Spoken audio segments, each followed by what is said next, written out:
Yeah. Did you get all the sand, that angle on it? Oh, that angle on it.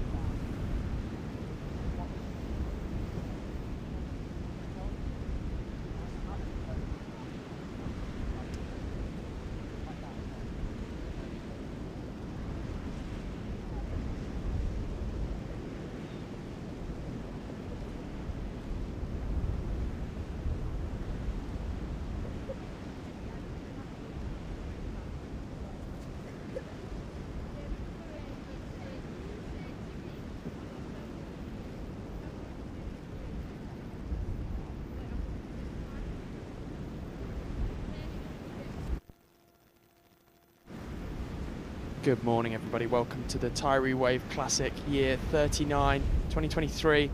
We're here for the double elimination, and we're kicking off with the pro men. Standing by to go. We will bring news of the first possible start to you as soon as we have it.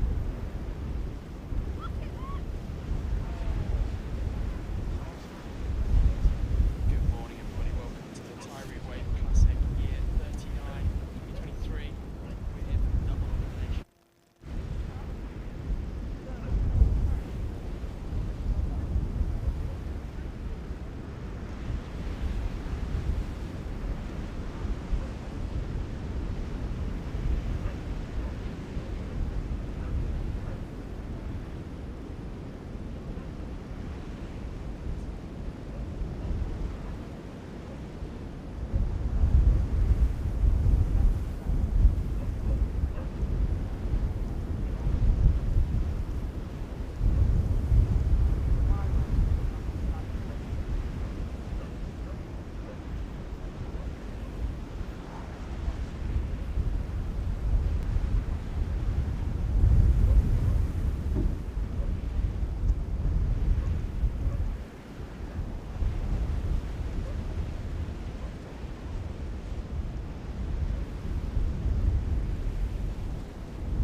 welcome to the Tiree Wave Classic.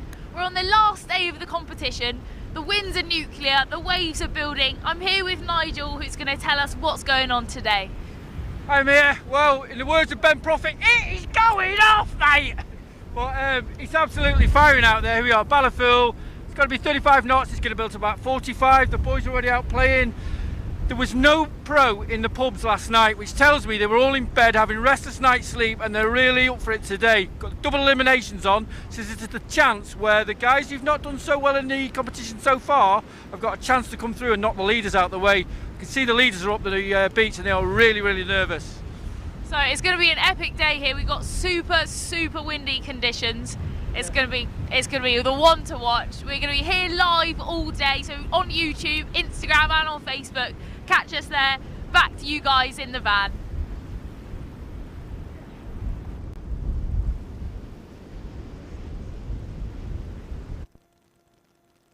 Good morning, viewers. Welcome to Ballyfull Beach, Isle of Tiree. Force 8, cross off, intense conditions.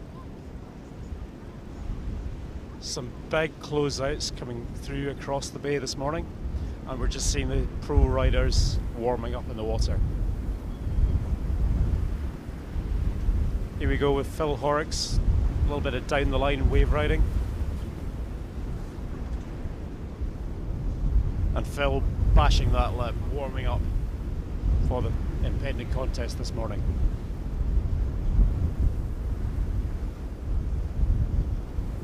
And here we go with James Cox, a little bit of down the line wave riding, rail to rail with Coxie. These are the kind of conditions we've been waiting for all week, and down he goes.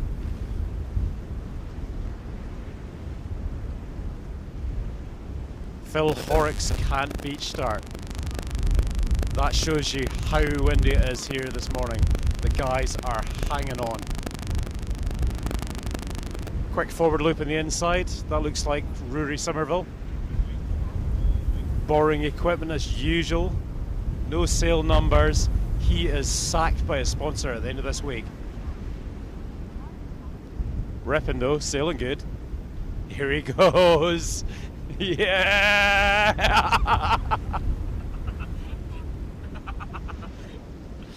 This is where the commentary team get to have a bit of fun. For anyone tuning in, extreme conditions here in Tiree this morning.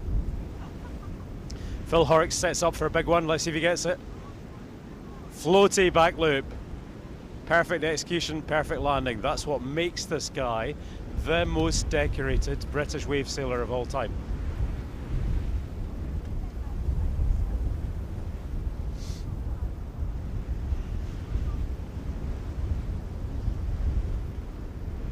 Back to the beach scene, just while the action's slowed down just a little bit.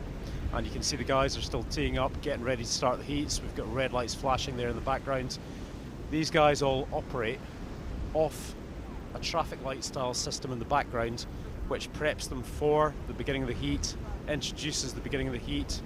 The green light will flash through the bulk of the heat until the final minute, at which point the lights go dead, which basically tells the guys they've got 1 minute left to go, and when it goes red the whole cycle starts over again. So that's how the heat system works. Red, 2 minutes until the start of the next heat.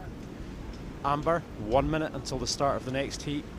Green, flashing, go for the duration. Today that's likely to be 10 minutes. And at the end of the 9th minute, at that point then the lights go dead and the guys know they've got 1 minute left to go. Repeat, repeat, repeat. Dawn until dusk. And now we've got Somerville ripping down the line again, hanging onto a small Goya Banzai sail there and entertaining us with some very interesting leg splits in the shore break. Phil now setting up for a down the line wave here. Let's see what kind of a wave he's got. Cross offshore as he bears off, picks up speed. The amount of power in that sail, he's just going to be hanging on this morning. You can see how windy it is. The tops are getting ripped off, and not just ripped off gently, ripped off strongly. Probably gusting force 9 to 10 as they're bearing off down the wave face there at the moment. You've got to be strong to hang on to these kind of conditions.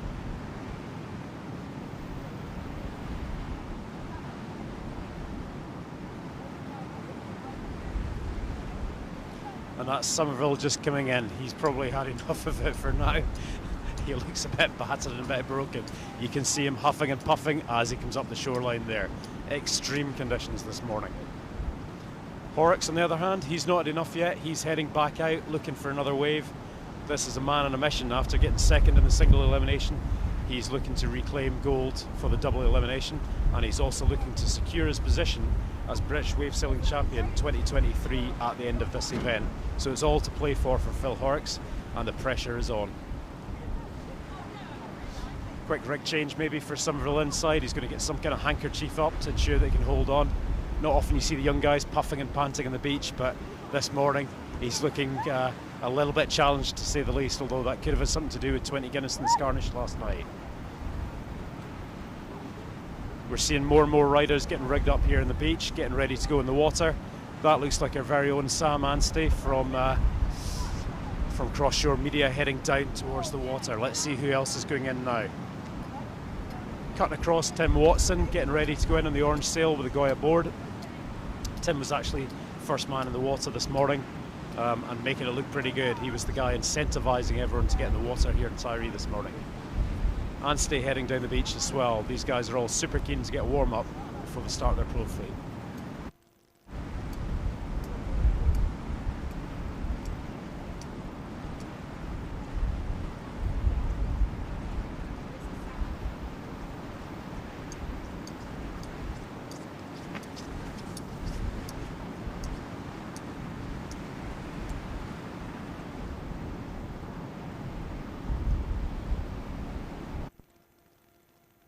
And we're off, guys. This is the start of the heat. You can see he's got his red bib on here heading out.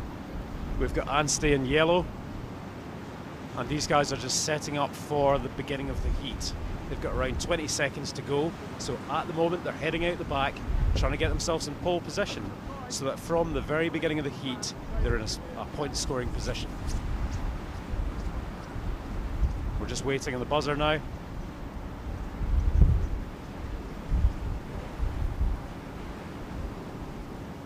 And I think we're good to go. So from this point we're scoring. First in, Sam Anstey in yellow,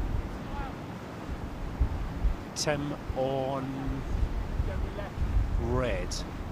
And looking at what the guys are using in the water, they're probably in the smallest of kit. I'd say 3/4s, 3/7s, those kind of sizes in the sails. And in terms of boards, they'll be using smallest boards, so whatever the rider weight is, probably somewhere around about early 80 litres, maybe a little bit smaller. And we're off. That's Tim Watson on a charging phase. Down the line, the section closes out a little bit, but it's continuing to open up. He's still got a little bit of a shoulder to work with. Carving, and again we've got Anstey ripping, hitting it hard, keeping the end up for Cross Shore Media's own pro windsurf team. Going to the lip again and again, almost a small aerial, but not quite enough speed to get airborne at that point. Heading back to the beach just to grab a breath before they head back out again. And you can see we've also got some of the other sailors now joining them in the water. We've got someone here on green, just trying to figure out who that is. I think that looks probably Scott McDowell. The helmet normally gives it away in the pro fleet. Yeah, it's Helium Legs McDowell. I can tell by that bottom turn, that carving style that he's got, very indicative of Scott's style. Anstey just with a drop back loop there, crashes hard, goes down. You want to be getting your scores in for this morning. I believe it's 2 jumps and 2 wave rides that we're judging from this morning. So the guys will be trying to get their jumps in, and seeing what's happened already with Phil Horrocks and the warm up in the water, the jumps are certainly there for the taking from that angle.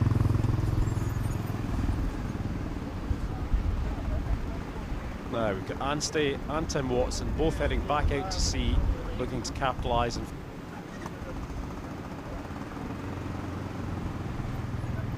the guys will take the time. They will probably travel out the back quite a bit, looking for exactly the right wave. One of the key criteria: size of the wave is, how critical the wave is, and basically how close to the braking section of the wave that you can stay. So if the wave is big and you're close to the braking section, you're going to score higher points. The more critical, the more dangerous, the more impressive it is, and the judges award points for that. So that's what the guys are looking for in the water as well. to a point. Eventually it gets a bit big, gets a bit critical. You don't want to be anywhere near that lip at the beginning of a heat. Maybe risk it all a little bit more in the last couple of minutes of the heat. So just responding to some of our commentary online, just to repeat what we had said already, it's a 10-minute heat with a 2-minute transition time. So the guys are full planing here in the water today. No reason that they're going to struggle getting out, but we wanted to extend the time a little bit over the last couple of days, just because it is a wave riding competition today. We are judging 2 waves and 2 jumps, but for sure the guys are going to want to capitalise on the wave ride. Now a jump only takes a few seconds, a wave ride can take quite a bit longer, including the setup for the wave. So probably it's a good idea from the judges' point of view to allocate a little bit more time. When we've got Anstey on his next wave now, he's creaming it, he's hitting everything in sight, this guy. What's got into him? Previous amateur competitor, but stepping up big time, now he's in the pros. We've got Tim Watson carving down the line, nice setup carve, just to initiate, you can see how windy it is. This is a guy that's normally in full control, crashes, and goes down again in the impact zone. Just looking back towards the main break, a little bit upwind from where Tim was. Anstey's picking himself up, getting himself back in, catch a breath and reinitiate again. It's certainly full bore out there. I wouldn't want to be out sailing this morning in a competition heat, that's for sure. Taking your time free sailing and actually doing a competition heat are 2 very different things. And when you can take a breather back in on the beach and contemplate life when you've been chewing on your boom half the morning, it's definitely a good thing when you can take a little bit of time. But when the pressure's on and you're trying to score points, you got to just jump back up, get back out there and try and do the best you can in the time that you've got.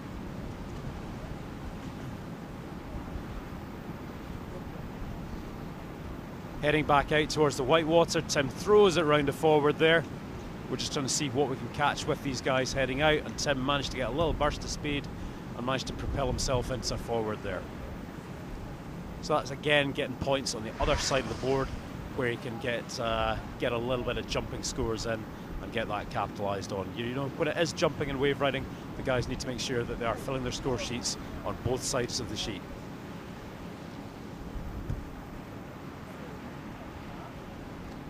It's great to be up at Ballyfool this morning. This is one of the biggest venues for Tiree Wave Classic every year. Although what's really weird is it's wind from the left, so we're seeing the guys wave riding left to right on the screen here. Typically this place works best in a northwesterly. As a local sailor here, we'd only be sailing here in the northwesterly, and sometimes in a deep southeasterly with cross-on kind of conditions. But for this morning, basically, you know, we're seeing it cross off from the left. This is pretty unusual conditions, guys. So to get a down the line wave riding competition in the easterly and Tiree is pretty unusual.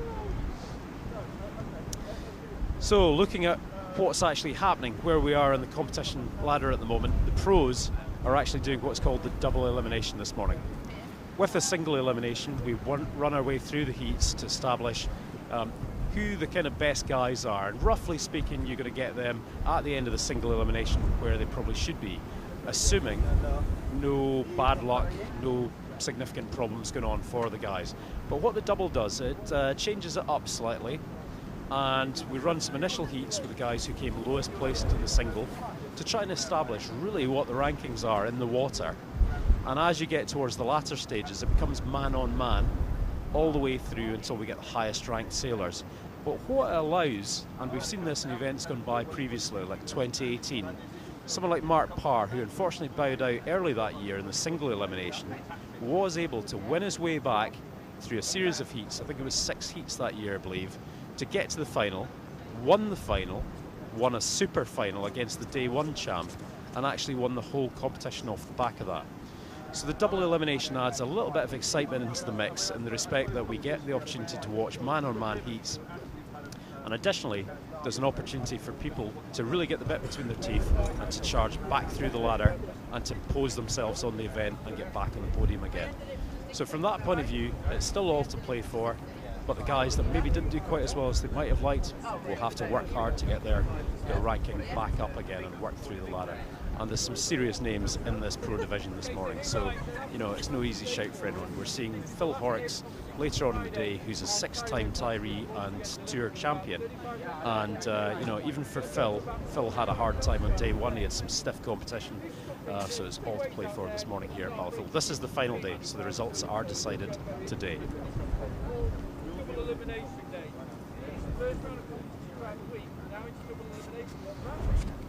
So you can see the guys just setting up here, actually stalling, waiting on the set waves coming.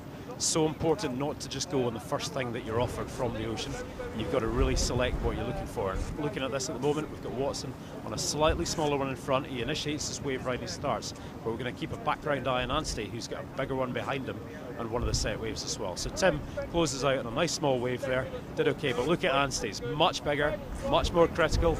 Don't leave it too long, Sam, or you're going to run out of wave. And he's just left it a little bit late there to initiate his wave ride, and unfortunately not been able to execute any turns in the waves just there.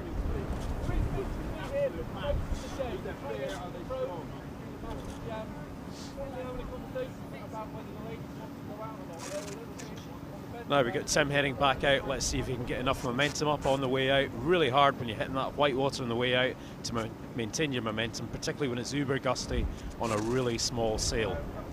It's so important to be able to retain your control, because swimming time is not scoring time.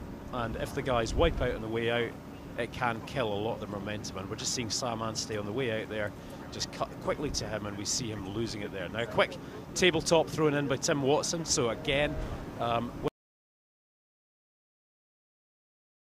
to be different or they don't score. Whoa! Crazy end over end forward from Anstey, and he pays the price. He goes down hard. Let's hope he's okay out the back there. Yeah, we can see his sail up. It's all right. Yeah, he's recovering from that. So we've now got Tim Watson coming in, and what looks like a bigger lump of swell there behind him. He's probably going to stall on for that. Yeah, we can see Sam just getting his sail back up in front of Tim there at the moment.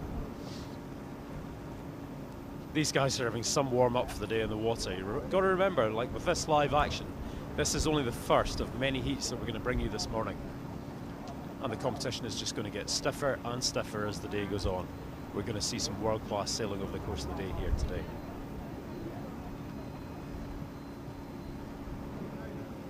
Big floaty jump there from Tim Watson. Lands it nicely, retains control.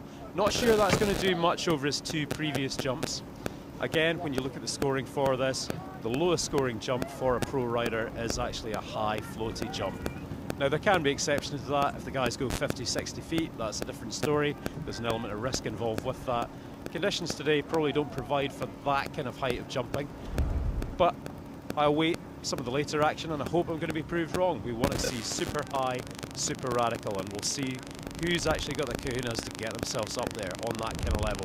20 feet, 30 feet, 40 feet. It's all possible, but it's who's actually got the kahunas to actually get themselves to that height and initiate forward loops, back loops, and what have you in these gusty conditions that we've got today.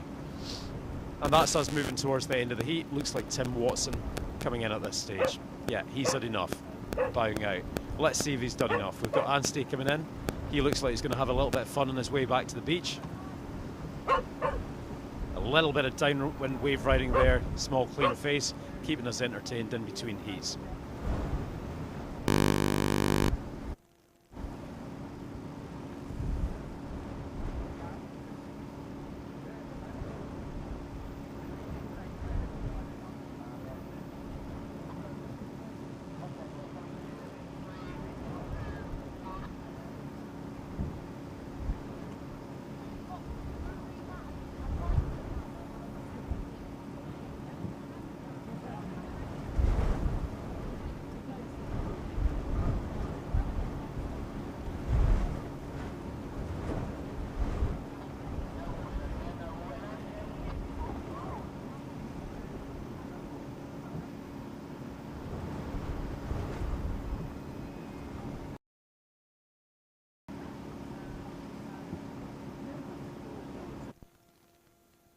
Okay guys, we're into the next heat at this point, and we've got Somerville in green heading out.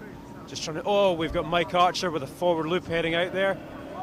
And Somerville straight into the, not quite sure what you call that, but he's certainly taking a little break there, regrouping himself and getting up and going again. It's extreme conditions out in the water here, no doubt about it. You see these guys first run out. This is normally where we see the big action going on, and the guys really struggling to retain control.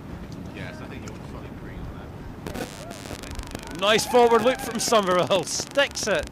Excellent landing. That's going to score good points in these cross offshore conditions. I'm reckoning the rider out the back is Matt Cox. Can we get confirmation, guys? Put it this way, the guys are digging deep into the back of the vans this morning. They're not necessarily pulling out sails that they'd be using every day. It's literally the storm sails that they never really use from their sponsors that are coming out. And we have confirmation that that is Matt Cox on a slightly older Gastra out the back. Moving across now, Mike Archer. Mike is now a Tiree local. He's moved up here around about 2 years ago and looking to make his mark in the competition. But we cut across to Somerville, and really nice wave he's got there. Draws out the bottom turn. We've gone a little bit flat into the section, not quite as big as he'd want it to be, but he's still able to work that and make some more bottom turns. And you can see him hanging on as he extends that sail forward, draws into his bottom turn. Really windy, really gusty. So he's doing well to retain his control there. I think, knowing Rory's quite a small, light guy, younger guy, he'll be kicking himself with that wipeout right at the beginning of the heat. That's the last thing you want to show the judges. You want to show them composure in the first minute so they're looking at you all the time in the water. Matt Cox tacking out the back. Let's see if he can pick up a set wave here.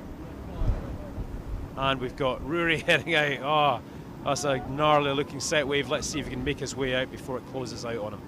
And he had just enough speed and just enough time to be able to work his way through the white water there. You can see how gnarly it is. It's blowing a good 10 in the gusts there. Mike Archer making his way out through the shore break. He's using one of his bigger boards there so as to ensure that he's still able to get planing and getting out at all.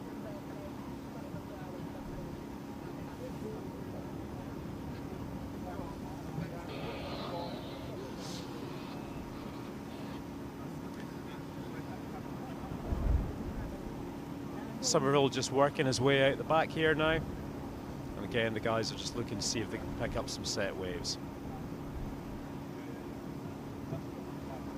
And Somerville looks like he might have a set wave. Mike also doing the same. He's teeing up for whatever's coming through there. Matt Cox also now. Yes, Somerville with a bigger one here. This is looking more impressive. Initiate your ride early, because these bigger ones do break earlier as well. Yeah, and he's done that. He started early. It's going to give him a little bit more time to work the shoulder and work the section before it starts to close out as it reaches the inside. And he's really pushing the rail of the board through the turns. Nice vertical bottom turn into an aggressive top turn, and that's what the judges are looking to score. A little bit smaller on the inside. This will be his last turn. Oh, he might just get one more section out of it. And down he goes. Sometimes worth asking whether that last section is worth it. The bigger the wave, the more critical the wave, the higher the scoring. Judges not always looking for those inside turns. Mike Archer sets up, he's heading down the line, carving turns there. Continues with the foam. Let's see if he can get past that and into the unbroken section of the wave. Moving towards the closeout section, but he drops out the back. We've got Matt Cox charging down the line now. Didn't really amount to much for that one here. Fast, fluid action in the pro fleet this morning.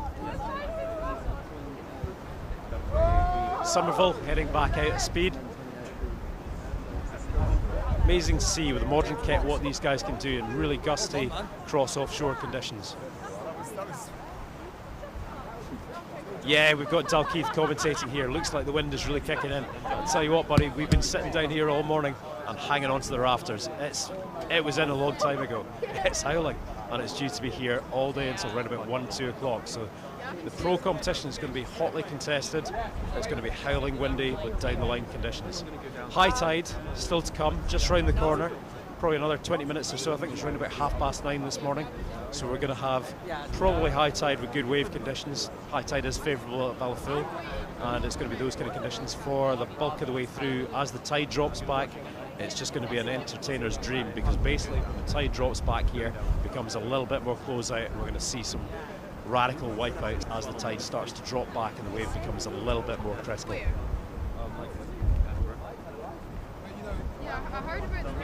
Action's starting to slow down a little bit here, but now we've got Somerville heading back in, looking to capitalise with another wave ride. This boy's on a charge this morning. I don't think he was too happy with his performance in the single. Sick hit, goes to the lip, just that fraction late, and the lip clamps him, closes him down. He's hanging on for grim death there. That'll allow him to recover quickly and gets kept back up. But my God, that takes some strength, and it really does take it out of you trying to hang on to your kit when you're battling with the wave in that kind of scenario. You can see Matt Cox struggling to hold his sail out the back. It's so windy out there. When you get into the clean wind, the waves aren't playing any effect, and struggling to hang on. But likewise, a few seconds later, he's now struggling to get planing. Mike Archer, zoom, heading out the back, using his big board, flat rocker line, using that speed to take him right out the back. Looking at the big picture, you can see the whole lineup, multiple sections for the guys to hit this morning. And now we've got Somerville charging down on a larger set wave face. Let's try and zoom in there. Oh, and he drops the rail. Nice turn. I'm not sure if that will score though. It's maybe just a tad late. And the same for Matt Cox. Bigger wave, but fails to capitalise as he drops off the back, drops down now in the impact zone. Let's hope these guys can recover quick, get back out the back for a bit more scoring. What do you guys think that's tuning in this morning? What's this action like? Does this compare to anywhere else? At the moment, we're seeing all kinds of footage, stuff coming in online from all over the world. We've got some of the free ride action from Hawaii, from Maui, from Hookiepa, the build up to the Aloha Classic. We've got the youths going on across Denmark. There's all kinds of radical action coming in. How does this compare with actions from across the rest of the planet at the moment? I think Tiree, we're doing pretty well here, and likewise, much like Hansome, similar kind of temperatures that the guys will be competing with, although we are a bit milder here in the water today, 13, 14, 15 degrees, we might peak out at the day. So don't be put off by the hoods. A little bit cold for the guys rigging up this morning, but we're actually quite mild here in Tiree today compared to earlier on in the week. So we've got two guys now charging back in. Mike Archer, that's the least head high, he's a tall fellow as well, so that's actually a pretty big wave there. He's struggling to hang on, you can see the sail bellying out the gusts. And I don't think he's going to go for it. He's just a bit too worried. He's not going to retain his control. And we just missed Matt Cox there, but he goes down on a similar size wave. Didn't get his wave ride in, so super challenging. We need these guys to be able to focus, and hats off to Somerville. He's looking like the heat leader in this one for sure. He's on a real charge this morning. Strangely, probably the lightest out of the three guys. So he's probably stolen a very small sail from his sponsor so as to keep him up and running and in the mix. Might be a 3.1 or 3.4 there. Thanks, Andy Chambers. Thanks, team captain. Rory loves the small sails. He's really good with that kind of on-off power. Very, very good at controlling the smaller sails with his hands.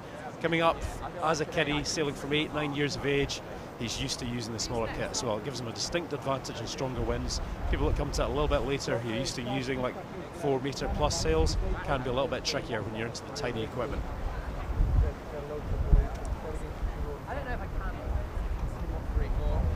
Mike Archer just treading his way out through the impact zone there. Looks like he's going to get a safe passage back out to sea. Doesn't take the initiative with the jump. A little bit slow with these guys. They really need to up their game a little bit so as to make sure that they're capitalising with jump scores in the water as well. So important to make sure that you're filling both sides of the score sheet, not just the wave riding, but the jumping as well.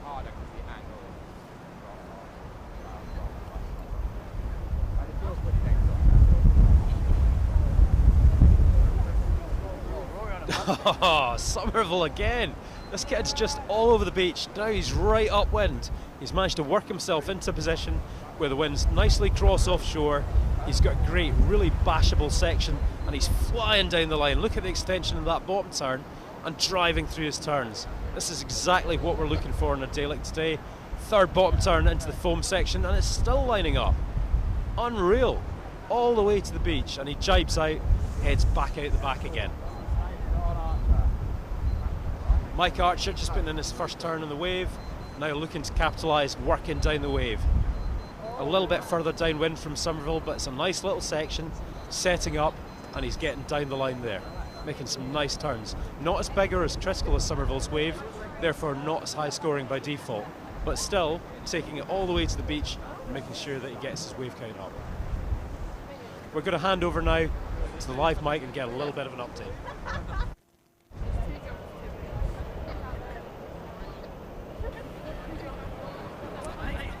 Sorry about that interference there with the audio. So we've got Dave Horrocks and Tim Watson heading out in the next heat. So these guys, they sail against each other. Usually they're local guys. The waves are really building out here. So let's see what they've got. Over to you guys in the van. That's great. Thanks very much, Mia. Thanks for the update. We're now looking at the guys just getting ready to go into the water. Just going to try and diagnose who we've got here. We've got Dave Horrocks in the yellow bib. And James Cox, I believe, in the red bib. Not entirely sure that's Coxie. Let's just double check that. Tim Watson, I believe, actually, looking at a combination of equipment choice. So Tim's progressed through from his previous heat, and now he's got Dave Horrocks, who again these conditions should favour. Dave is a port tack specialist based largely right about the Ross Niagara area for his wave sailing, and very, very hard guy to beat in these kind of conditions. Typically Rossi a little bit more cross on shore, which favours the jumping a little bit more, but don't forget, guys, I've been saying all morning, it's really important for these guys to be able to get their jumps in. So Dave is a port tack jumping specialist, but also pretty handy with his front side wave riding as well. He's going to be a hard guy for Tim to get past.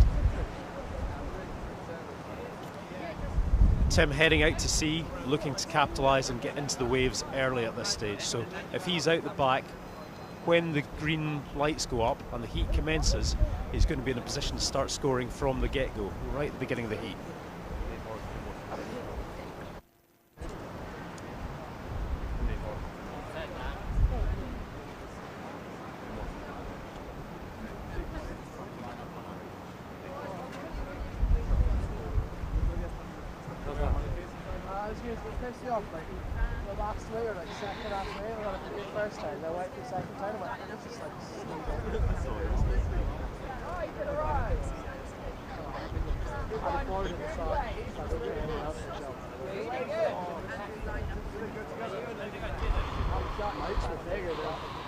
I was worried I was going to get an interference because I always took out Matt on my way out. Like I tired and he was there. And I was like looking straight at him. I was like, that quite might make me look down. How's your foot? I was so over. How's your foot? You've been to the... It's a healthy one. It's the banana bread.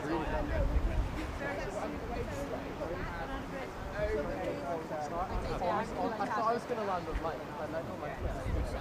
The other two. Yeah, your banana bread's really good. Well, thank you. Bravo.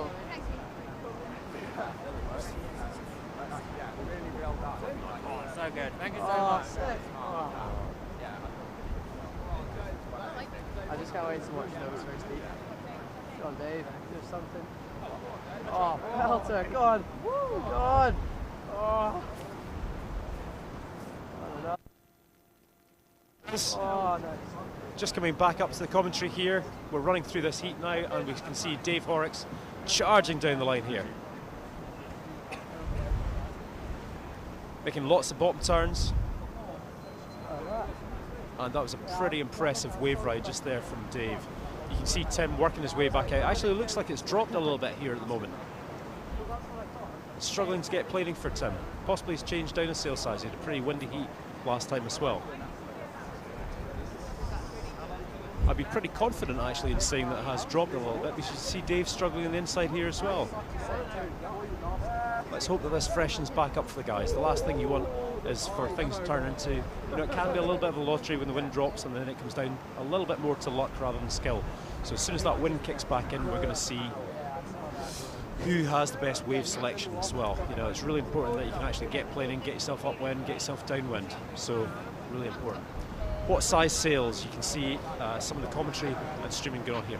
I reckon these guys are using 3.4s, 3.7s. Probably if they're wise, I would be sticking with a 3.7, but fully downhauled in these kind of conditions, just so as to make sure that you've got enough steam so as to be able to get back upwind after your wave rides, and then just hang on for grim death. It's going to be a white knuckle ride on the 3.7s charging down the line. If you go in the smaller sail sizes, you need to make sure that you can get yourself back up and running again.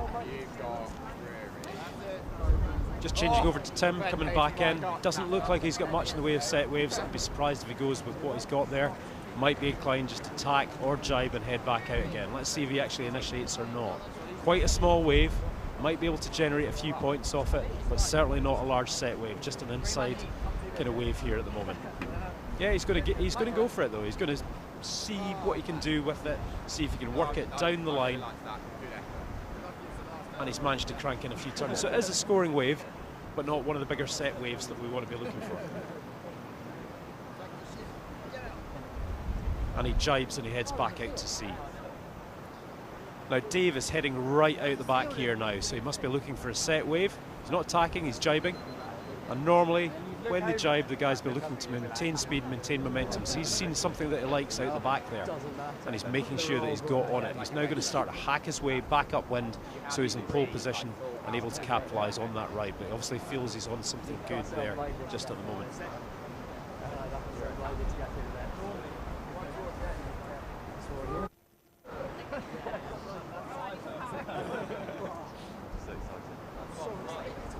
So fun.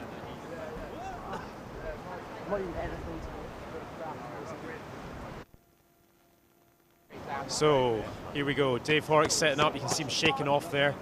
A little bit of acid building up the limbs, hard work out in the water. But he's teeing up, he's got a fantastic set wave. Again, don't hold too long. You don't want to wait till it closes out, you want to start getting those turns in early. And this is going to be a critical turn, big vertical wall. He's going to start working his way down the line, capitalising for a big wave score.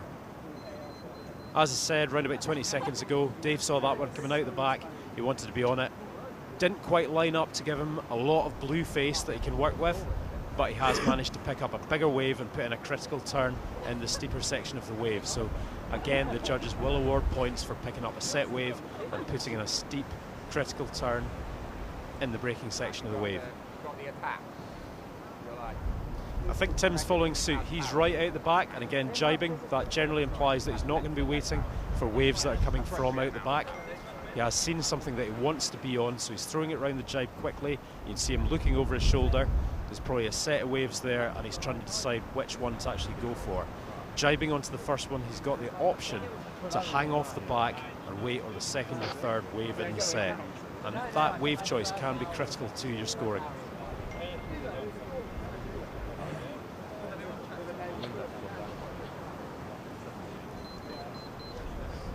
We've got some interest in having some interviews on the beach, and for sure that's going to happen at some stage in time. Bear in mind, this is the pro final, guys, and it's also going to be the decider for the British Wave Sailing Championship, so we will bring you coverage from the guys later on. Jumping between the action, which is wholesale and hardcore at the moment, and going straight to interviews can be pretty challenging on our first live stream here from Tiree. But hopefully you're finding it a good level of coverage. We're certainly enjoying being down the beach and bringing you all the action from Ballaful Beach and Tiree.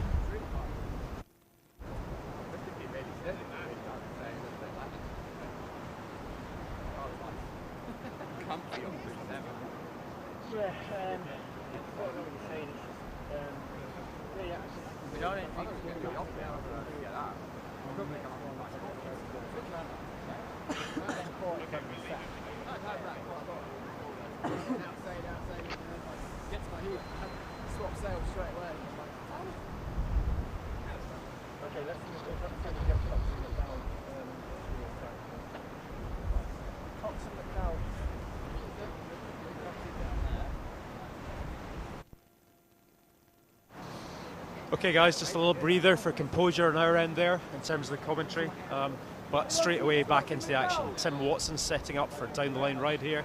Dave Horrocks still working his way out the back. You can see him just in the background there as Tim lines up. Tim's been a bit unfortunate with his wave selection so far. He's trying very hard, lifts the fins for a small aerial on the inside there, and he's working his way at speed down the line, down towards the bottom of the beach. Not too much longer to go. We've still got just over 2 minutes left in this heat at the moment, so the guys still have the opportunity to capitalise and get some scores back on the board. Dave Horrocks now throwing in his turn. He's out the back and he's looking to pick up another set wave where possible. You can see him stalling there. The wind is a little bit lighter, but that's certainly not Dave's natural position. He's obviously felt that he had a wave, maybe not been that happy with it, and stalled and dropped off the back. But for a guy at visibility level, no problem whatsoever to be able to get himself up and running with the swell coming from behind.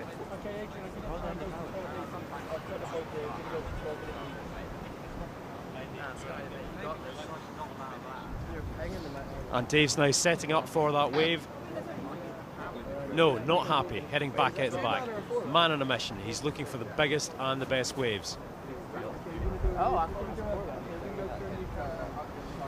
Tim's in a pretty similar position. You can see it has definitely got a little bit lighter on the inside there. Tim having stepped forward out the foot straps so to continue his progress out the back and out to sea. Makes it very difficult when you're in a small sail to keep power in the sail and keep generating upwind momentum. And you can see that Tim is actually starting to head downwind just there at the moment.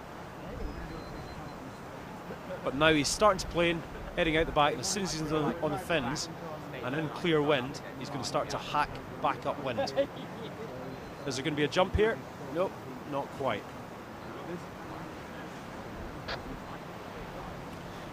It remains to be seen, should the wind drop off, or alternatively the conditions start to be a little bit more difficult for these guys in terms of the jumping, the judges may choose at any point in time to actually discard the jumping. And that allows the riders to focus exclusively on wave riding. So we'll wait for an update at some stage in time. Dave working his way in from out the back. We can see a bit of a lump building behind him now. Is he going to capitalise with a set wave? And there was a little bit of a forward from Tim Watson out the back. Not particularly clean execution, very low, but he is conscious of his jumping score.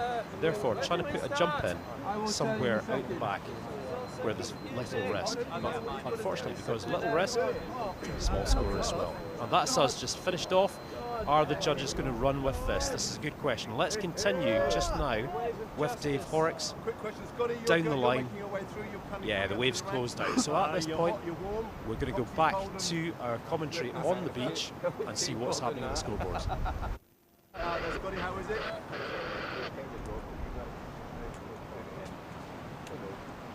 And you, Coxie, how do you feel what's going on there? Feeling mild nervousness.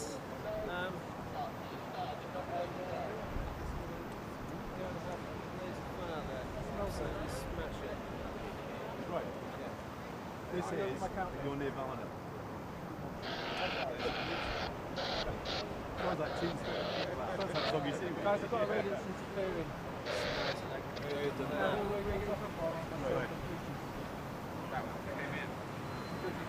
So we've got the next guys heading out in their heat.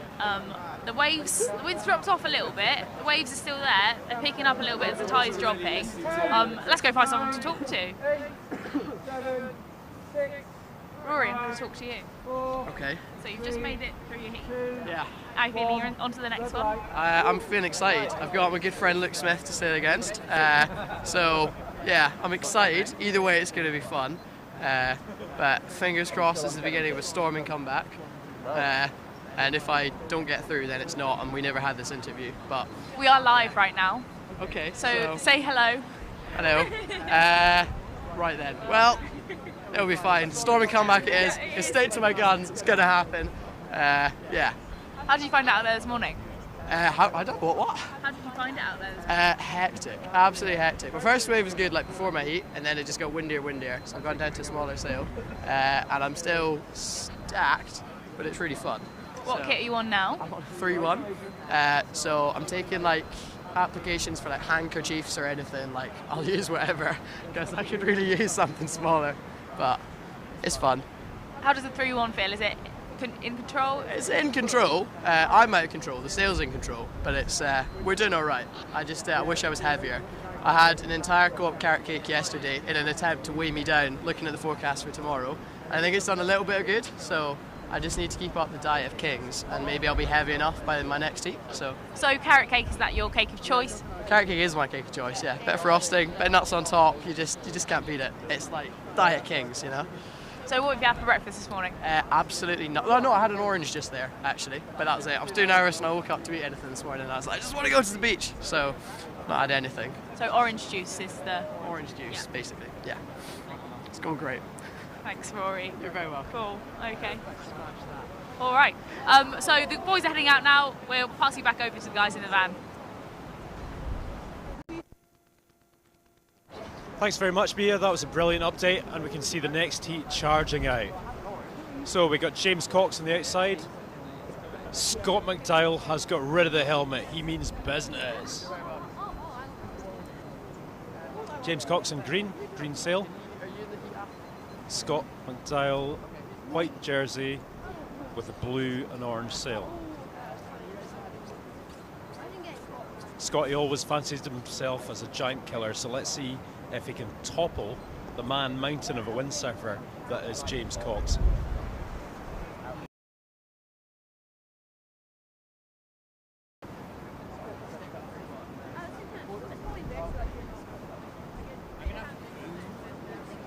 So that's Coxey just throwing in his first transition out the back there. Sees a set wave coming, bears off and accelerates, and trying to get himself in pole position for a good ride. Looks like it's teeing up nicely, and again Scott McDowell behind, possibly with an even bigger one. Oh, nice! Coxey, what a wave! Heading down the line, and he hits it again, right in the critical section. And Scott McDowell, oh, he gets clamped in the section. Down he goes. A special shout out to Scott McDowell here, the oldest competitor in the pro fleet. Chewing his teeth, boom hit him hard, down in the drink. Still so game. 30 years competing in Tiree. Unbelievable. I was sure I was going to do the whole A little bit of a pan out here. We can see a little bit of the beach scene. James Cox heading out to sea. McDowell charging down the line. And he stacks it. Oh, unfortunate. James Cox really hacking hard, back upwind, trying to get into pole position for another set wave. That was a high scoring first wave. Very impressive. Straight out the gate for Coxey.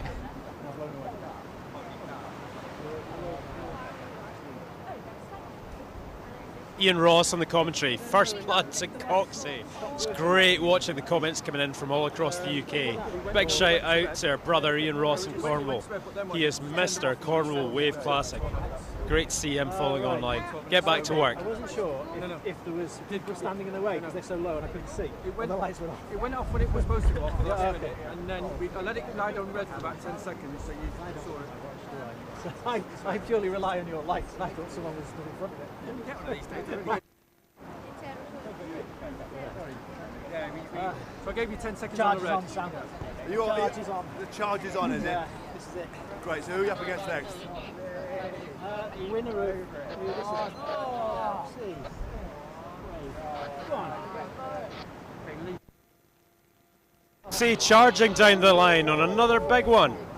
And he goes down hard at the end of the ride. Can't see it against Scotty. So talk to your brother in the back.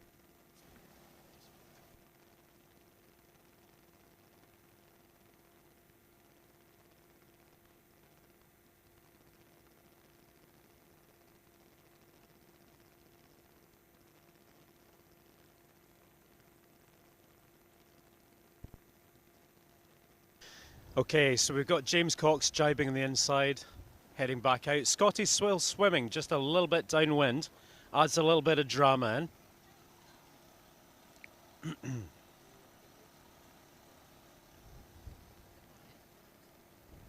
A quick shout out to Ian Ross in Cornwall. If you're not working, you could have been up here judging. Come on, Chucky, get back to work. And a forward loop from James Cox. Nicely executed, not the highest, but again it's adding to the jumping scores. And he continues to head out the back.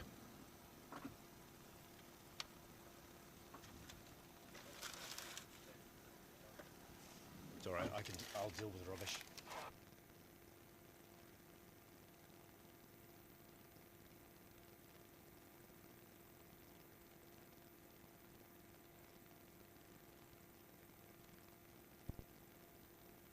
James Cox once again setting up for hopefully what looks like a set wave.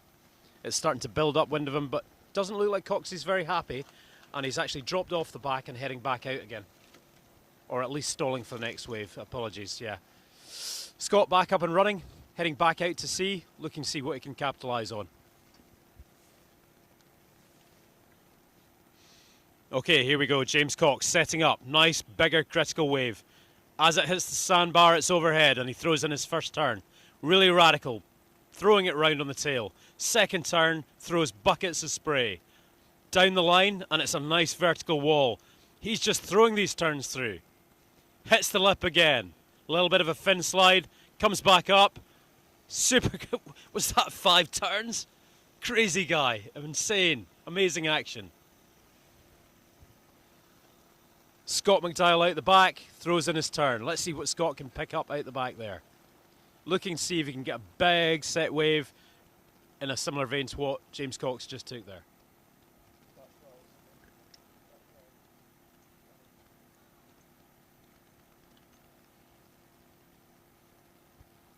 So just watching how this is looming up, let's see what.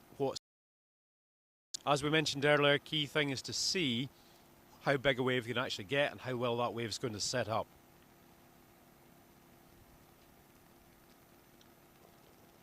Will we see the women competing today? Well, that's a good question. We're going to try and intersperse a few ladies' heats later on today into the mix, along with the pro men's as we move through the ladder.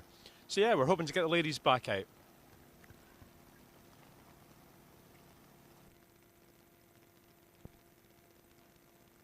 Smaller wave, but is setting up. Is there a wall for him to hit? Not looking too good at the moment. He's not going to be happy with that. Consummate competitor. This guy's a force of nature, force to be reckoned with at the best of times.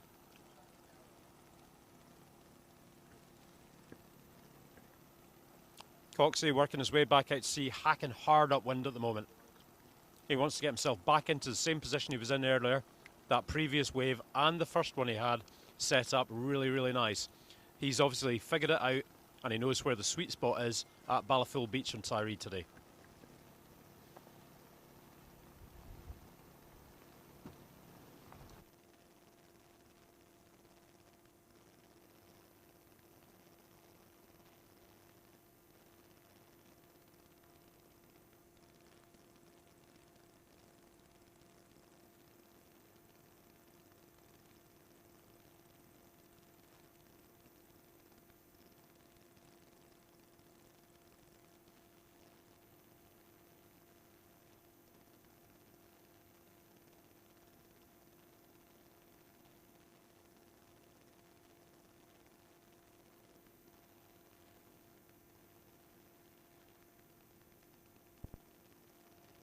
So, just watching James Cox working his way back out to sea, big upwind run going on there.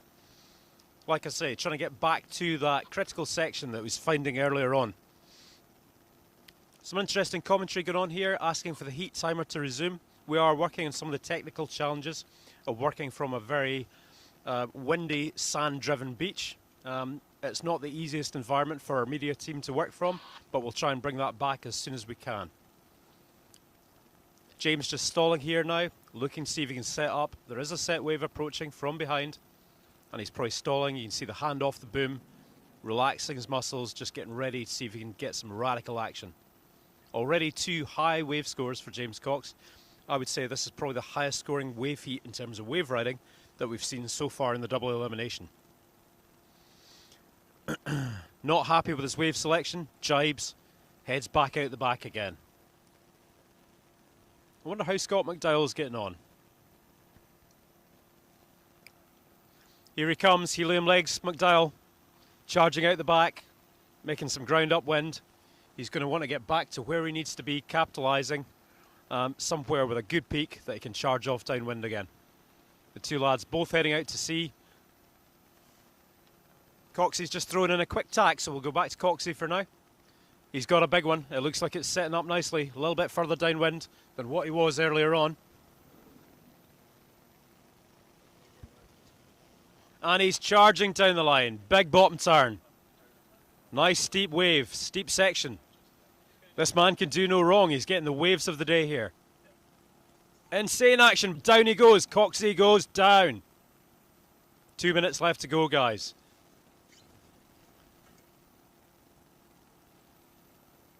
Could this be the end of McDowell's 2023 campaign? Cox heading back out past McDowell. McDowell on a smaller set wave again, but is braking from out the back. Let's see what he can do with it when he starts to bear off and go into his turns. Don't wait too long, Scott. Let's see that action. Here we go. First turn, nice and radical, throws some spray off the back. Second turn up towards the lip. Oh no, he gets clamped. And down he goes.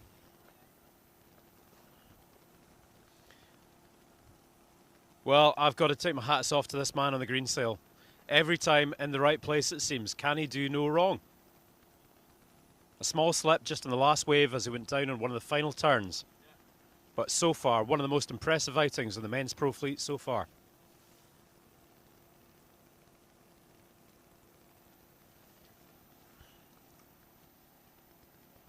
Another quick tack out the back. An impressive performance for a man from the south coast, more used to wind from the right and starboard tack sailing conditions.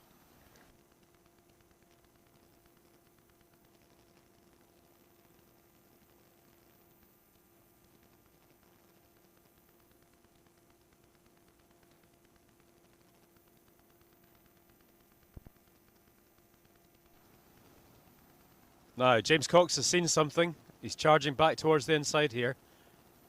What's going on? Coming hard back to the inside. And a radical inside jibe from Coxie. Short of some serious action, we might be entertained by a catapult from James Cox, but he's thinking jumping score. And I think this is what he's targeting as he's coming to the inside with a bit of speed. He's seen it. And he throws a big stall forward. Sick action at Ballaful Beach. That's a really nice way to start to round down his heat and make sure he's got his jumping score nailed as well.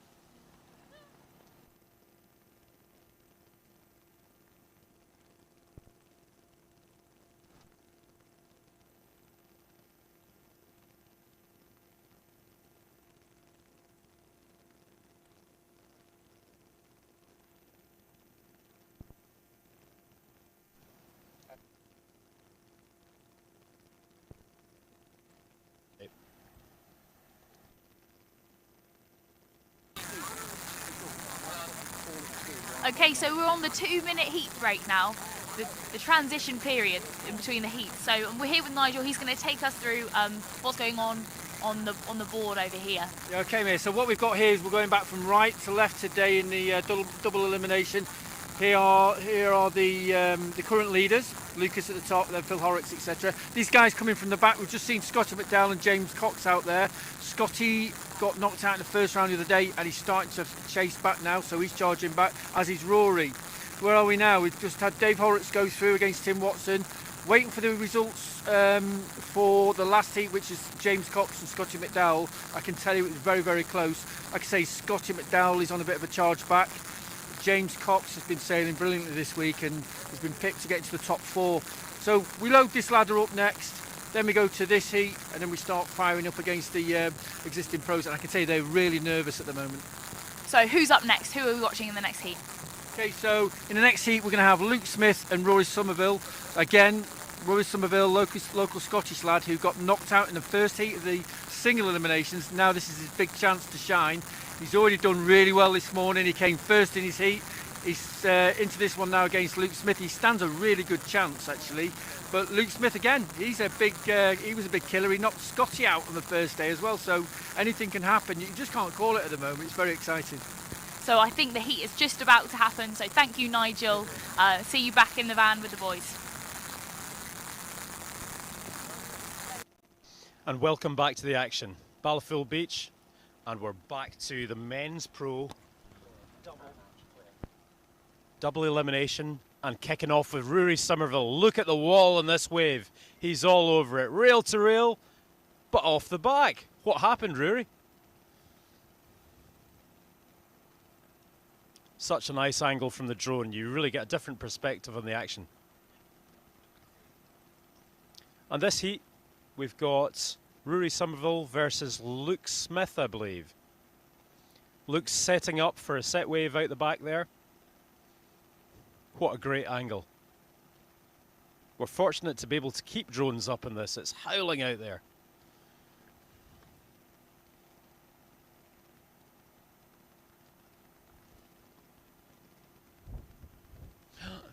We've just had some terrible news in the background.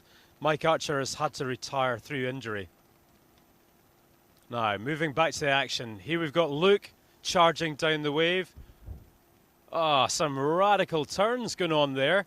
He's holding onto the rig, but down he goes. But he's in a good position to recover quickly and get back to it. Rory Somerville charging back out the back. Now, it's got to be said, the blueprint has been set by James Cox for this competition in that last heat. Wherever that guy was sailing, that's where these guys want to be getting back to, picking up the set waves and going from there. I definitely think Cox's ability to hold his ground upwind and come back to that peak every time was what gave him the opportunity to score some really high scoring wave rides. So let's see how the guys have picked up on that over the course of the heat and whether or not they can capitalise on that in a similar manner to what James did in the last heat. Just having a quick toggle across to the guys. You can see Luke's doing the same, heading out, struggling to get upwind quite as much as Somerville. Rory now doing his setup.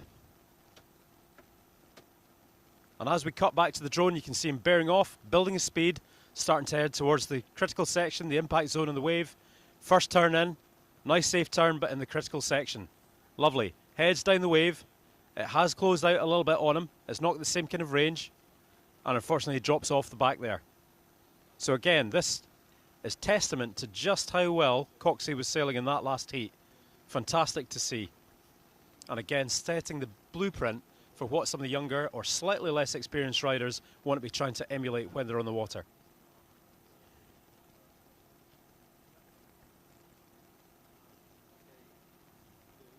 We can see Luke struggling just a little bit with his water start out the back. We'll come back to him momentarily. A little bit more action from Rory as he heads out the back again.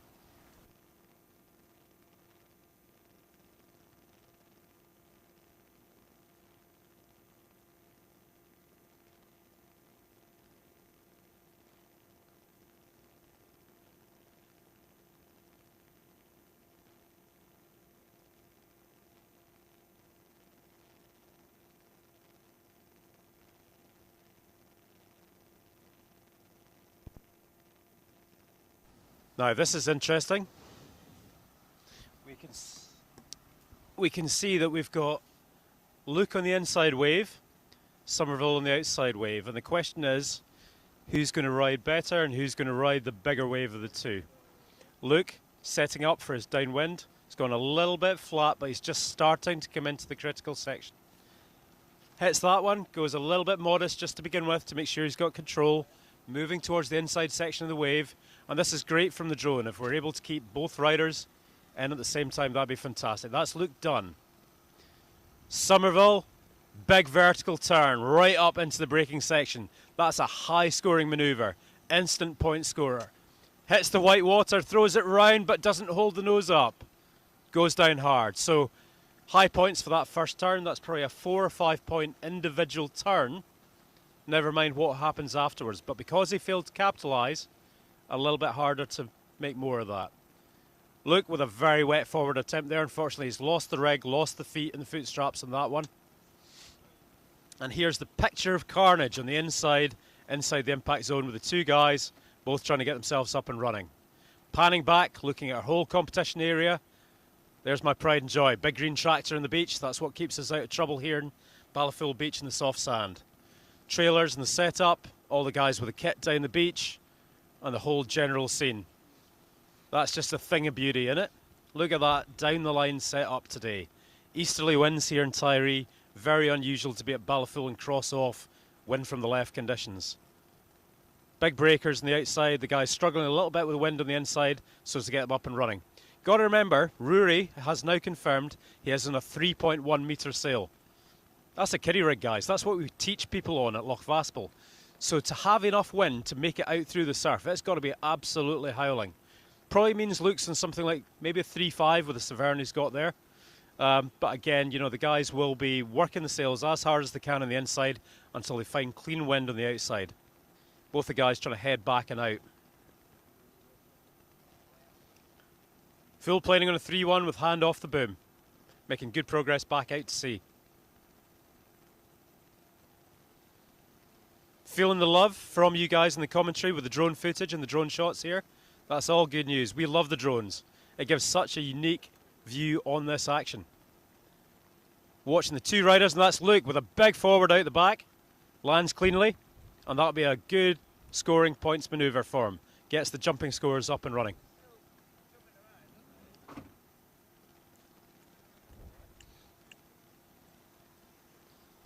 Guys are just looking to set up out the back now.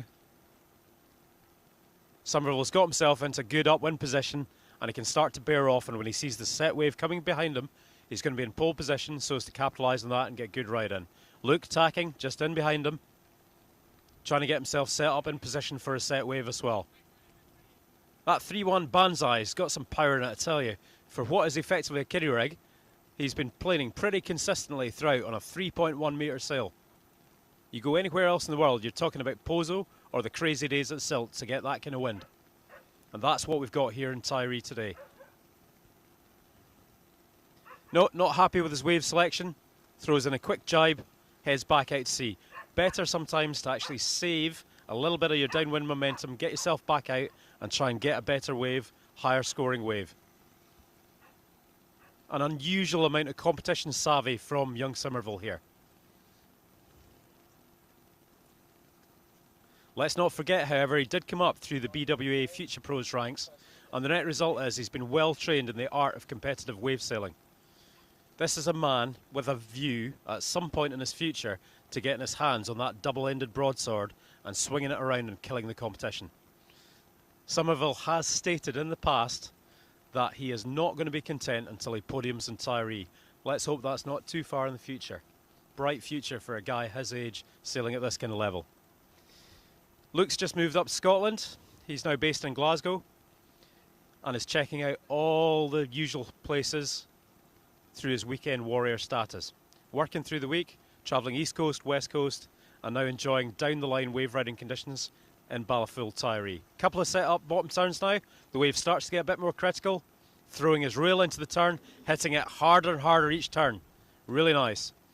Love to see it when there's buckets of spray coming off the back, and the harder you press on the rail, the more that you're going to give it. It's cutting through to Somerville now, a bigger set wave, full extension, great extension in the arms. Really throws it through the turn. Big radius, big arc turn on a wide open wave face. Nice steep turn. Somerville sailing really, really well. Only thing he wants to capitalise on there is just making sure that he sees it right through to completion on that final turn, because sometimes it can look a little bit scrappy if you're coming off in your final turn there.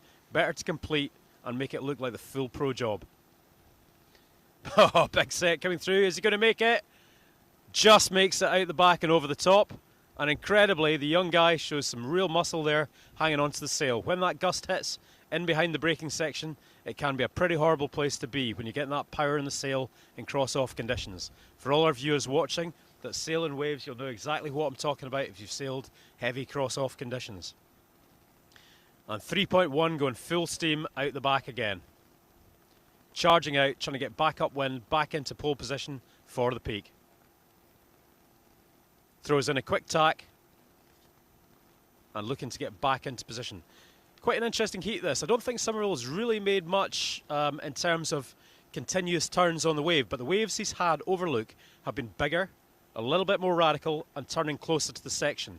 Luke has made some longer runs, but on smaller waves with less aggressive turns. So it'll be really interesting at the back end of this heat to see who comes through the heat and who advances.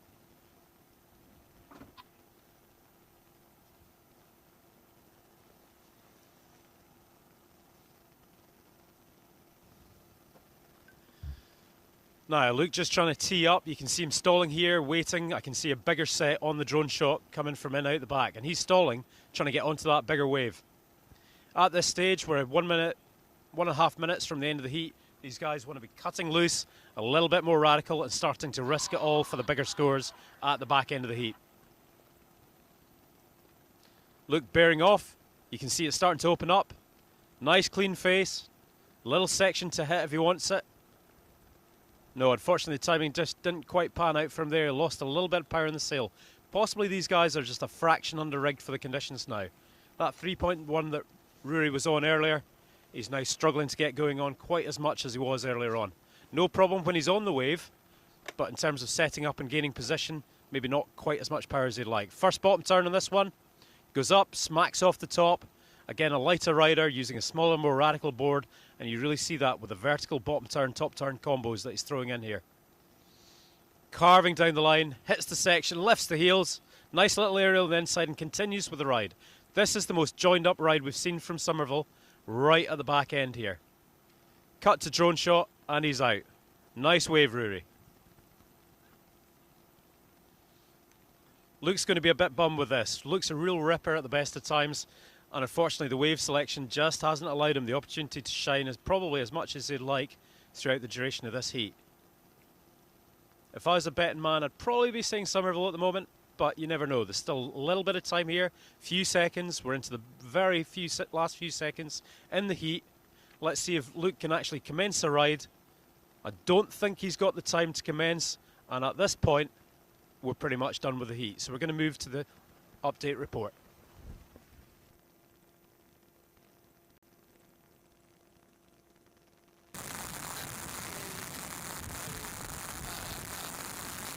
Okay, so we're in the transition period in between the heats. I'm here with some of the future pros. So, what's your name and how are you finding it so far? My name's Vendy and I'm really enjoying it. It's one of the best things in the year. So how many times have you been to the Tiree Wave Classic? I've been 6 times. 6 times, Yeah. Amazing. That's a lot of times. And what's your name and how many times have you been to Tiree? I'm Teddles and I've been, this is my 2nd year, but it's a bit annoying since I've broken my foot earlier. So it's properly broken, is it? They think so. First and second metatarsal, they think. Oh dear. But you'll be back windsurfing in a few weeks, won't you? I'm going on the ferry tomorrow to Open to get it x-rayed. Well, and how are you enjoying watching the competition? It's really, really good with all of the waves are really nice and yeah, it's really entertaining. Cool. Okay, so, and what's your name and how are you doing in the competition? My name's Mikey and I've gotten 2nd place yesterday. I think I got quite lucky with the conditions yesterday because it was small and on Wednesday it was quite big, but I still managed to get 3rd on Wednesday, but now I moved up to 2nd, so I'm enjoying it really much. So you're sailing with your brother as well, aren't you? He's in 1st place at the moment, but hopefully I can beat him. You want to beat your brother? Is he your big brother? Yeah. Yeah. Everyone wants to beat their brothers. Everybody wants to beat their siblings. My sister's windsurfing, but I'm not windsurfing, so she wins. Who have you enjoying watching out there? Rudy. Rory? Yeah, Rory had some quite funny wipeouts where he fell in the impact zone and just got bashed around. It was quite funny to watch. Okay, and what about you? Oh, I don't know, Rory, he was quite funny. Yeah. So, do you think you're going to do this competition now forever? I think, yeah. Yeah, you'd like to? If I can, I will. I really want to, yeah. Cool. Okay. All right, and that's probably about us. We'll be going back into a heat now, so I'll be passing you back over to the boys in the van.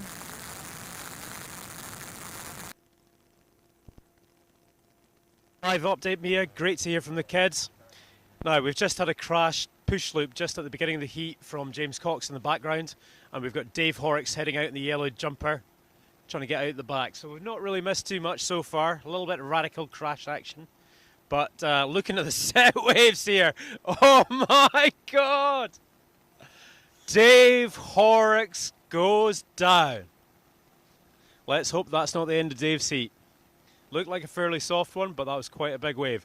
James Cox, pole position, once again, straight back to the work table. And he's going some. Down the line, nice vertical face, a little bit of a loss of control in the bottom turn there. Where does this man find these waves? The heat has barely started, and he's all over it. He's already gone for a radical push loop, unfortunately not landed, and he's already about 6 bottom turns on into this wave. Incredible. Coxie is on a charge. Bill Godfrey is saying in the commentary here, big shout out to Bill Godfrey. This man's been ripping Tyree's beaches as long as I can remember. He says he never liked Ballyfool and Easterley. I tell you what, Bill, you've never had it in Easterley unless you're here today.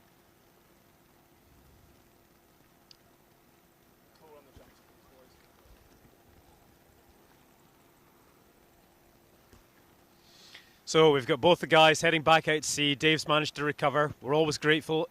As much as we might laugh and joke when we see the guys take a big one on the head, there's always an anxiety there. You know, we've had a few injuries already this week. No one ever wants to see anyone injured, anyone out the game with broken kit. It is a competition, but just the same, you know, we're a big family here in Tiree. Radical charging down the line from Horrocks. Nice snappy top turn, off the lip on the first one. Carving through the section, staying right with the shoulder.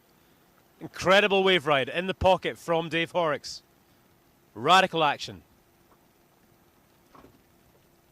Really nice. Watching this port tack specialist charging in what he traditionally trains in and looks good in, and we're seeing his wave acumen just there. Cutting out the back again to James Cox. He's further upwind, managed to get himself right out the back and into pole position for those set waves. And this one's looking like it's going to just gather a bit of momentum, build a little bit as it hits the inside sandbar again. Here it goes, starting to throw a little bit. This is going to be a bit more critical than James' previous one. But again, he from somewhere, he gets this board speed that manages to just throw him past the braking section every time. But that one was definitely a little bit more close out. I know it's impressive as some of the earlier waves that he's taken in previous heats and the first wave that he had in this heat. Jochen Fischer, a previous Masters competitor, he says juicy conditions for the easterly. You don't know the half of it, Jochen. I tell you, juicy doesn't even describe it. It's positively wet here.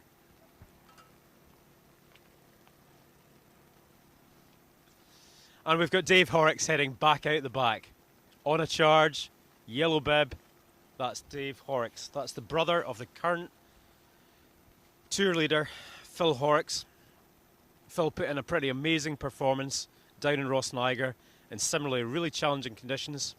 Ross Niger being his brother's home spot, and very, very windy jumping conditions down there, exceptionally challenging a few weeks ago.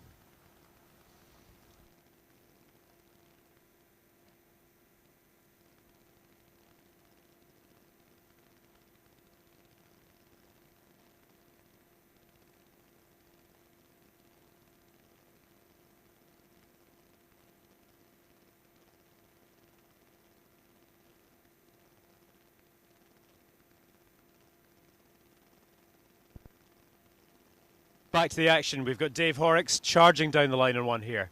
A nicer wave selection. And Coxie just teeing up on one out the back there as well. But Dave milking this wave for all it's worth. And he throws the tail round in the white water. Nice radical turns.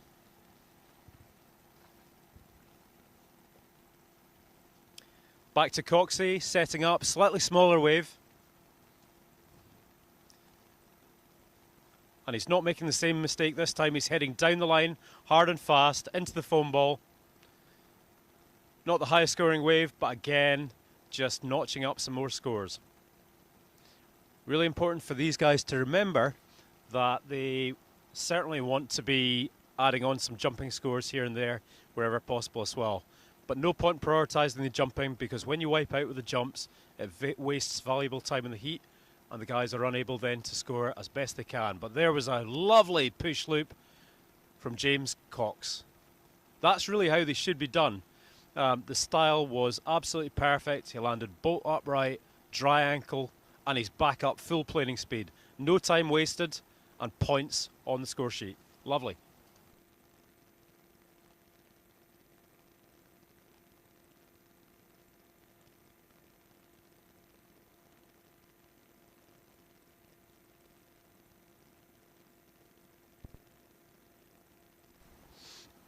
So we can see the guys tracking back out to sea here at the moment.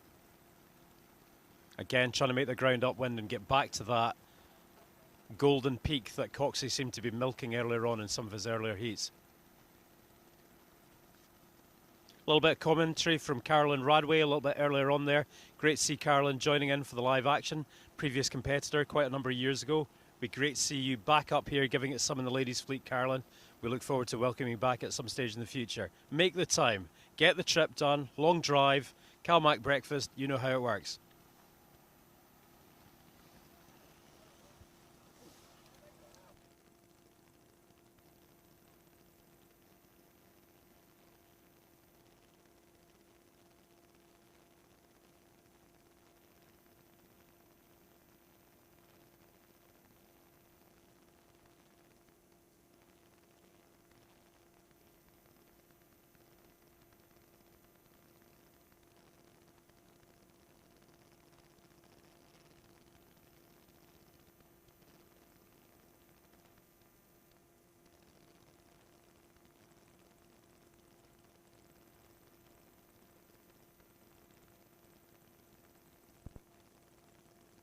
So coming back to the action, we've got Coxey coming back in towards the beach here at the moment. Doesn't look like he's managed to pick up a set wave.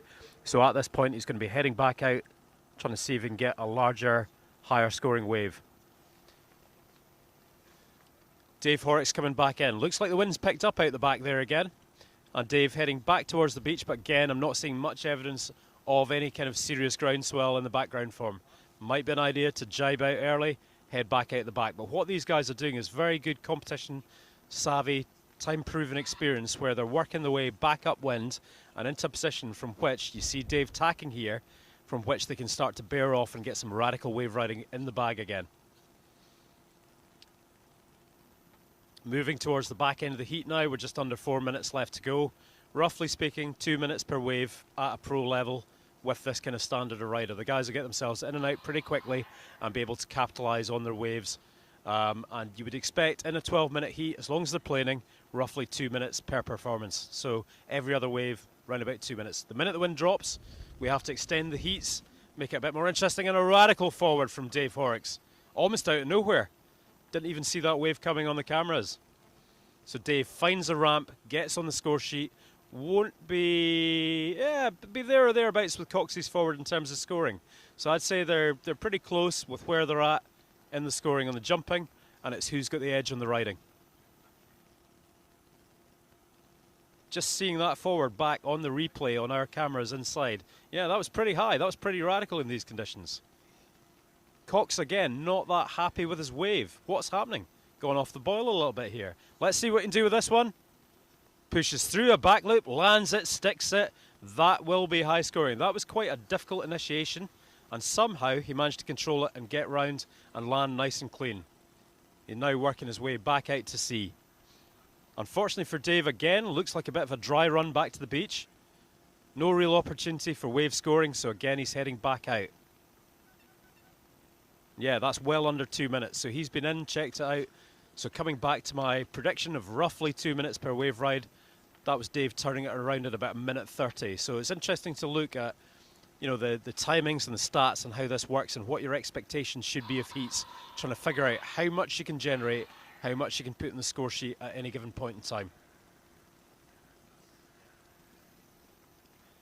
Okay, for you guys who are tuning in and watching on the live feed, I'd like to gauge some degree of feedback, what you think. Is this action escalating or what? You're seeing more radical wave riding now. We've got Coxey setting up on a big one here again. This is definitely improving from the earlier heats. Support our guys, tell them what you think, tell them what's good, bad and ugly. Let's see if he does it. Mega hit. Straight into the foam ball and continues with the ride. Trips a rail, goes over the front. All I could see were his toes dangling in the air at the end of that one.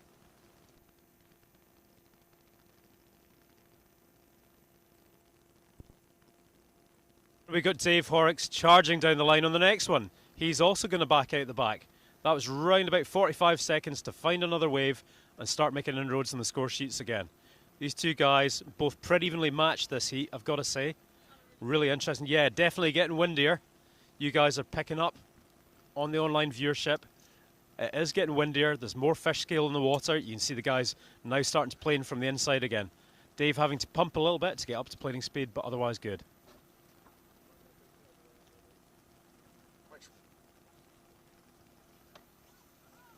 And watching Dave, here we go. Has he got a ramp? Nice push loop. Well executed, well landed. Interesting to watch. Push loops are definitely the loops where you can have a real diversity of style. And in this particular instance, Dave and Coxey definitely do them a little bit differently. Just a slight maneuver being performed in there. But both very stylish, nice dry landings, and good height and good extension in both loops from both guys.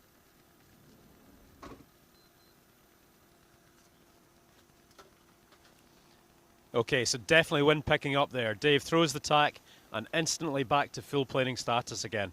Working his way upwind, little bit of a setup, upwind, backside bottom turn, and he's now going to start to bear off and go into the scoring section of the wave. Really windy, hanging on hard on the rig here. Struggles a little bit on the rail on the top turn. Charging down the line now, hitting that foam section. There's still a little bit of power there. So he can hit it, and he's now back into the unbroken section of the wave, but he goes down on what would probably have been the final top turn in that wave selection. Coming back to James Cox. Not looking quite as good in this wave selection just here. Very small.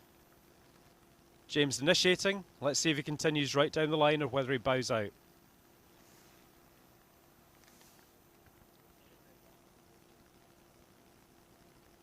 Yeah, quite a small wave from Coxie there, but just making sure that the score sheet is full. And they are now done.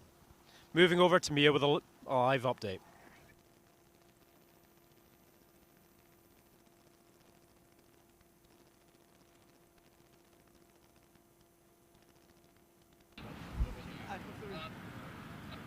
So we're in the transition period in between heats. I'm here with Mario. Mario, tell us, what did you have for breakfast this morning?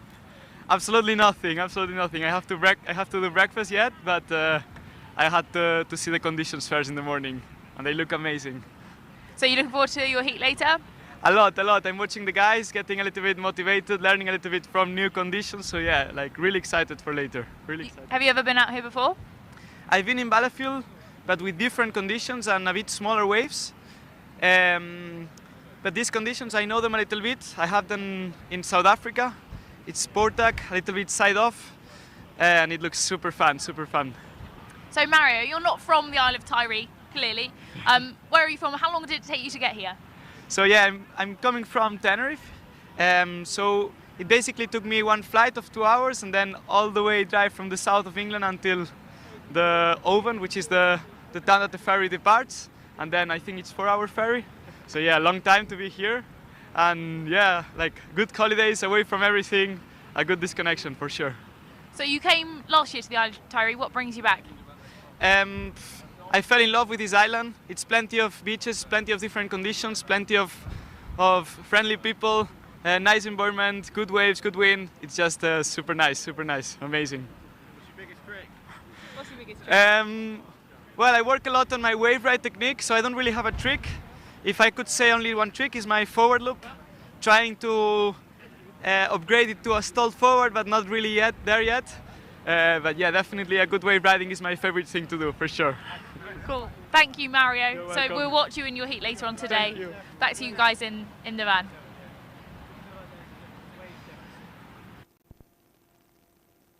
Thanks very much for that live update from the beach. Very interesting to hear from our international riders travelling from across Europe to get to the event this year.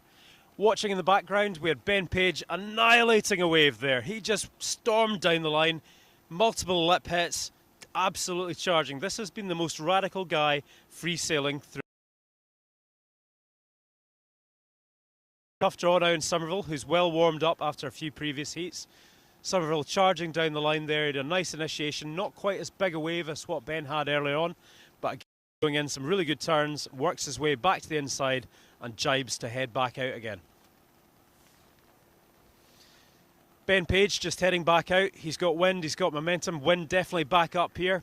Few interesting comments coming in through the live stream. How many jumps count for the scoring? Well, the answer to that is 2. We're looking for 2 different jumps. Repetitive jumping does not score as well. You need to have 2 different jumps. You can jump as many times as you like, in as many different styles as you like, and you will gain points for 2 distinctly different jumps, whether front rotation, back rotation, straight jump, or some kind of a variation with one-handed, one-footed, whatever it might be. Absolutely right. Both the guys in the previous heat, legends of the wave sailing sport within the UK. Fantastic to see that. This is now the younger generation. We've got Ben Page, who has been on the scene for a number of years, building experience. I guess he's what you call one of the mid-experienced guys. Lifts the heels there, nice radical little, almost aerial, but in a really critical section of the wave. And still riding, going rail to rail all the way down the section. Cutting across to Somerville, more of the same. Nice wave selection, really setting up nicely. Rory works in Tiree in the summertime, and he's here most other holidays, so you can really see his wave knowledge in the local paying dividends. Nice slashy style, on the tail, going rail to rail all the way down and through. Him and Ben making this look like, I want to get out the van, rig up and get in the water. Sick wave sailing.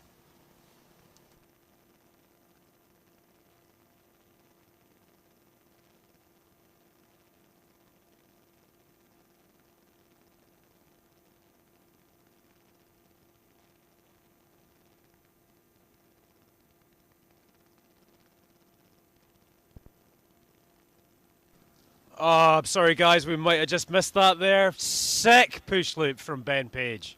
Unreal, super high, really aggressive, bolt upright landing. That blue sail, like I say, anytime you see that in the water here in Tiree, you know you're in for a treat with some radical action. It's quite cool at the moment. I can watch either on the screen from the back of the live feed truck, or I can actually look straight out the front window. Nice to get a different perspective. And two guys heading out to sea, looking super windy, really choppy out there at the moment. Somerville just turned, hacking his way upwind at the moment, heading back in, seeing if he can pick up a set wave. Ben Page just a little bit further out the back, and the two guys are looking to see what they can capitalise on in terms of waves. Can be a risky business that if you tack too early or jibe too early, heading back. If you've not got the waves you want, it does give you a limited range or scope to actually change your wave.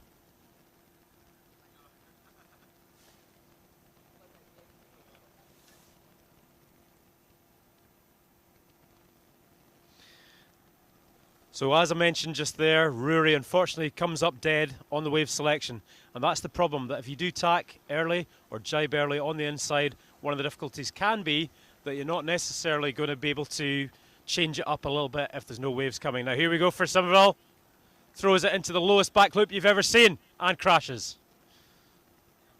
Sorry Rory, that's not going to score the points. Golden rule of competition, when you're trying to get scores on the board, do what you can do first, and what you can't do or maybe might just do towards the back end of the heat. You want to save yourself as much swim time as possible and just keep notching up the points. Rory going for radical action there, but unfortunately the wave didn't allow him for a huge amount of height. Having said that, he's recovered well. He's heading back out the back now,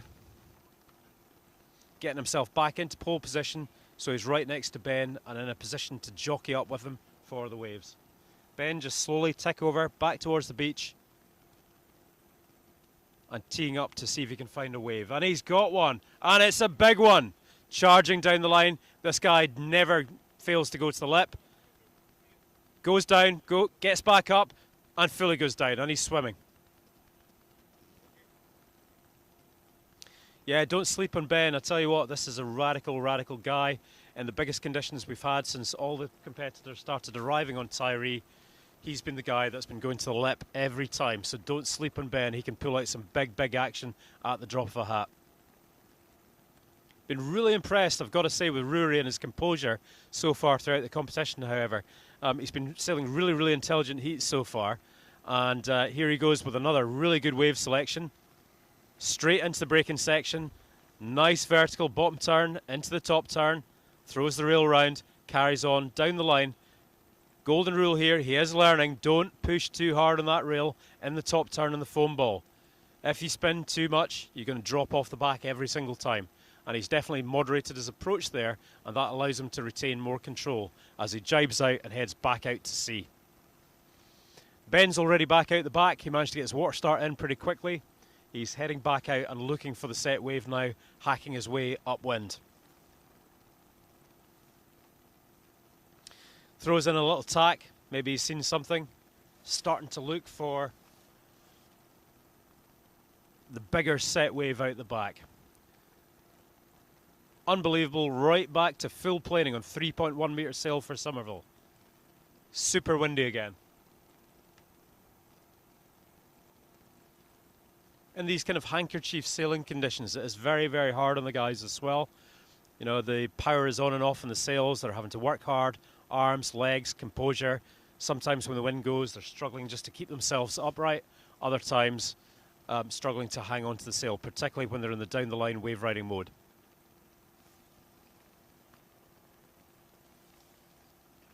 Somerville out the back, tacks into pole position. He's quite far upwind now. You can see him up past Ben.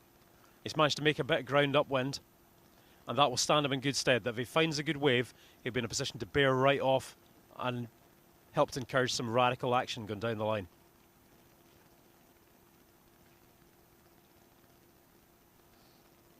Now, some interesting commentary. We've got John Blackwell from sailrepair.co.uk just asking, is it going more offshore?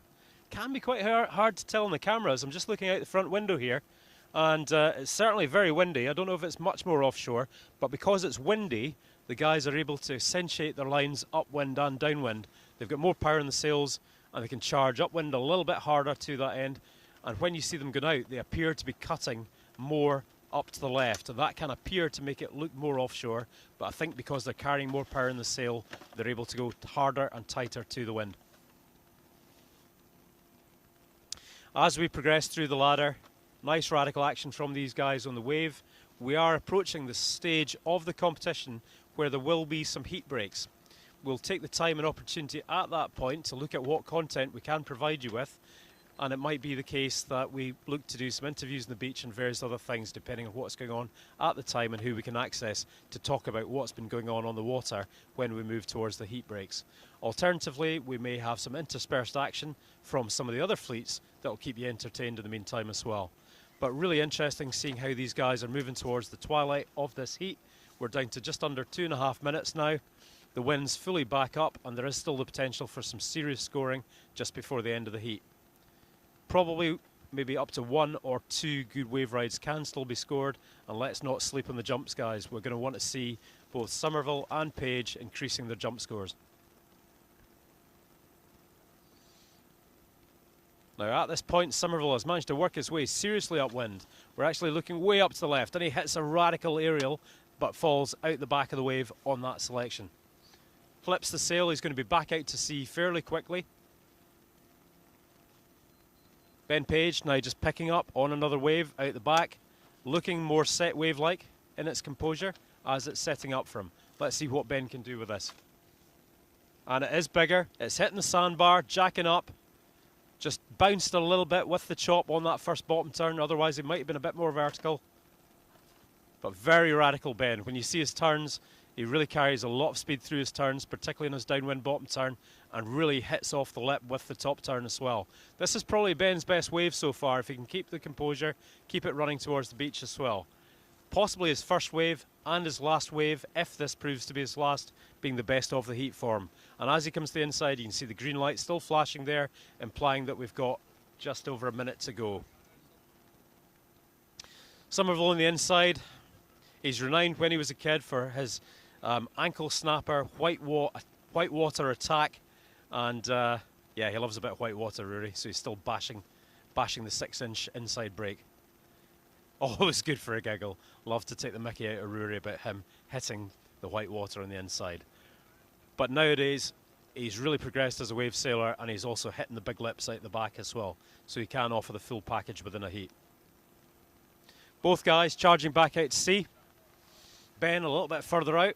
Let's see if he's got any ramps that's going to afford him the opportunity for a bit of jumping. I think he's probably a little bit too far out the back now, so no further jumping scores available. Last 15 seconds of the heat.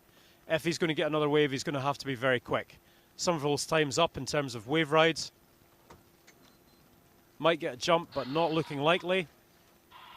And final seconds, and that's these guys all done.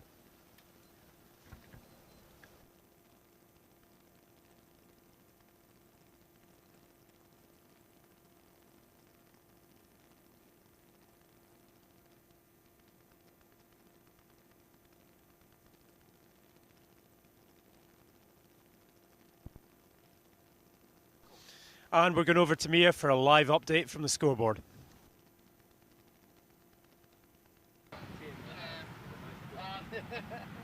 Okay, so we're on a 10-minute heat break here now. I'm here with some of the sailors. Some of them are disappearing. They don't want to be interviewed. I'm going to steal some. So I'm here with Miguel. So what moves are you going to be pulling out there?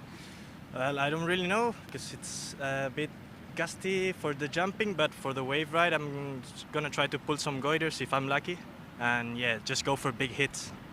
So I think we caught it on, might have caught it on the live stream the other day. Double back loop, is that what you did? No, not exactly. Double forward. Double forward? Yeah, I got the double forward like in the last 10 seconds of my last hit against Bubble, and it felt pretty good because I missed it on the hit before. So yeah, it was nice. So whereabouts are you from then? Are the conditions that you usually sail in like this? Yeah, like the other day, cross on Portac, I get quite a bit of that, so I'm comfortable jumping on that side. And yeah, I also quite like the conditions that we have today, so yeah. So what are your home conditions like? It's actually a bit of everything, but mostly we get easterly wind, really strong, and that's Portac cross shore. So yeah, we get some jumping and some wave riding, but we can get pretty much everything around the year. So, your first time to the Isle of Tiree, is it? What do you think to the cold and the weather here? Yeah, it's my first time. It's actually better than what I expected, because I think we've been quite lucky with the weather. It hasn't been raining that much, and I haven't been like struggling so much with the cold. I'm doing fine, so yeah, it's great. So, what ball setup? What fins you got? You've got quad, thruster. What's going on there? Yeah, I've got quads for today, yeah. But for yesterday, I was on thruster. Okay, Or the and day before. okay, and how many liters are you going to go out on today? Probably 78. 78. And is that your usual board that you'd go out on? Yeah, well, that's actually a new board that I just got. I'm trying it for the first time here in Tiree, and it's working pretty good. So yeah, I can't wait to give it a try in these conditions. Cool. And what size sail do you think you're going to run out there? Some of the boys are on 3.2s, 3.7s. What are your thoughts? It's quite up and down at the moment, isn't it? That's the thing. I rigged 3.7 and 4.0, and yeah, I'm gonna wait till it gets closer to my heat to see if I rig 3.3 or 4.2, like if I go bigger or smaller. It's pretty up and down. Cool. Thank you very much. Thank you. Thanks, Miguel. We're going to wander and we're going to find someone else to have a chat to for the last little bit.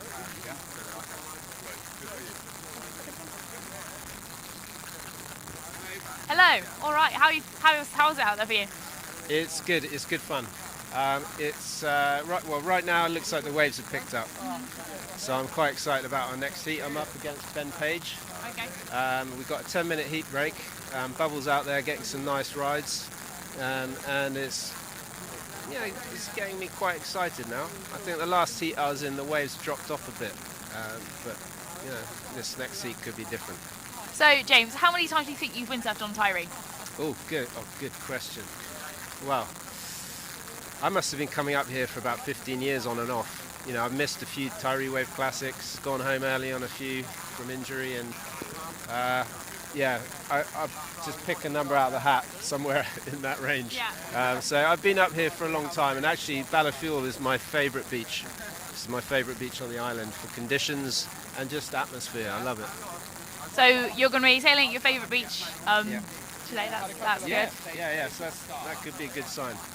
Okay, cool. And what kit you are heading out there on? What board? I'm on my 3.7 Ezzy Wave, which feels like about the right sort of sail at the moment, size-wise. Earlier on it was really, really windy, too windy. This is actually my smallest sail I've got. And then it got light for a patch. So, yeah, it's anybody's guess what the wind gods are going to do next, but hopefully it will be about the right size for me. Cool. Thank you. And good luck out there. Thank you. All right. Yeah. Cheers. Hello. Hi. All right. Introduce yourself. What are you on? So my name's Ben Page. I was on 3.7 just then. It was really fun. Really good waves. They're a bit choppy, so like you're bottom turning the first turn, so you come for like the opening section, you're just like bounce, like trying to hold on to it, but they're really fun size and like pretty perfect on the 3.7. So yeah, just really enjoying it actually. It's just fun windsurfing. Yeah, cool. So do you know who you're up against in the next heat? Yeah, so I've got Coxie, who's pretty handy. His last few waves were awesome. So I need to pull my finger out a little bit. I think I could get through against Tiree. I know I can out jump him. As me and Coxie, normally he's better at jumping than me, but I think I'll have to go take a bit more risk and try and get some higher scores rather than just like playing it safe. So yeah, got to go for it. But you feeling good? Yeah, I think so. It's really good. Thanks. All right, thank you. So we're going to be back with Nigel. Hiya, how you doing? So Nigel, tell us what's going on. Well, we've got the death heat just coming up now with James Cox and Ben Page stood behind me. They're about to go out in the water and do battle once we finish this heat break. Yeah, and then we're into the big ladder we're speaking about early on, where the giant killers are coming through. So now we've got Ben Page, who has charged through about 6 heats in the past and did really well. But James Cox is also on fire at the moment. I think either of these two boys could go through, get pretty far, take second or third, possibly first in these conditions. but we've also got Miguel Chapuis and Andy Bubble Chambers waiting to take them on as well. So it's all to play for still with the pros. All right. Thank you, Nigel. All right. Great. Cool. Okay. So we're going to wrap up now. I'm going to pass you back over to the boys in the van. The next heat's starting soon, so check them out. So we've got James and Ben up next. Thanks.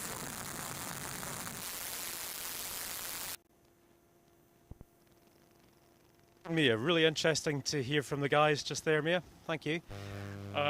We're still on the heat break just at the moment. Round about just under 7 minutes or so to go. What is really interesting, just sitting here in the van, I've had a little bit of time just to sit and look out the front window, and conditions actually seem to be picking up wave-wise just at the minute.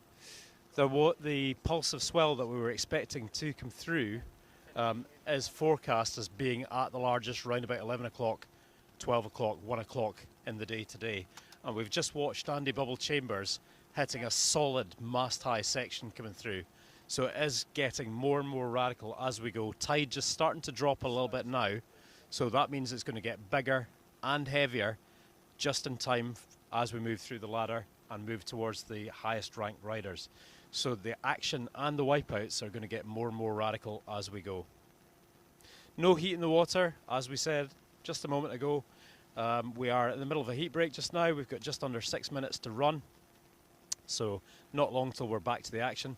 Great to get an update from Mia there with Miguel Chapuis, who's travelled all the way from the south of Europe, in Spain and Tiree kind of area, and come back up to sunny Scotland so as to get some action on the water with the boys up here. And guess what? He's not had it all his own way. The Brits have still got him pinned back in third position at the moment. But the good thing about the double, you never know what's going to happen. Anyone can win in a double. At the moment, we're down to 5 or 6 contenders, but any one of those guys can come right through the elimination ladder and still win the event overall. It's hard work. It's definitely easiest for the guys who are towards the top of the ladder already, but it's not impossible. 2018 saw Mark Parry come all the way through the ladder and actually win the event overall. We've seen Ben Page make similar charges in previous years as well. So radical action, radical conditions, and we're hoping for radical results by the end.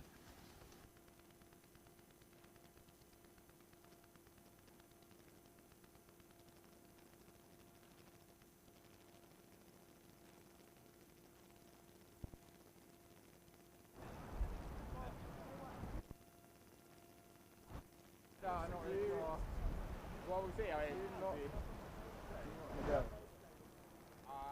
think you're getting a bit ahead of yourself. Then I'm not gonna. I'm sure that's not gonna happen. If I could, well, honestly.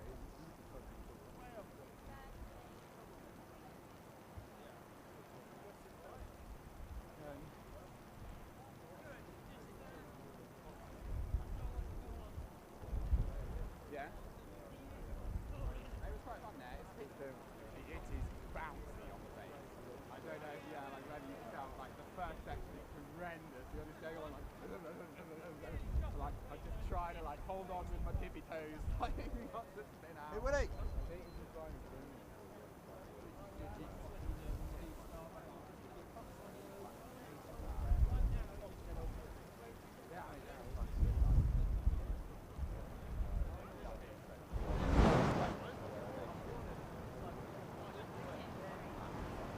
How did you want to get you back? Like all the way through Dixie Bay, like what's that back at that?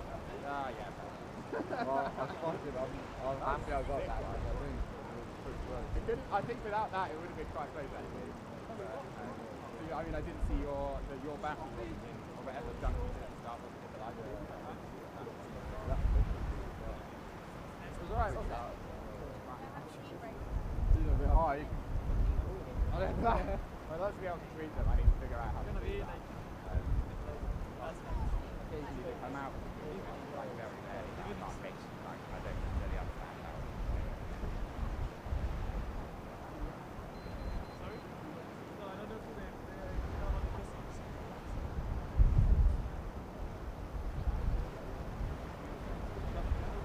You need 12 minutes.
Okay guys, welcome back to Tiree Wave Classic 2023.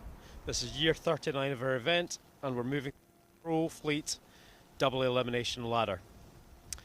Shortly we're going to be putting some more sailors back out on the water.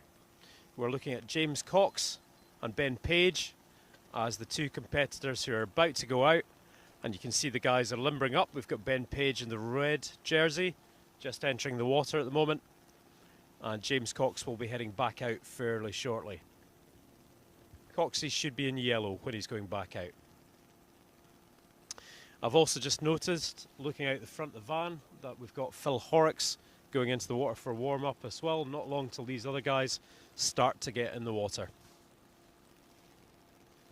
That's Ben heading off the beach now. You get a flavour of how windy it is here in Tiree at the moment. Ben on a pretty small sail, I would guess 3.4, planing straight off the beach on a small lively board as well.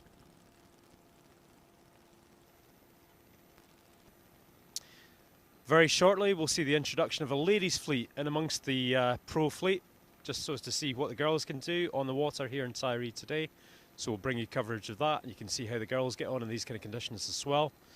And we're also aware that the future pros are out further down the beach where the wave conditions are slightly smaller, and the guys are limbering up in the water there as well with the future pros, and they're having a great time down in the water there.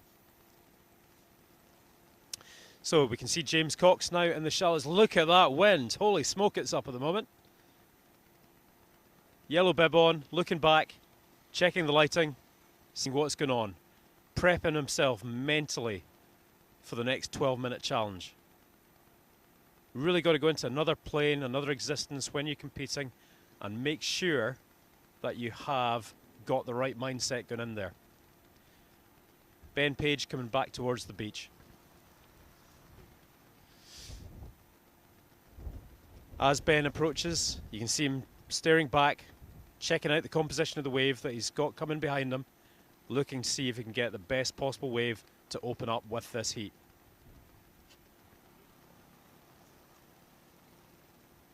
About 30 seconds to go until the start of the heat.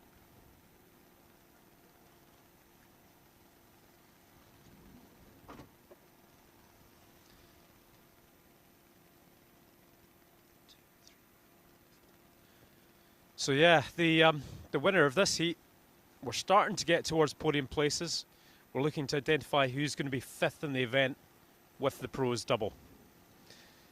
So yeah, for fifth position, we've got 6 riders left in. So the winner of this heat is 5th. The loser of the heat is 6th.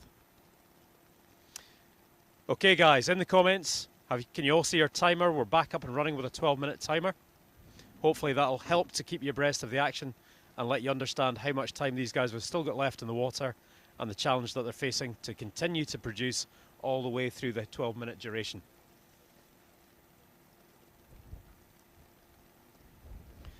James Cox heading back out to sea.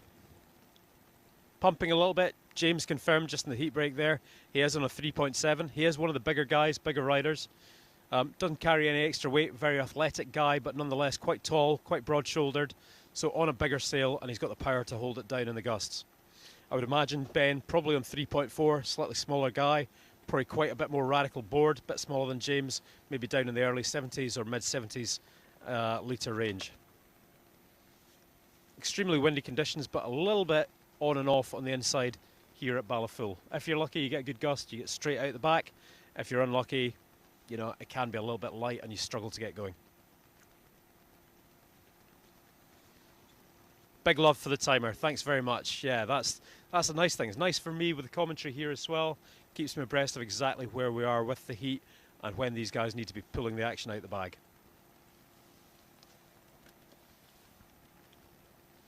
Both the guys out the back now, teeing up to see what they can find. James Cox has moved back into that upwind position from which he was finding so many waves in the earlier heats. Planing hard, planing well, getting himself into pole position. As he eyes up the wave, starts to look for when he's going to bear off. That's going to be a big one. That's definitely coming through, much bigger than what we were seeing earlier. Nearly mast high set. Hits the section, through the foam, bears off. Is he going to find the wall? Yeah, wasn't quite brave enough. I don't blame him. That wouldn't have been for me either. Moving through to Ben Page now. Nice little backside set-up turn, charging down. Big vertical wall on it, carves a lovely curve. And he gets that second turn in, but not quite soon enough before the lip comes down, clamps his board, and sends him swimming. Radical action to kick off as we look for the 5th place in the men's pro division. A little bit warm-up swimming for Ben just there.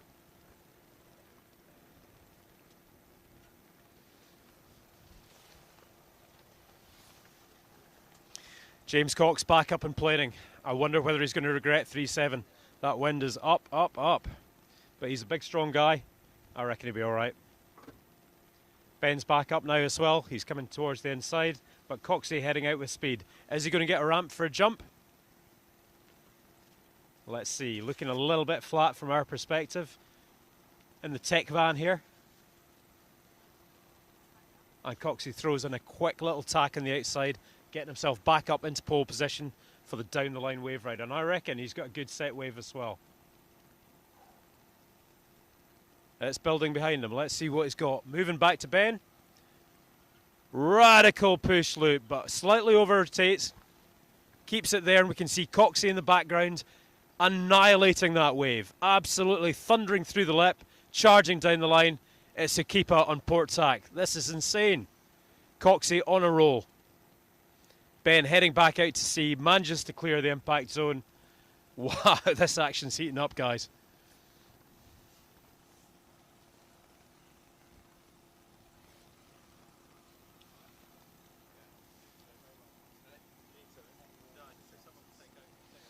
So the guys are heading back out to sea again at this stage. Coxey off the beach with a little bit of speed. Let's see what he's up to. Just changing cameras here for your benefit. You can see he's planing hard off the beach, full power, holding the sail a little bit gingerly so he doesn't get too overpowered, but he's looking for that jump now. He's got a nice radical wave face. Oh, that was nasty. And there's my son in the background. Now I'm starting to worry when Cox is getting hammered by big grinding set waves and you see your 13-year-old in the background. That's not good times, guys, I can tell you.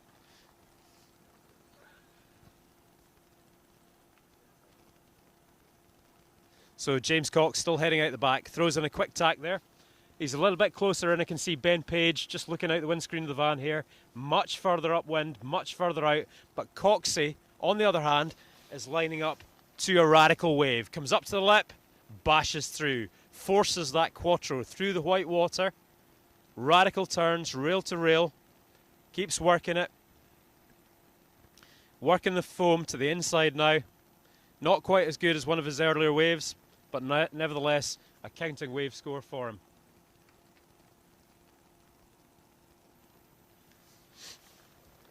Ben Page now coming in from out the back.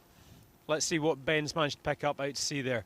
It's quite difficult to judge because until the swell hits the sandbar, there's quite a deep trench and suddenly the water comes in and jacks up on this sandbar on the inside here, and suddenly the wave doubles or triples in size at that point. Doesn't look like he's got much to work with just here at the moment. James Cox with a radical forward, lands it on point, more scores.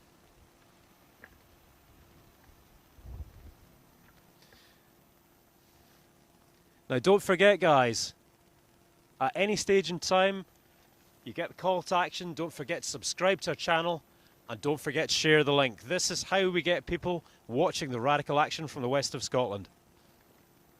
Subscribe to our channel, share the link, get it done.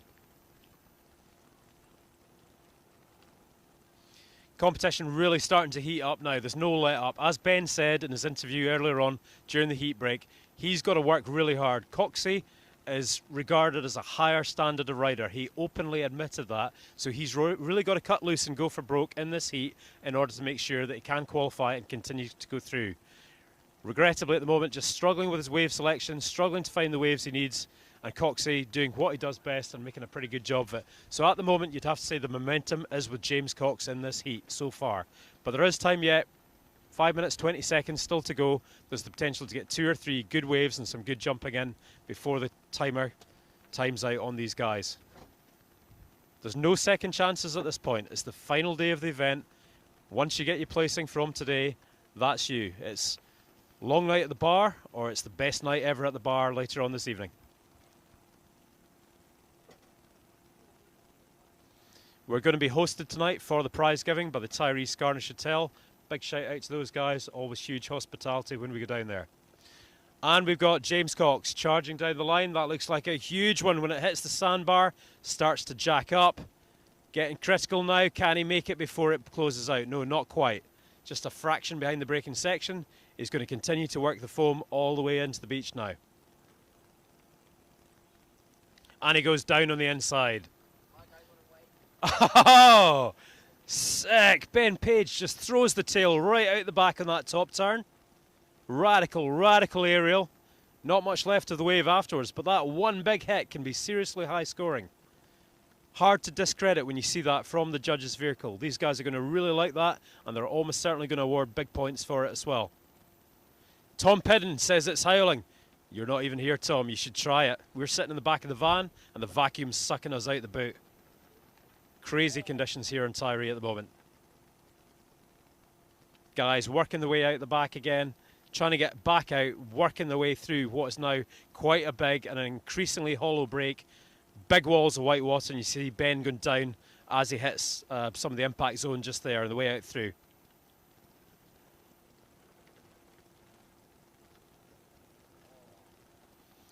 That's really unfortunate. Ben's going to lose a little bit of time at the back end of the heat there. He's gone down, and he's gone down hard. As long as he doesn't lose his kit, he should be able to recover fairly quickly and get back up and riding. But he's got a mountain of work to do competing against someone like James Cox, who's already back out the back. He's in heat seeker mode, looking for that big wave out the back to hone in on and get another high-scoring wave ride.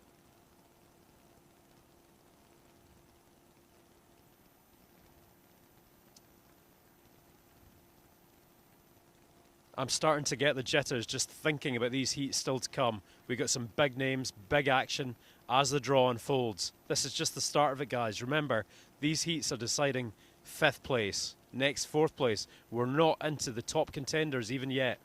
So it's only going to get better, and the waves are picking up, and it's becoming more radical. More wind and more waves.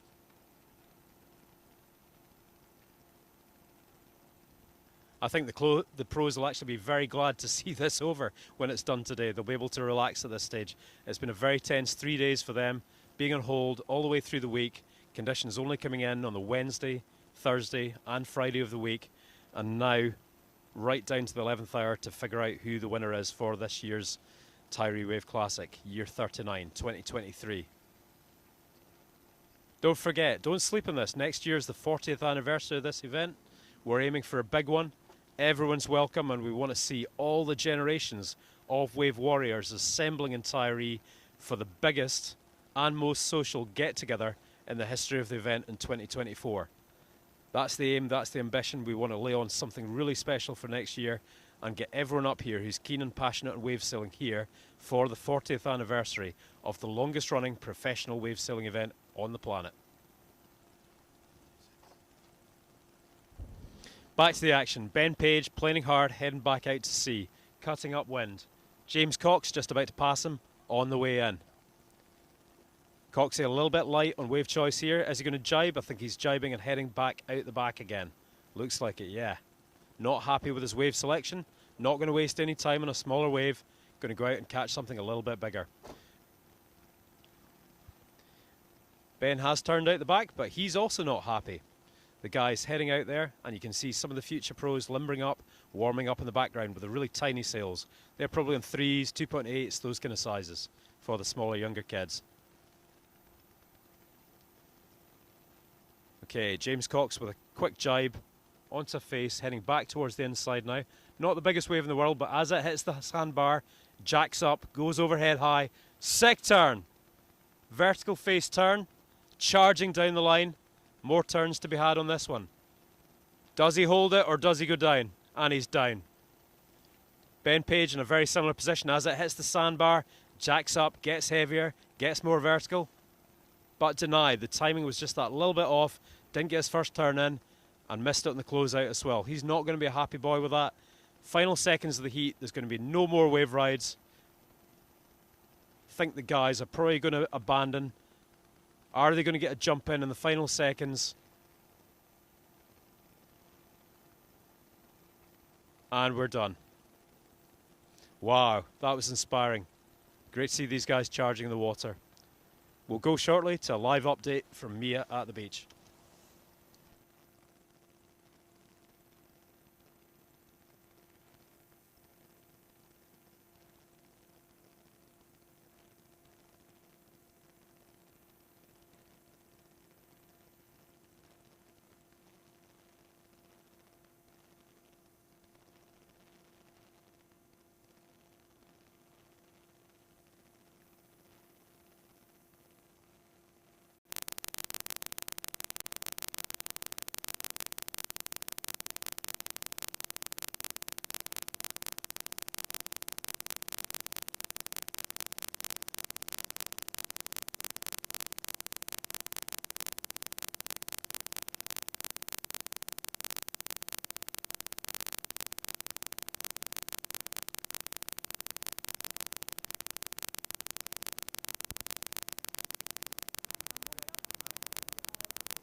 Guys, welcome back to the action.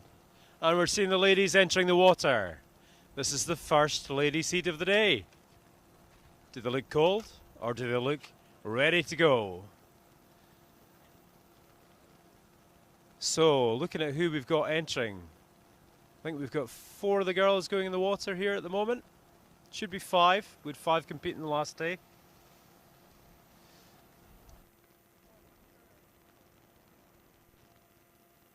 The lime green duotone, furthest upwind, we've got Tiree.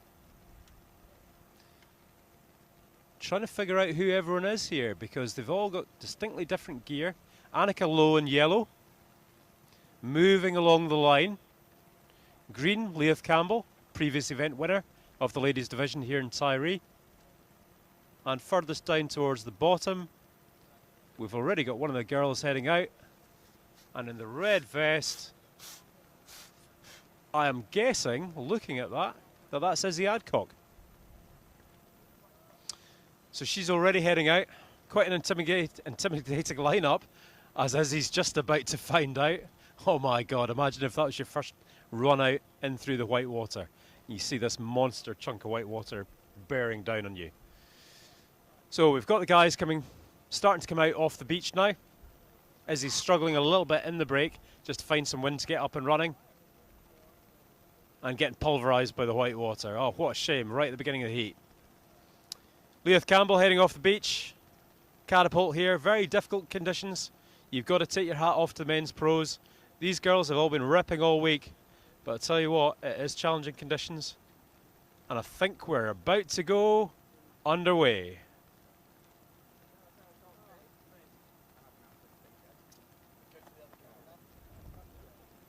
The girls are getting up and running here. Not quite sure what the delay is. They definitely want to be sailing at this point. I think the 2 girls that have headed out have got the timings right. But yeah, with 12-minute heats, we appear to be already 2 minutes in, and the guys are just struggling to get out through the break there. Some of them starting to plane off the beach. They've been able to capitalise on the wind and starting to make some progress out to sea. Hopefully the wind fills in a little bit on the inside. Makes it a little bit easier for them getting out off the beach there at the moment. Very light on the inside. So we've got Leith Campbell now out the back. Annika Lowe just clearing the impact zone, also out the back.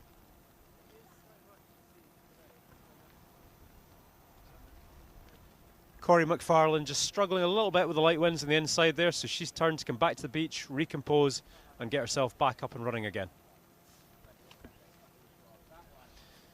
We can see Leith heading out to sea there, and just off the side of the action, Annika Lowe just managed a little bit of a jump there, so she's opened up her jumping scores from there.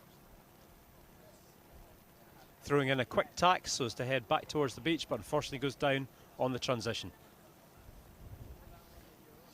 Leith Campbell hunting for a wave at the moment, trying to find her first scoring wave of the heat.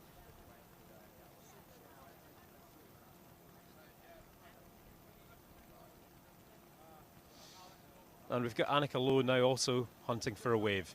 You can see there's quite a distinct wind line there out to sea, where the guys go from really radical wind conditions and suddenly it just drops a little bit.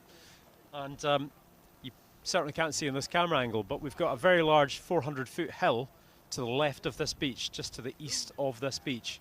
And in turn that tends to block the wind a little bit as you get more to the inside. Not a problem when it's blowing gale force, you actually want the control. So, first wave ride of this heat. We've got some radical action. Leith Campbell goes down hard. Hopefully she's all right. That looked nasty. Nice wave selection, nice wave choice, but sometimes, as I say, just as you bear off, that wind fills into the sail, and suddenly, before you know it, you're overpowered, where seconds beforehand it all felt okay. Annika Lowe struggling to get into pole position for a wave just here at the moment. That sail looks really small. You're probably looking at something like, I don't know, 3.4, 3.1 for the girls, maybe even smaller. Some of the manufacturers go down under 3 metres as well. She's bearing off. Heading that section just there, two of the girls on the inside, Leith Campbell on the Neil Pride. Just recomposing after what was quite a nasty fall with a first down the line wave ride.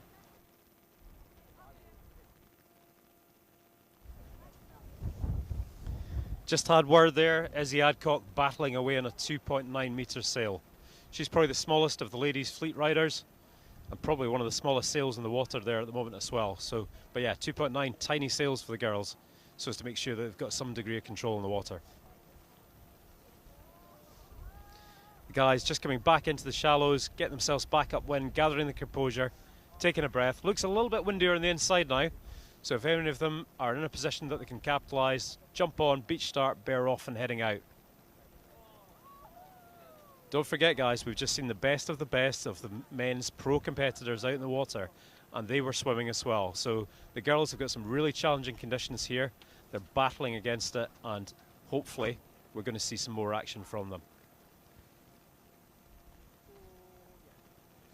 All the girls just taking a little bit of time to compose themselves, gather and take a breath.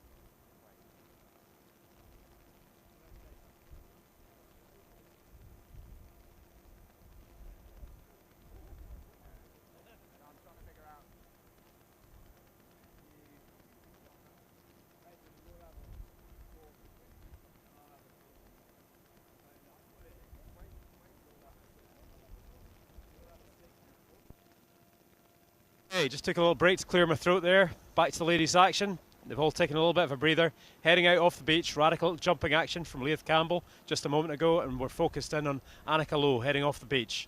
About a hit. First ramp, a little bit of airtime there, heading out off the beach. Just under 5 minutes left to go the heat with the girls. Changing across to 2.9 metre Izzy with Izzy Adcock we've got on the 2.9 metre Izzy. Annika Lowe.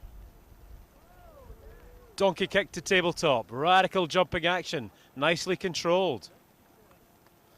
Leith Campbell heading out to sea. Now the first thing you're going to notice is this is a 4-man heat. Going from the 2-man heats in the men's pro division, we've got a little bit more action now with the girls with 4 people in the water that we can hone in on and watch at any given point in time.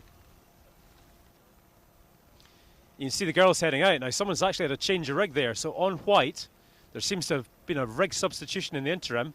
And I would guess that that is Rory Somerville's that Karina's now using in the water. So that's her change to 3.1 on the yellow and red Goya. Leith Campbell in the meantime, upwind, setting up for wave ride. Looks like a bit of a set wave coming in behind her. Turn in before the critical section. Not quite. Huge gust coming through just as she initiated the bottom turn. Really hard to hold on to the rig.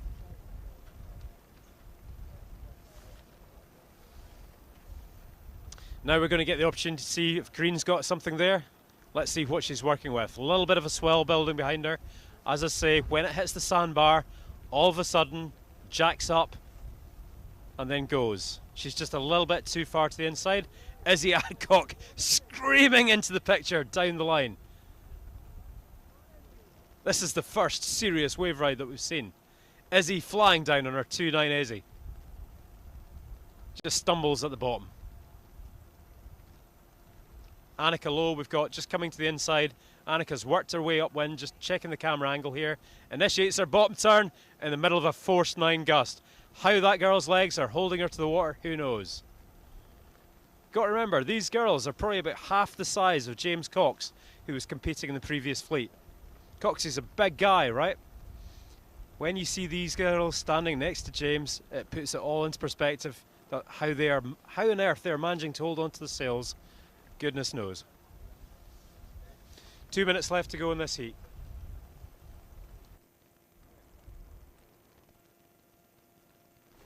After this one, we'll go into a heat break, guys, so stay tuned. Take the opportunity, get the kettles on, make sure you get the sannies out. We're here for the duration. Annika Lowe heading off the beach, good speed, she looks nice and composed.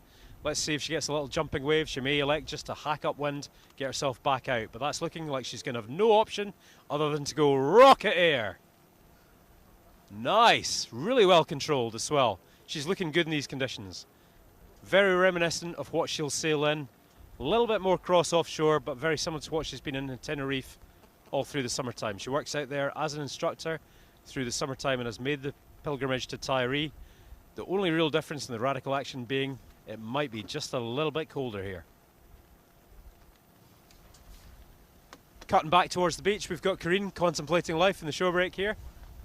Let's see if she's still got some venom in the tank. 1 minute left to go. Very challenging conditions for the girls. Don't forget, they are in the smallest sails that anyone owns on the beach. They're literally grabbing sails from the guys who might have some smaller kit so that they can actually go out and do competition in this. Very challenging conditions. Looking out the back, we've got Annika Lowe coming back in.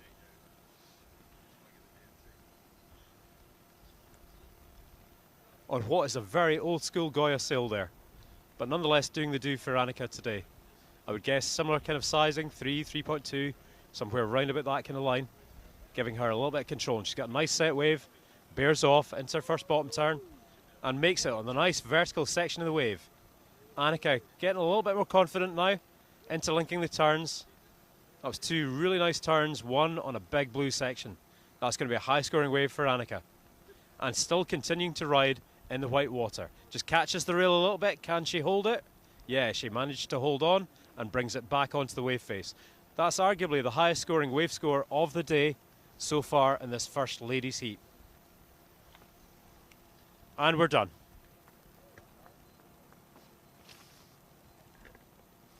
Shortly we'll bring you an update from the notes board as we cut across to Mia at some point shortly.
Okay, so heat break's been cancelled. We're straight into another heat with Bubble and James Cox. They're heading out on the water now.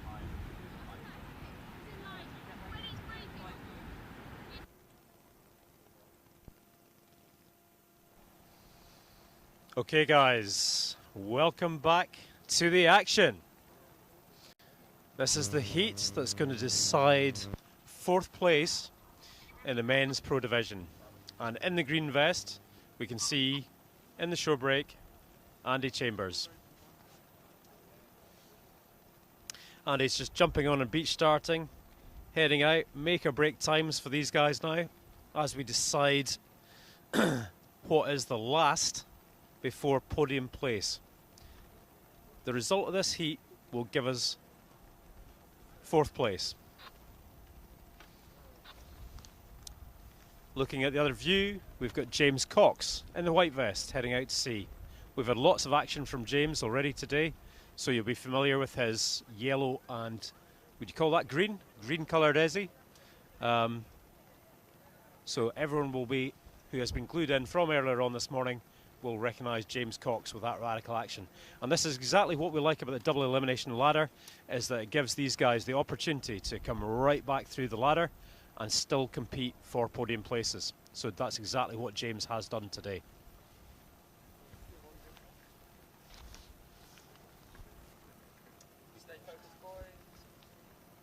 So watching James Cox, that was just a quick tack out the back, getting himself into position. Bubble has gone way out to sea, still hunting for a big wave, but that's him now jibing, getting himself set up in position. And it does look like he's got a bigger set wave out the back there. But we'll cut back to Coxie for the interim. He's a little bit closer in, and we might see him take a wave beforehand.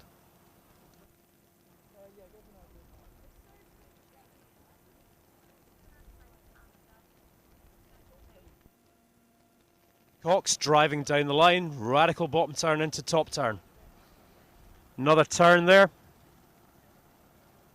Backside, front side, sick action. Straight into Andy Bubble Chambers. Sick hit off the lip. Charging down the line. Has Andy still got something to hit there? No, he's pretty much into the foam now at this stage. 2 good opening waves from the guys, but I reckon there's more radical action to come from them. 2 of the top contenders in the UK, hometown sailing buddies on the south coast. But I'll tell you what, there's no love lost in Tiree.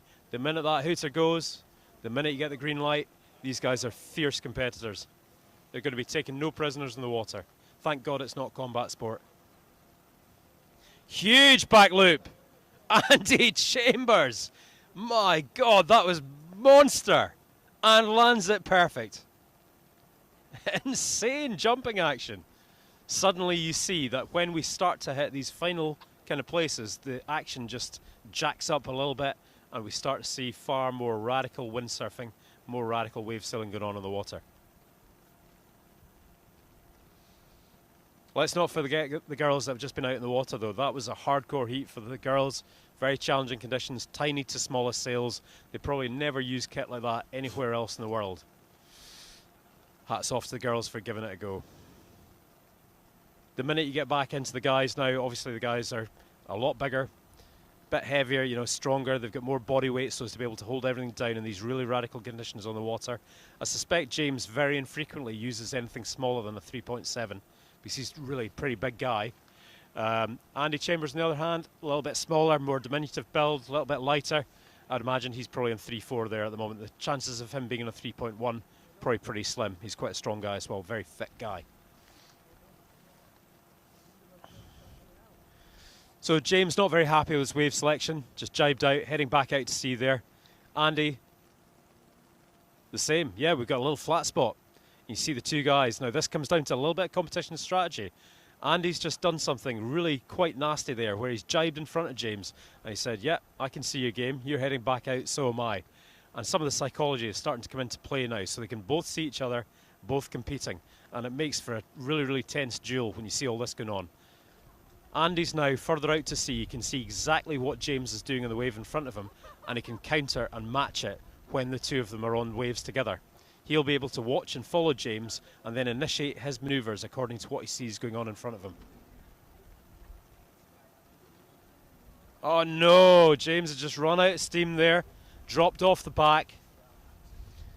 Leaves Bubble in pole position. He knows he doesn't need to go too hard on this one. Make sure he gets the initial turns in, go radical towards the end of the wave. Working his way upwind, initiates the first bottom turn, carving hard on the downwind, hard off the lip. Smaller wave, a little bit less danger, but at the moment, working hard so as to make the turns and move downwind. Just running out of speed just a little bit, but he's still on, moving towards the unbroken section of the wave, comes up nicely under for the oh no! Loses it on that final turn. What a shame for Andy. That would have been a nice finish to a nice wave. Hopefully he recovers quickly and heads back out the back for more set wave action.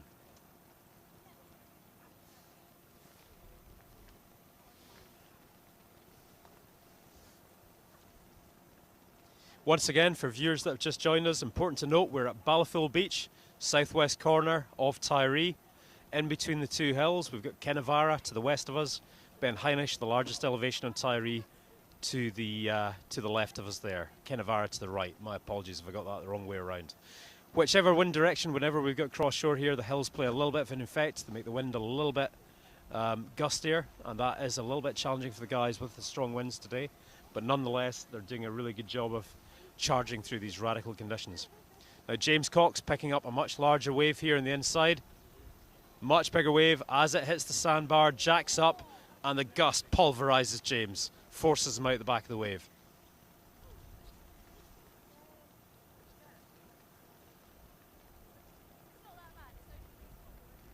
No way, I can see Henning Voj online here. I shared a few dangerous nights with that guy in the pub in Tiree 20 years ago. Henning's a bit of a legend. Andy Rips on the water as well, tuning in from wherever he is in the world. Great to see these names. More action from Bubble. Here we go, down the line. Far better wave, carving hard. Radical bottom turn, top turn, and James Cox having to watch on as Bubble pulverizes this wave. Highest scoring wave of the heat so far by a mile. Radical action right up under the lip. Vertical bottom turn, vertical top turn, straight back down and straight into the next turns. That's what we expect to see at this stage of the competition.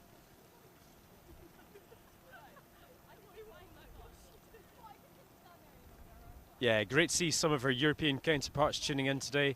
Lots of radical action going on with the youths and juniors in Hansholm.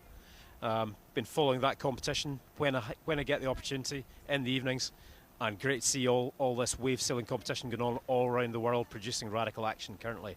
No exception here in Tiree today. 6 foot to 8 foot sets, cross off, down the line, smallest sails imaginable. This is what we're looking for. This is how we get to decide who the best in Britain is and who the best who've travelled to support this event also are as well. Don't sleep on Miguel Chapuis. He's going to create some real upsets as we progress into the final rounds of the Pro Double.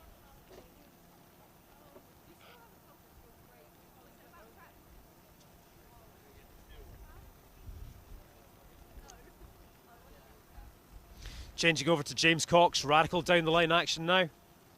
Nicely up and under the lip. Smacks the lip hard. Continues with the ride, down the line. Into the foam ball. He's finding every section imaginable on this wave. Not quite as high scoring as Bubble, I would say, but we'll leave that down to the judges. Impressive just the same. Yeah, I see some commentary coming in from Henning online now. Yeah, I remember you, Henning. How could I forget? 20 pints of Guinness later, how could I forget? We get some wild sailors coming up to Tiree for the best conditions and all the radical action on and off the water. This is the time of year for it. September, October, November, we get all the best riders coming up here, creating memories for life while visiting Tiree in the Hebrides. No jumps so far for these guys. They've slept a little bit on the jumps so far this heat, but you know, they do still have to fill that side of the score sheet. An interesting observation from some of our online viewers. The key thing to remember, guys, a jump only takes a few seconds if you get the right run on the way out. The wave rides are far more important, a little bit more time consuming, and they have to focus on getting the best wave scores they can. The wave scores typically will decide who goes through the heat and who doesn't. But in no way, shape and form are our competitors sleeping on the jump scores. They've got to try and get those jumps in as well.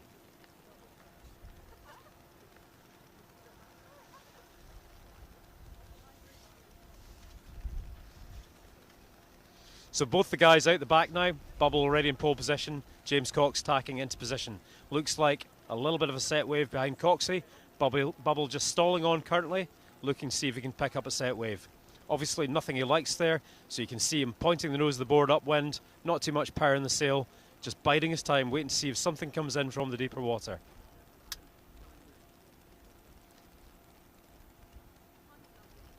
The one thing that we've got to note about this sport, it is a dangerous sport as well. We've already had Michael Archer off the water, who's one of previous judges for this event, previous head judge at this event. Radical sailor in his own right, done some damage. Bubble on a radical wave, just here again, making some phenomenal turns up and down the wave face. Not quite as big as one of his previous ones, but a really good first initiation turn. Lifts the heels, a little bit of air time. We can see those K4 fins shining out from underneath the board there. Yellow board, yellow fin, yellow sail. Andy Chambers. James Cox setting up for one now as well.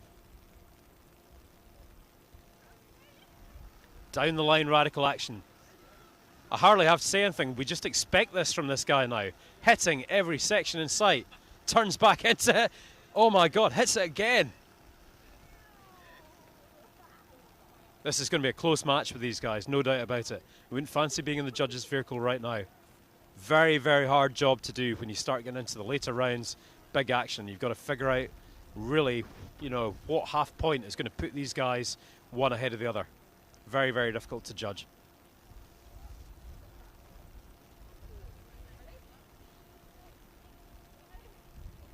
Great to see these guys ripping as hard as they are in this tack as well. Both known as starboard tack specialists. Wind from the right specialists. But actually making a really good show here for us and Tiree. No, we were waiting on a jump there. We got just a big floaty jump from James Cox. Yeah, both guys known as starboard tack specialists. A couple of years ago, James won the Cornwall event in some rare starboard tack conditions for those guys. So yeah, that's really what their forte is. Sailing out their skin, out their comfort zone here in Tiree on the final day. Let's not forget a big shout out to the young lad who's limping about. Arthur Pym, otherwise known as Teddles, on the beach. Broken foot, still smiling, on the crutches today, jumping about on the beach, still spectating. So we've had a few injuries over the course of the week, but the guys are still super keen. Now, what we're going to see from Andy on this wave, when it hits the sandbar and starts to jack up, that's what we'll know what he's got. Starting to hit the sandbar now, up it comes. Maybe about head high as it starts to engage on the shallower sand. Not quite as big as his earlier one either. But again, making lots of nice interconnecting turns, rail to rail. Back to James Cox, again a smaller wave for Coxie this time around. As it starts to get to the inside and jack up on the sandbar, we'll see whether it turns into a good wave ride or not.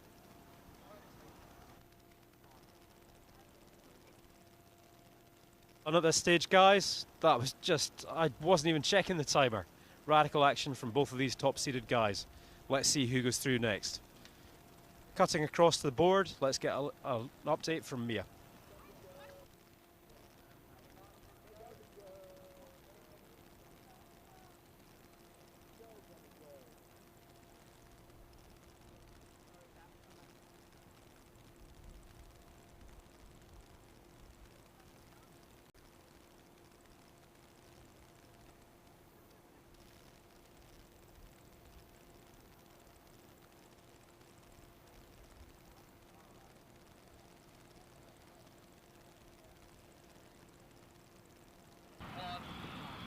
Okay, so we've got the girls heading out there for their heat now. So they were a bit hesitant for their first one, but now they're so keen to get back out on the water. We've got Izzy, Annika, Corey and Leah all smashing it. Good luck, girls.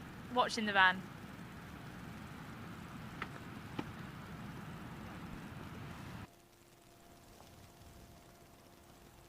Thanks very much for that update, Mia. Looking back out to see, we've got the girls lining up for the next heat. Soon to go again.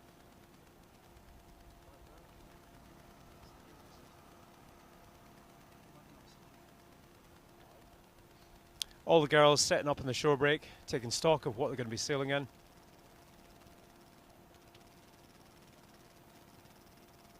And working from right to left in this instance, we've got Corey McFarlane in the white bib, furthest downwind. We have Izzy Adcock in the red bib, next along in sequence.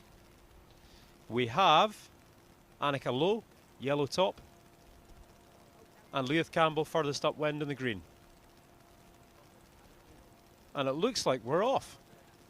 The guys are all beach starting and about to head out to sea. Fair play, girls. Planing off the beach. Looks a little bit more interesting than inside. A little bit of airtime for the girls furthest downwind at the moment. Great when we get 4 riders with this radical action at the start of any given heat. Corey McFarlane furthest downwind in the white bib. Annika Lowe immediately upwind of her in the yellow. Everyone's starting to think now as they drive out through the impact zone. Not too many waves. A little bit of a floaty jump there from Annika Lowe. And now starting to hack upwind. Starting to look for the first wave ride when they turn and start coming back downwind again. Very windy conditions, as you can see, planing hard off the beach, back out to sea again, so it's going to be another challenging one for the girls. Little flat spot, definitely enabled everyone to get out very successfully there. Mixed approach on the outside. Now this is interesting, we've not seen this in any of the guys' heats. Both girls contesting for a single swell line. They are now starting to separate, and Karina's dropped off the back of that wave, leaving it to get Annika if she wants it. Otherwise, there might have been a little bit of dispute in that heat.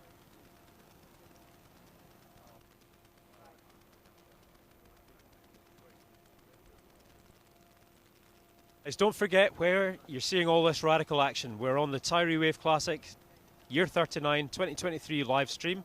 Make sure that you subscribe, go to our YouTube channel. This is where all the action's happening.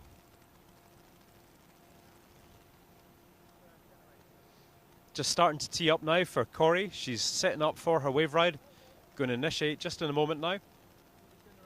No, she's heading her way upwind. She obviously fancies getting into more of an upwind position, and now initiates her wave ride, driving off downwind, hitting the white water and starting to head down. Unfortunately just dropped on her first bottom turn, just there. Upwind of her, we've just had some radical action from Leith. She was in a bigger set wave there, and you can see the 2 girls converging in on the inside.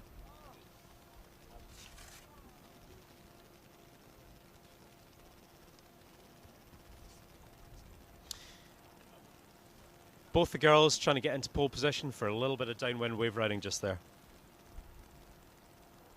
You can see Leith coming back to beach, just taking the time to gather and compose herself back at the beach here. Grab a few breaths and then head back out to sea again.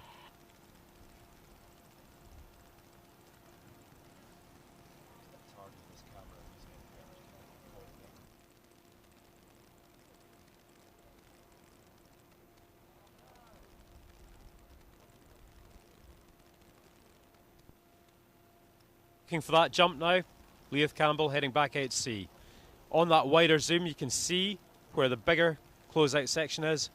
Heading upwind, she gets a little bit of a donkey kick style jump there, and that's points on the score sheet for Leith with the jumping.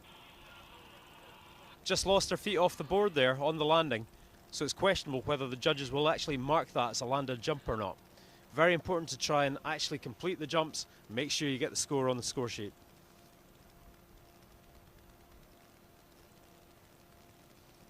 Haha, bit of online commentary. What's the temperature like there, says Arthur Sadler. Arthur's the man responsible for our lighting with the British Wave Sailing Association. Very, very clever man that's engineered us a great LED lighting array which helps us to figure out, you know, when the heats are running and when they're not running. So in answer, we've had a little bit colder temperatures earlier on this week, Arthur, but now temperatures have actually warmed up a little bit. We're a little bit milder here today. I've been sitting commentating for the last couple of hours and it's not too bad in the open back of the van here. Annika Lowe with a jump on the way out on that last run there, just managing to get a bit of airtime, getting her jumping score sheet filled up. Moving back up, upwind through the girls, taking in the overall panorama on the beach, and coming back now to Corinne McFarlane and Izzy Adcock. You can see just how small Izzy's sail is there by comparison. A whole heap of mast, half a metre mast hanging out the top of that, 2.9 Izzy sail. She's the smallest girl in the girls' fleet, so understandably so needs a smaller sail, but because it's so windy she'll still be pretty powered up with that at the best of times. Just struggling a little bit, she was downwind of Corinne just there, lost the wind a little bit and struggling to get back on the board now. John Isaacson says, these girls are tougher than 99% of the blokes he knows.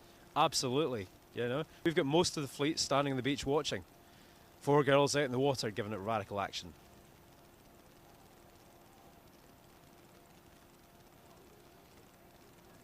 Guys just gathering their thoughts out the back, and here we come to Leith Campbell. Big set wave carving down the line.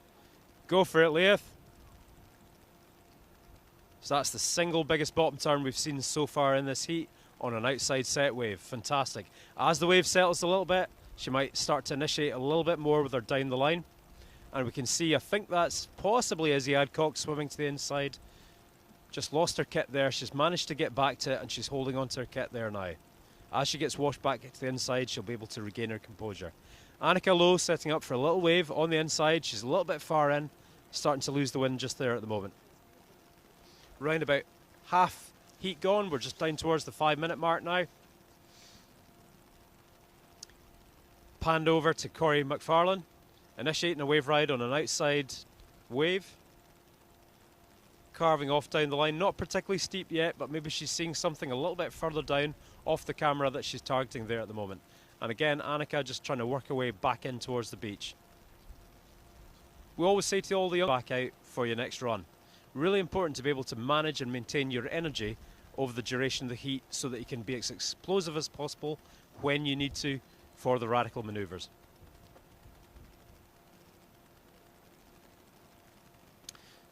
Oh, Izzy Adcock goes down hard, working back out to sea. Hopefully that's not too much for the smallest of her female competitors. She's already had quite a big swim just there beforehand, and it looks like she's right in the middle of an impact zone with the set waves starting to come through there as well. Hopefully she's okay. Leith Campbell's managed to successfully navigate so as to get back out the back there. Looks like she's outside the impact zone now. Annika Lowe heading off the beach with a bit of planing speed. Making it look easy, plying through the waves, a little bit of rocket air off the white water there, bearing off, pumping hard, building the speed. And a little bit of donkey kick action just there for Annika. Excellent, well done Annika. Fortunately Izzy's back up and running, and actually she's in pole position for a bit of down the line. Let's see if she can capitalise on it. Wave just starting to catch up with her. She bears off, builds some board speed, puts in a nice little turn just there, just before the foam ball. Bears off now, a lot more power in the sail. Just working that wave all the way down along the wave. Working the board rail to rail as she goes. Panning back upwind, let's see what we're getting in terms of action further up here. Leith Campbell charging down the wave. Unbroken wave section. Sets up for her next bottom turn, a little bit more power in the sail. You can see her letting go with the backhand there, she overpowers on the top turn. But well controlled, well held by Leith. I think we're back up and running now with the other camera. We'll pan back, and here we've got Annika Lowe looking for a wave. She's on a wave. Let's see if she chooses to bear off. Dropping into her bottom turn. Annika's got really nice projection normally with the front arms, but unfortunately just hits a little bit of chop there. Stalls a little bit and gets pulled over the front with all that power in the sail. Leith Campbell leaving the beach here again. We're moving towards the twilight of this heat, down to the last couple of minutes or so of the heat.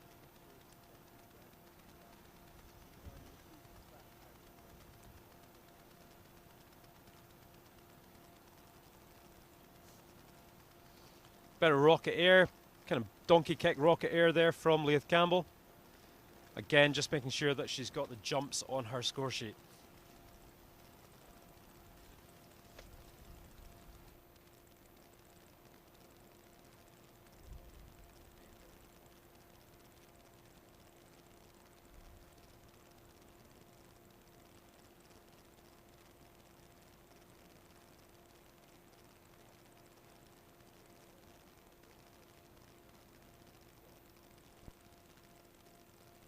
So the wind seems to have dropped a little bit on the outside here. Leith Campbell just making progress upwind, but definitely not as powered up as she was earlier on. Just looking back to the big overview from the beach, just to see what the others are doing in the interim. You can see the girls already breathing heavy, starting to get a little bit tired, a little bit lethargic towards the end of the heat, gathering composure to see if they're going to put in a final run or not. You can see Izzy Adcock making her way upwind. Corey just standing in the break just there. We've got Leith out the back, and she's teeing up probably for what might be the final wave of the heat. Looking back over her shoulder, looking out to sea, seeing what's coming, trying to get a nice high-scoring ride to finish. Obviously not very happy with her setup there, can't see anything coming, so she tacks quickly, heads back out to sea in an effort to try and find a high-scoring wave right before the end of the heat. Annika Lowe heading out off the beach, planing there. Last 30 seconds of the heat, can Annika get a jump? A little bit of airtime, big outside wave there, threatening to take her out. Let's see if she can get out and over that. Yeah, no problem for Annika. Making easy work of that big white water section. Cutting back to the other girls, we've got Corey just gone down, heading out off the beach there. We've got Leith initiating a big bottom turn. Just goes off the back on the top turn there, unfortunately. And we're all done with that heat.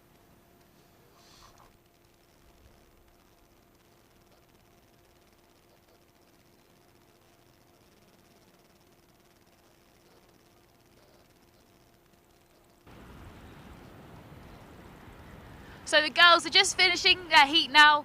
We're going to see who's got the scores on the doors. It's quite close now.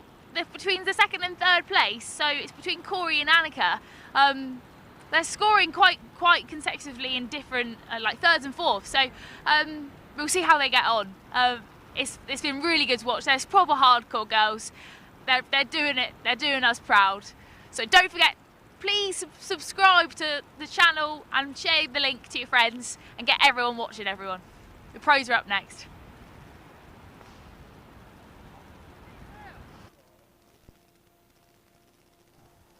That's great, Mia. Thanks very much for that update. So we're back to men's pro very shortly. And guess what? We're into podium places. This is where we really start to sort the wheat from the chaff.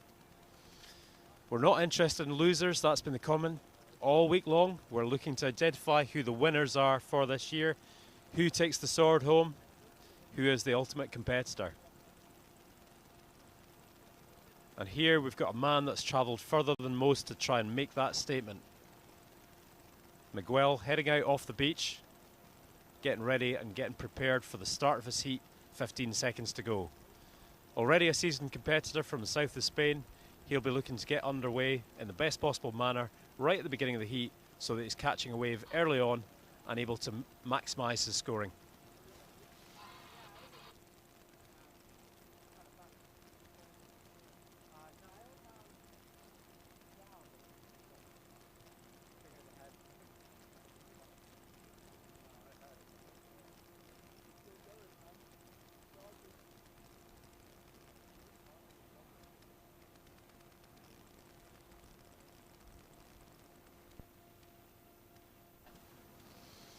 So just cutting back to James Cox. That's Coxie in the red vest with the customary green sail that we got used to over the course of the morning heading out.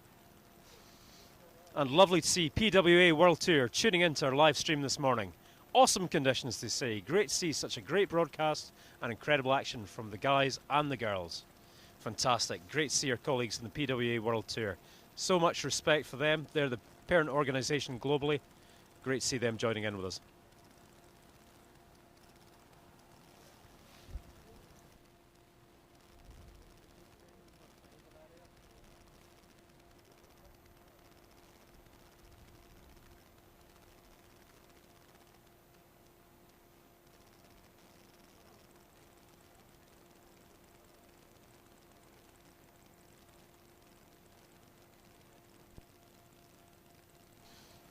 Magic. Now look at this, we've got the drone back up as we move into these kind of final stages. We're going to decide with this heat who's going to be third in the men's pro fleet. Miguel not happy with his choice of wave just there, so just about to head back out, tacking into pole position for another one. James Cox heading out, tacking as well. He's obviously seen something coming and it is looming up behind him. Big wall of water just there. Bearing off, he's trying to build his board speed. Oh, sick wave for Coxie. Can he make it to the lip? Radical underneath the lip style approach from James Cox. Another radical turn. Miguel setting it up out the back.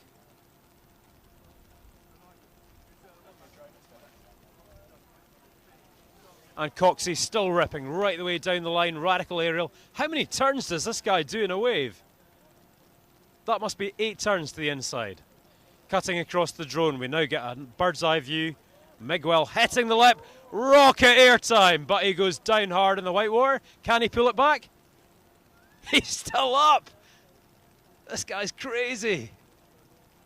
Wow, that was radical. Now, the question is, the judges have got quite a hard decision to make as to whether they actually award points to that or not. Did he go down? Did he not go down? These are the conundrums that the guys up in the van are facing right now. Do we mark it? Do we not mark it? But radical action from the Spanish man.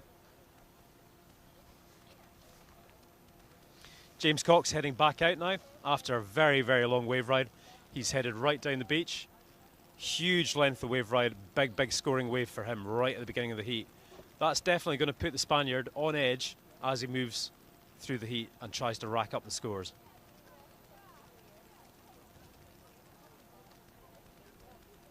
Nice to see the brand of Neil Pride and JP being represented here. Big news in the international community was Jason Pollock moving to Goya Quattro earlier on, around about a week ago. So it's great to see Neil Pride as one of the previous market leaders being well represented with Miguel here. Nice colours on the water with radical action going on. James, of course, on the other hand, representing Ezzy and Quattro at this event. Some of the premium brands on the market.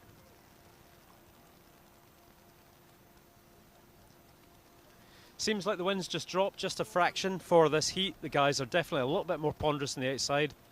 And quite a different approach to what they're doing with their wave riding as well. Miguel preferring to hang around on the outside, wait for the waves that he's looking to take. James, on the other hand, riding right to the inside and doing a long run right out the back, out to sea, tacking and coming back in from there. Now, let's face it, that approach has paid off for him so far, so it'll be interesting to see which style pays dividends over the course of this heat. Miguel setting up with a nice wave, building speed, building momentum, downwind. Nice radical top turn, spins the tail out, releases the fins. A little bit of up and under with a roundhouse cut back just there. Smaller shallow turn, he's just biding his time, wait and see what happens with the wave, but definitely a slightly smaller inside wave there.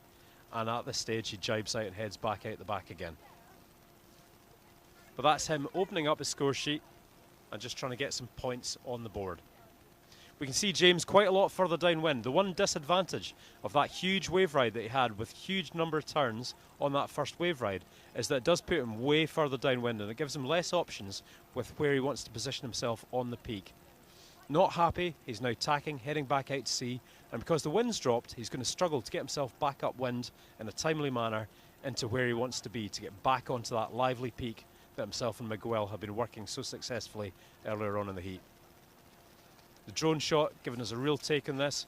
As we bring the drone round, you can start to look upwind and see what's going on upwind of James Cox as well. You can see a big set wave coming just there. Cox is throwing in a quick tack. He's going to start to bear off, pump, build a speed, head off downwind, and as that wave hits the sandbar, jacks up hard, and he initiates his wave ride from there. Nice flowing, downwind wave riding style, rail to rail, loosening off the tail on the top turn just there. He's keeping it tight, radical and in the pocket. No opportunity for the aerial in this wave, but interlinking lots and lots of turns for another high-scoring wave ride. Cutting across to Miguel, you can see he's just starting to bear off. This is a bigger set wave with a more vertical face than what James had. Hits the lip, lifts the fins out the water. A nice down-the-line aerial. Second aerial in the wave. That's 2 big hits with aerial combinations. That's going to be a very, very high-scoring wave, and arguably one of the best waves that we've seen in the competition so far.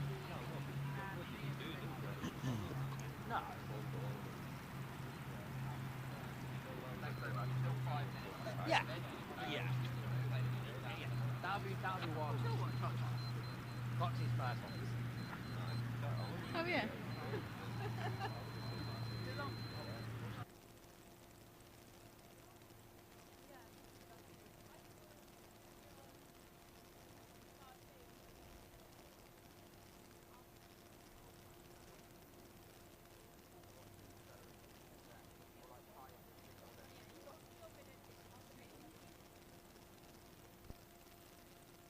After this lovely drone shot, we can see the guys are working their way back out. Definitely a little bit lighter on the inside here now. Pumping hard on the inside, trying to get out past this braking section. And Miguel goes up high, but unfortunately no looping action. Just a rocket air from the Spaniard just there, but unable to capitalise by being able to throw the rotation into a loop of any sort.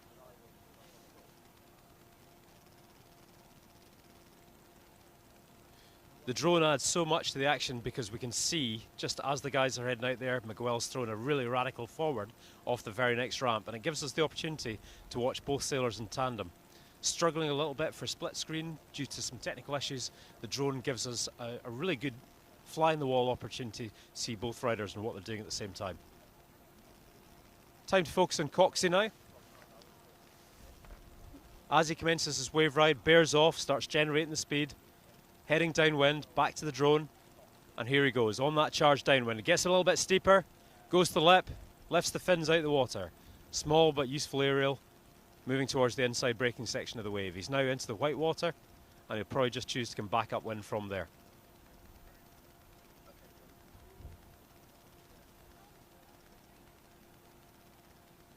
Miguel now starting to build a little bit of speed, but also hacking hard upwind. Looks like he's got a really good set wave there. He's keeping his eyes downwind, and as it jacks and hits the sandbar, he bears off, builds the speed, going for that first section. Goes radical goiter, but goes down, unfortunately, in the white water.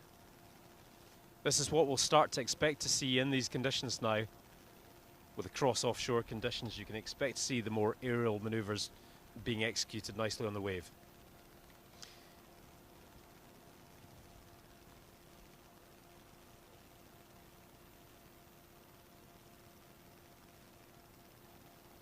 Well, Dalkeith's just asking us in the background, well, we've got a slightly quieter moment just here, are there any points for transitions? Way back to actually get scores for a carved jibe or attack here and there. Nowadays, the focus is purely on the radical action on the water, wave riding and jumping. Transitions don't score, it's not a freestyle event, guys, this is all about the wave action. On the inside, seeing from the drone, we've got a quick equipment substitution from someone. For Miguel here, so he's taking a bigger board and sail, give him a little bit more power, and you can see him now planing off the beach on the bigger combination. Obviously not happy with his equipment choice, that's been a very quick substitution to get him back out and running. Let's see if he can produce some radical jumping action on the way out now. Bigger set wave, does he have the speed, does he have the timing, or is it just going to... Big white water, it kills all the speed, very little wind on the inside on the impact zone. James Cox, upwind mission on the outside. Miguel's picking himself back up, generating a bit more speed, heading back out to sea, and the drone's going to pick up nicely on the two riders now. Be interesting to see what kind of psychological warfare kicks off when they're within line of sight of each other. Miguel's obviously well upwind of Coxey just now, so he is capitalising on that, allows him to bear off more, generate more speed on the wave face, and puts himself in a very good position to do some radical aerials with that high-speed approach of his. The guys do have to confine themselves within a set space on the beach, and it's important to remember that for our viewers online. They can't just disappear downwind because eventually they fall out of line of sight of the judges, so they have a fixed competition area which they have to operate within, and that's why you will see them on the odd wave hacking back upwind again. Now here we go once again with James Cox with this lively rail-to-rail approach that James has. He had a nice open wave face for the first 3 turns on the wave there. Now a little bit more in the foam section, and we've got Miguel coming in on a big one in behind him. Same kind of approach, rail-to-rail, but a little bit more downwind and speed-oriented. He looks for the radical action with a one-handed goiter back onto the wave face. Sick manoeuvre, World Tour style here in Balfour Beach in Tiree.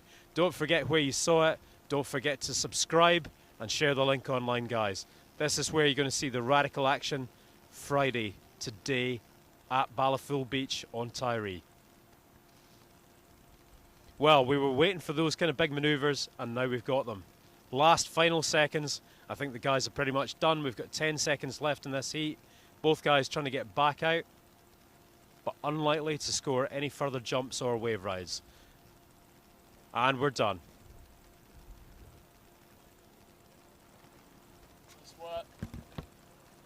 Bye, Mia.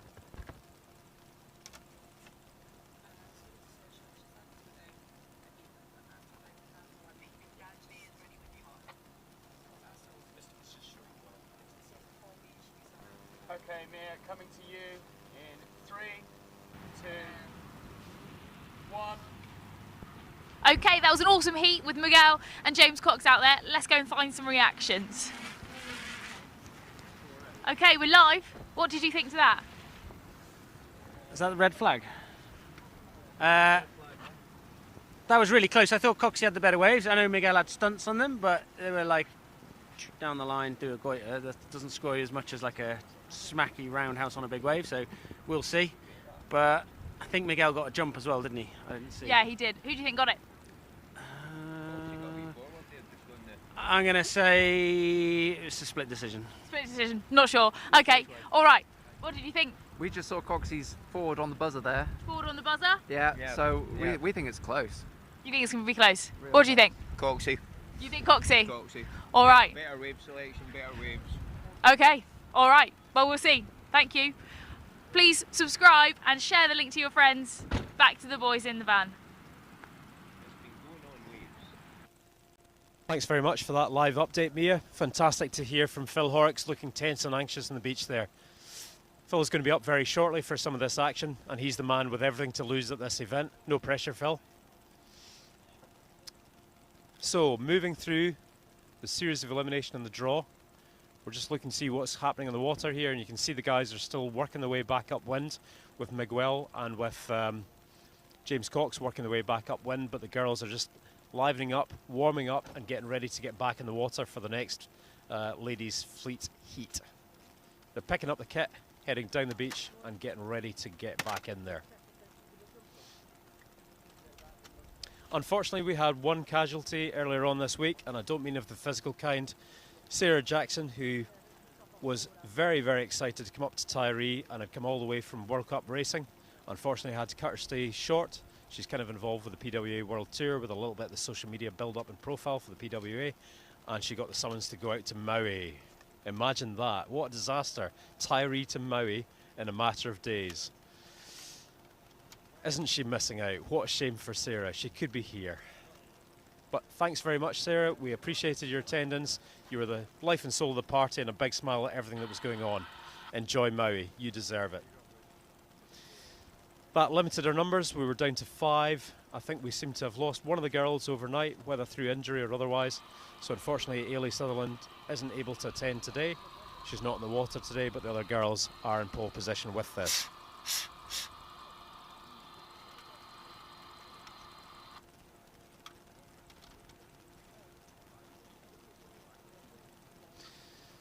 Just looking through the comments on the backstory there, yeah, that was one huge one-handed goiter, it's got to be said. I think it'd be interesting to see whether that was the difference maker in the dying moments of the heat. Very, very impressive from Miguel. This is the kind of action that we're expecting to see though. Girls heading out to sea now. We've got some big action going on. We're underway with their heat. 2 of the girls with some rocket air heading out. Conditions seem to have moderated a little bit, but having said that, the girls are also becoming a bit more acclimatised to conditions. So they're probably feeling a little bit braver. They're a bit more used to what they're expecting in the water now, and we're seeing big action accordingly.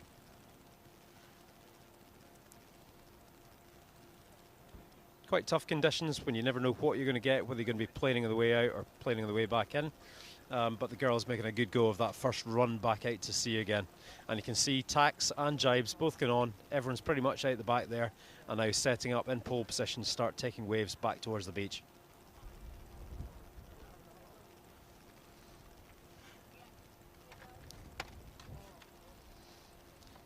So we've got Corey again on the slightly older looking Goya on the yellow and red there, setting up for wave, looking back over her shoulder, seeing what's available to her.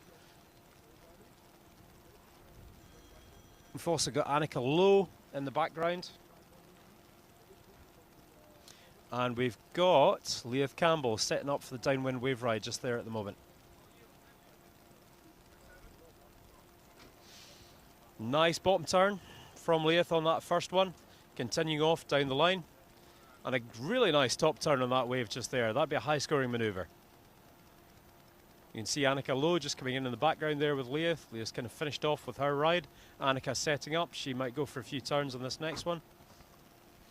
And we've got Izzy Adcock a little bit further out, setting up in what looks like a slightly bigger wave. A small girl in the fleet going for the biggest wave of the heat. Sick turn. Nice, up and underneath the lip there. Really good, Izzy. Yeah, she likes the bigger waves, obviously. Like, there's no fear in that one.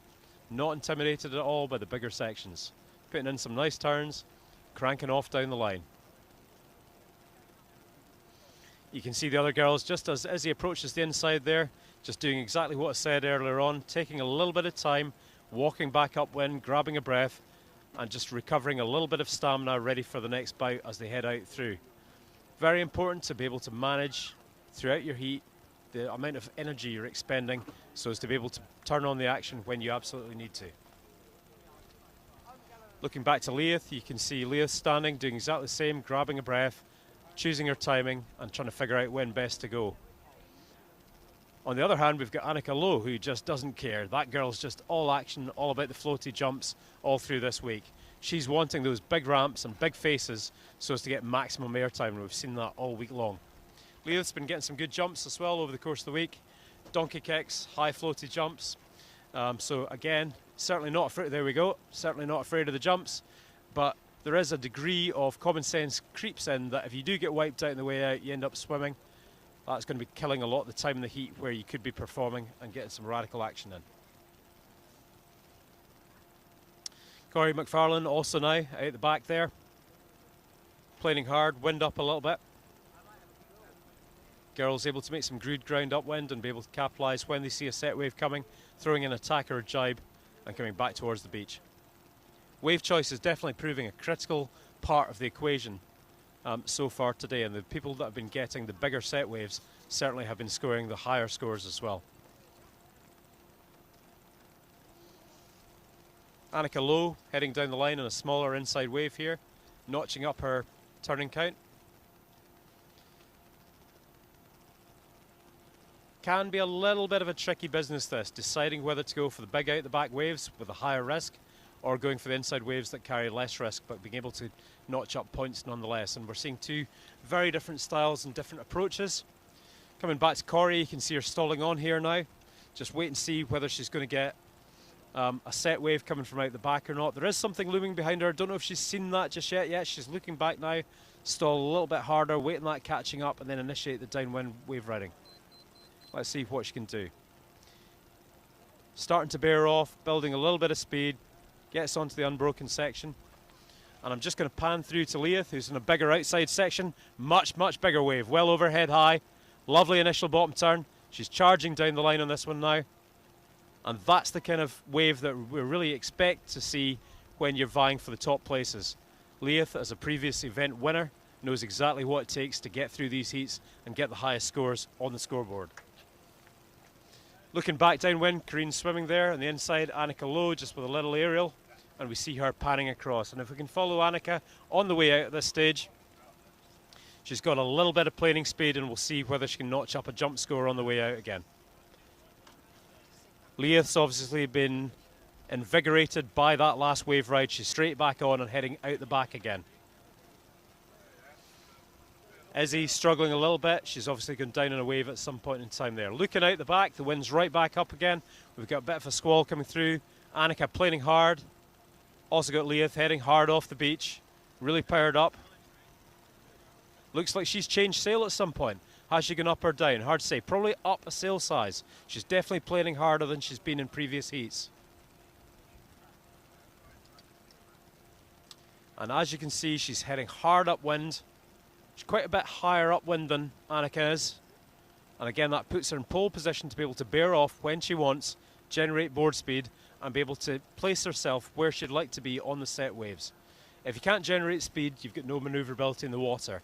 So board speed is actually a lot more useful than what you'd think in a wave environment. If you've got good board speed, you can head upwind, you can go downwind, and you can find your position on the wave. No board speed, you struggle to move around in the break. So just toggling in between views that we've got at the moment, you can see the girls are setting up for some of the bigger waves in the set. Just switching here between Annika and Leith. Leith's not happy, she's actually missed out on that set. Going back to Annika, she initiates on a bigger wave with downwind turns. That's good, nice setup turn just to get the speed going. As she builds speed, she can continue with that momentum down the line. This is probably the best wave I've seen from Annika so far today. Just lost her just there. And as she continues, we go back to Leith, who's picked up on a set wave out the back. Now this is looking good. Don't stall on too long, Leith. Let's see you. Charging down the line, building the speed. Nice steep vertical section. Keep those turns going, keep the speed going. Lovely. Just ran out of wind in the sail there. Couldn't quite build the speed to get back up the wave face again. A little bit unfortunate. Panning back, we can see Izzy Adcock struggling a little bit maybe with that 2.9 at the moment to find the wind so as to get herself back out, back upwind and into the position she'd like to be to capitalise on the waves.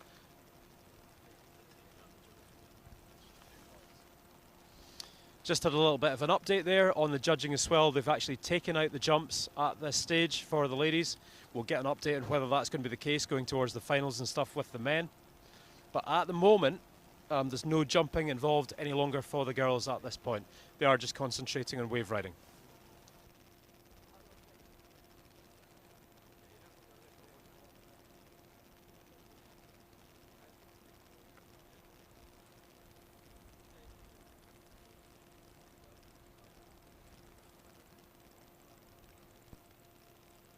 The girls are getting out the back there again.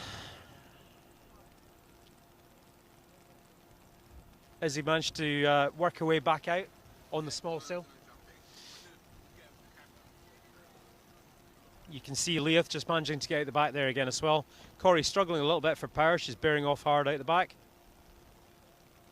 Izzy in pole position for this set wave, however, coming in from in behind. She's seen it. She's pumping her sail, starting to build some momentum. As the wave picks her up, she'll start to build a little bit more board speed and she can bear off and start her turning down the line at this stage. No point leaving it too long. You leave it too long and unfortunately then the wave breaks. Unfortunately that's what happened with her just there. Looking upwind, we've got Corey on a bigger set wave. Throwing in some turns there. That's a nice wave selection with multiple sections for her to hit and be able to initiate manoeuvres onto. So that's going really, really well there. She goes down, unfortunately. What a shame. That was the first kind of higher scoring wave for Corey on that section there. You can see Izzy just coming back into the beach. She'll start stomping back upwind, grabbing a breath, just making sure that she's still got a little bit of momentum left.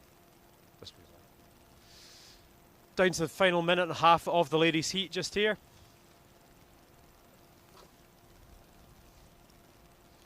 And we've got Leith Campbell back in pole position on a set wave.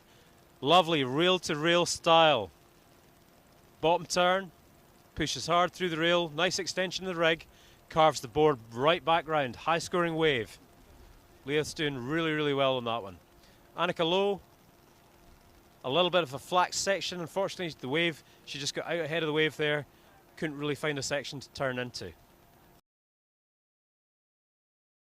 Winner. Now we've got Izzy Adcock. A sick donkey kick on the way out. Really nice. Nice high scoring jump. And again, rocket air. Goes down on the landing. Unfortunate. Coming right towards the twilight of this heat now. We're into the final kind of 30 seconds. You can see some of the guys just starting to get in the water. And the confirmation is, in white, we've got Miguel going through. And we can also confirm there's going to be no jumping in the men's heats that is scored from here forward. No more scoring jumps. From now, we're going to cut to get a live update from Mia.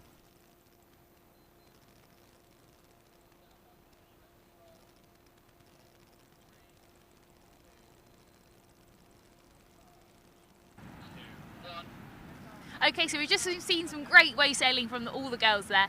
The judges have just taken out the rule of no jumping, so we're going to see some more moves off the wave. So, Nigel, who's that going to favour, do you think, in the next heat? Yeah, well, it's interesting. I mean, the next heat we've got Phil Horrocks up. He's the current British champion, going up against Miguel.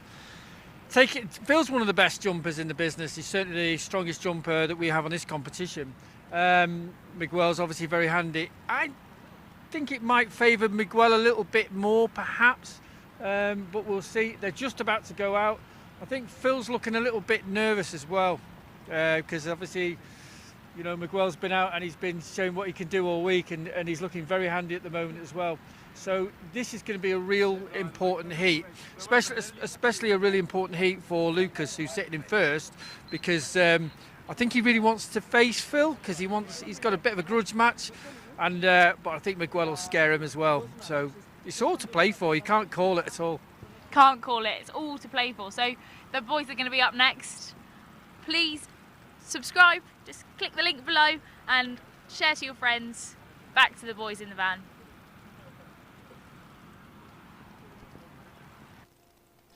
That's great. Thanks very much, Mia. Good to hear that update from the chair of the British Wave Sailing Association. Words of wisdom from Nigel Tracy. That's a man that's been watching wave action for the last 30 years or so, a previous competitor at Tiree Wave Classic, and a man who's in the know. Up some waves. So, we're going to get into the serious rounds. So, this heat will be determining who has third position overall in the event. Looking pretty windy there. Miguel doing a bit of tail walking. That wind's up strong there just at the minute. Phil just a little bit further out the back there. Now, can we see any set waves coming? Looking just a little bit flat, and the guys are stalling on so as to see whether or not they can get a larger, higher scoring wave.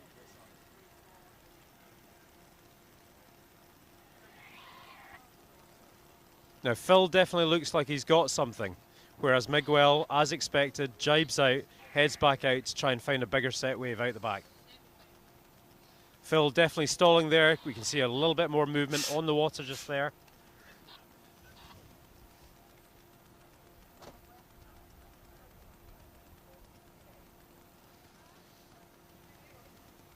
A little bit of a slow start for the guys here at the moment, just wait and see whether they can get some set wave action for some high scoring riding.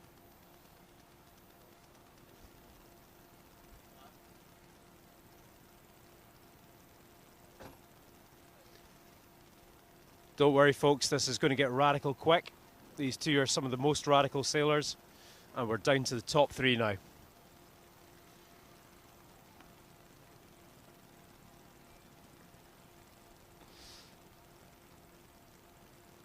So we've got Phil building a little bit of speed, coming inside on the wave. As the wave starts to jack up, he does a little set up, drops into the bottom turn, throwing some spray around off the top.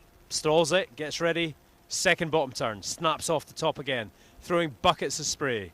Rooster tail on every turn. Already notching up 4 turns. You can see Ben Page hitting it hard in the background, and Goita attempt from Phil on the inside. Crashes, falls off the back. Nice little setup wave, good warm up for the arms and legs. He's going to have it all to do to beat the Spaniard in this round. Miguel still heading out to sea. A little bit of a slow start for these guys, not quite getting the conditions that they'd hoped for. Miguel throwing in a quick tack out the back. So now we're starting to see what looks like a set wave forming up behind Miguel.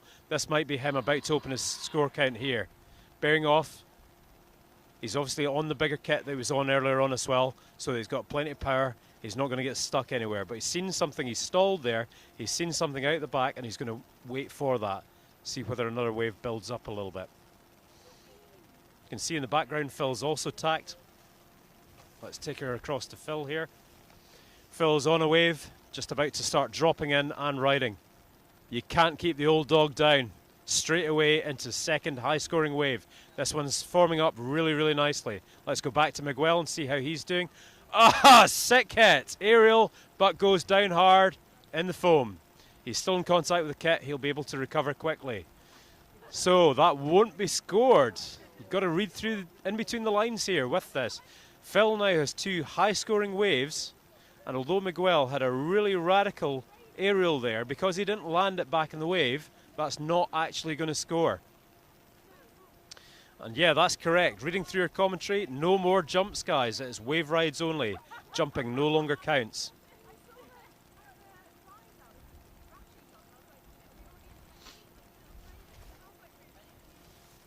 So Miguel heading out, and as you can see, even though there's ramps there, he will be ignoring the jumps.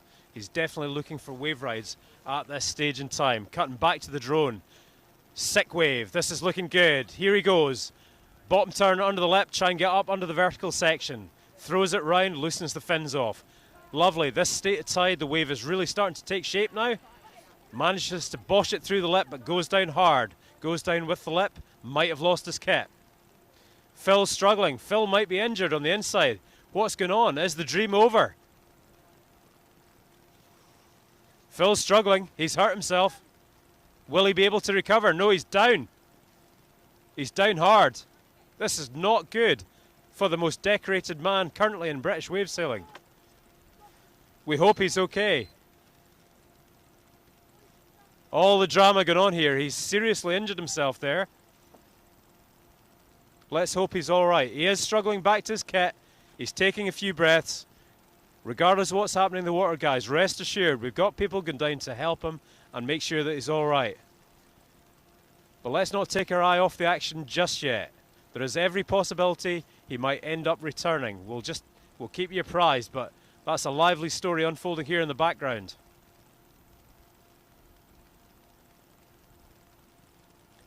Miguel still sailing. I think it's fair to say that we might actually have an injured rider in Phil. Cutting back, he appears to be leaving the water. This is so unfair, and a man that's been teeing up for this heat all day long, and very quickly he's been injured. That's his brother Dave carrying his gear away. It looks like he might be down and out for this heat, but let's not forget there is a danger that he could still win the heat off the back of the two waves that he's already taken, and the cruel irony of this might be that he might not be able to continue. So we're going to stay with Miguel, who's on the water, and keep you apprised of what the situation is. But there is a strange possibility that we could see Phil win this heat, even though he's not able to continue. In the meantime, the action continues. Miguel, big hit from underneath. This is the first serious hit that he's had that he's going to be scored on. Wave petering out a little bit. He's going to continue with his wave riding. Nope, one hit and he jibes and heads back out the back. This could lead to a very strange circumstance, guys, but unfortunately it's not looking very good for Phil. He is struggling, he's accepting assistance, and that's not normally a good sign for someone that's going to be able to continue from this point forward. He's done something, and he's just demonstrating to the guys, he's done something in the ankle joint. We hope he's going to be okay. A disaster from the man from Ross Niger. Well, you know, folks, that's what competition is all about. Sometimes you get lucky. Phil has had his fair share of luck over the last 20 years. In this particular instance, something horrible has gone wrong for him, and our thoughts and feelings are going out. You know, he must be absolutely devastated at this point to have sustained an injury at this point in the competition. The good news is that the worst he's going to do, he's still going to podium for Tiree. The worst he will do is third at this event, regardless of his ability to continue or the injury. But what an element of entertainment this adds in. Let's see what happens at the end of this heat. This could be a very strange position. And let's hope that Miguel doesn't take his foot off the gas, because he could potentially lose this heat but still progress.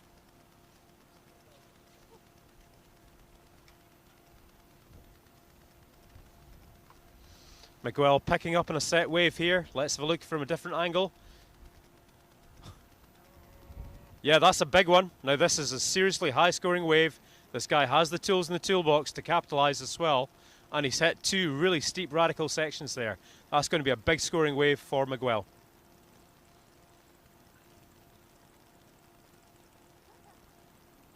We can see Phil is resting up. At least he's smiling there. Always a good sign. The bib's coming off. He's definitely not going to back out in this heat. I'm sure he's just going to take some time to analyse where he's at with this injury. He's getting the weight off the foot. We'll get a further update as soon as we've got that. Phil and I are the same age, and you know, in the 40s, you got to accept these things. Unfortunately, the injuries do start to creep in, and it's just the recovery times that take a little bit longer. But who knows, you know, that's a determined individual. You could see him back out in the water in 10 minutes from now. Let's just let him rest up, and we'll get some feedback on where he's at. I'm sure Mia will get him in the heat break, and we'll get an update on how things are going with him. Miguel still sailing in the water, entertaining us with a high standard, high ability level. Some radical action still going on.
Okay guys, just trying to get a little update on Phil and how he's doing in the background here at the moment.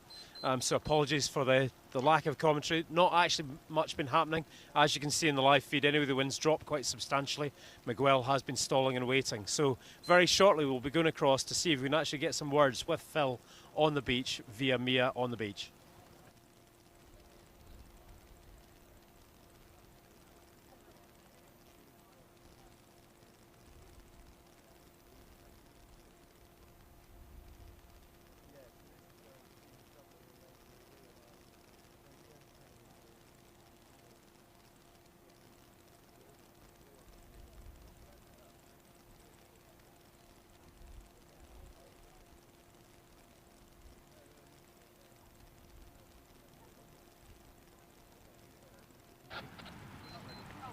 Sorry, not ready. Yeah. Okay, now we're good. Are you ready?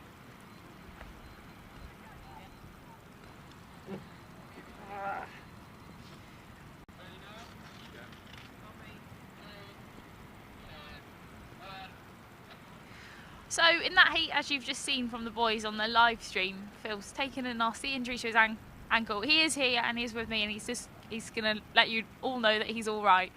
So Phil, you're still here. Yeah. Oh, gutted, absolutely gutted. I just caught that last wave, and there was a goiter, just a small crappy end section. I thought, I'll just try one because I've seen him do one in his heat before.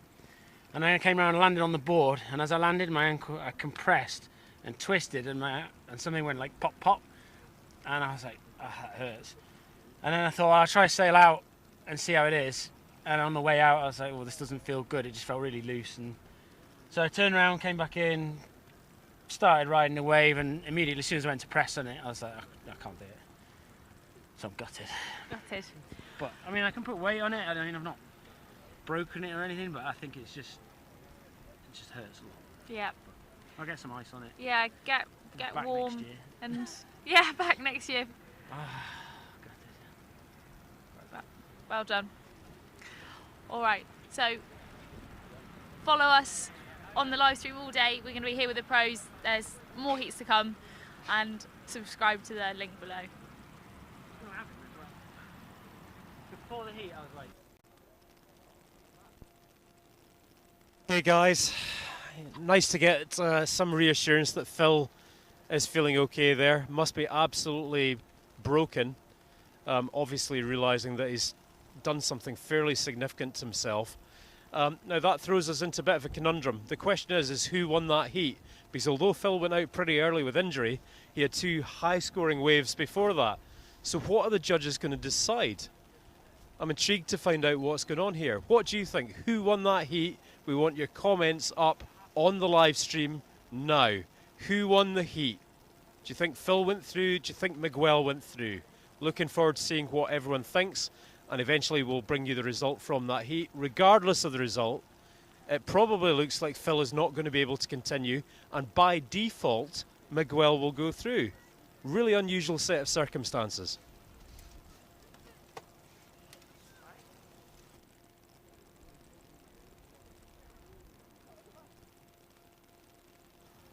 So just to give you the best update as well, we are now officially in a heat break as we're moving through the pro ladder. So there is a little bit of downtime. Don't forget to like all the content online, subscribe to our YouTube channel so as to continue watching, and don't forget to share to all your friends. But most importantly, don't forget to press play in the kettle. We are going to be back with all the action fairly shortly. Make sure that you are ready to go when we resume.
Okay, so we've got the final coming up now. We've got Lucas Meldrum and Miguel Chapuis, they're head and head against each other. So I'm here with Nigel. What does this mean? Who's going to get the British title and who's going to get the Tiree Wave Classic title? Okay, well, big upset there with Phil Horrocks going out against Miguel Chapuis, because he was actually, we think he was beating him when he had a really bad fall and hurt his ankle. He's out the game now. That means that the British title really is going to go to Lucas, because Phil won't be able to come back and challenge him for it. But what we're now focusing on is the Tiree Wave Classic proper. So this is the final. It's Lucas Meldrum going out against Miguel Chapuis. They're both getting ready to head out now.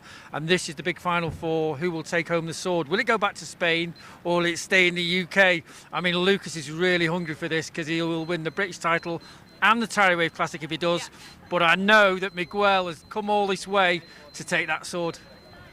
It's super exciting. They're heading out now. They're running to the water. Back to the boys in the van. Let's see what happens.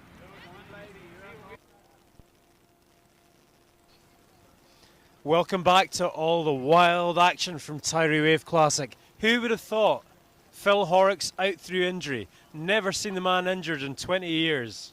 What a disappointment for Phil. He was on a charge to be the most decorated British wave sailor of all time, and that's ended in an instant through injury. The worst possible way it could go. However, what this does do is opens up a whole new narrative where we now have Miguel Chapuis, who's progressed through in the final against Lucas Meldrum for the double. The guys are heading out to sea, getting organised. Miguel is out through most of the break, heading through the impact zone, and some big breakers coming through at the moment. Let's see if he gets out clear.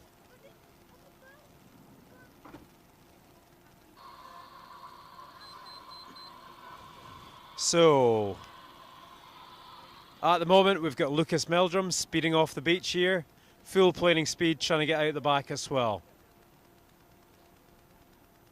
You can see from the drone shot it has definitely dropped a little bit at Ballyfool Beach on the southwest corner of Tiree at the moment.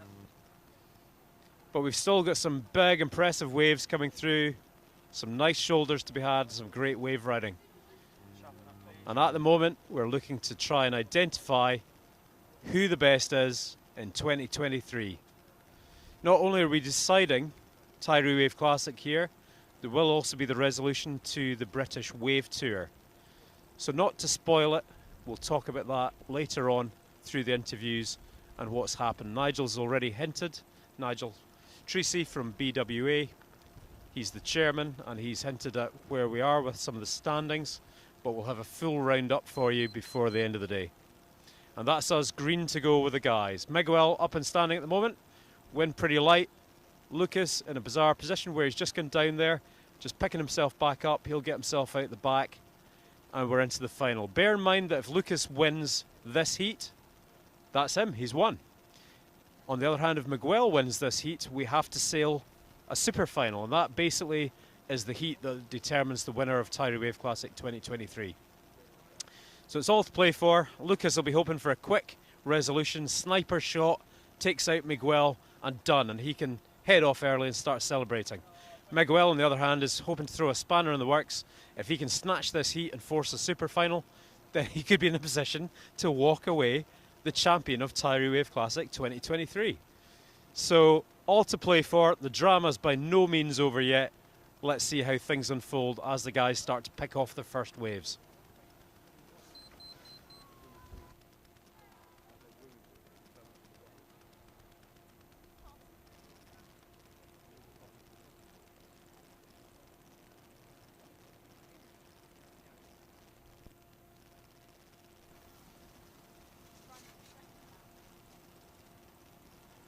So you can see at the moment Lucas Meldrum just stalling, seeing if he can pick up a set wave, looking over his shoulder, looking for some kind of inspiration for a bigger wave coming from out the back. Miguel quite a bit further out and planing.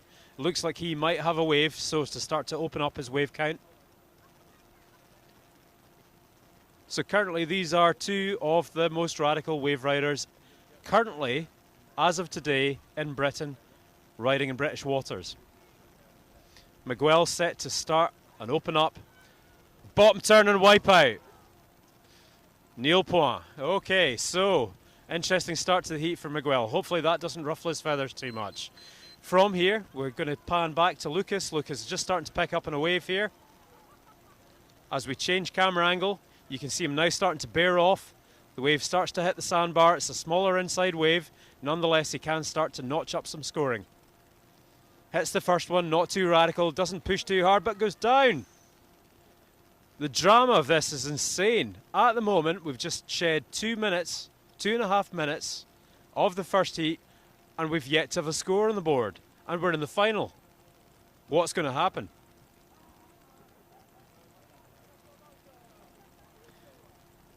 Yes, so to answer Bill Godfrey online, that's right. If Miguel is to beat Lucas, he doesn't have to beat him once, he has to beat him twice. So that is correct. In order for the person who's come up through the ladder to win, they have to beat the current standing leader twice. Now, here we go. Miguel bearing off with speed. Heads for the section, hits the aerial. Fins clean out, lands into the front of the wave. Great aerial, not much more doing with the wave. It's quite small on the inside, but nonetheless a good aerial section. Spins it round, but goes down off the back of the wave. Lucas heading out the back.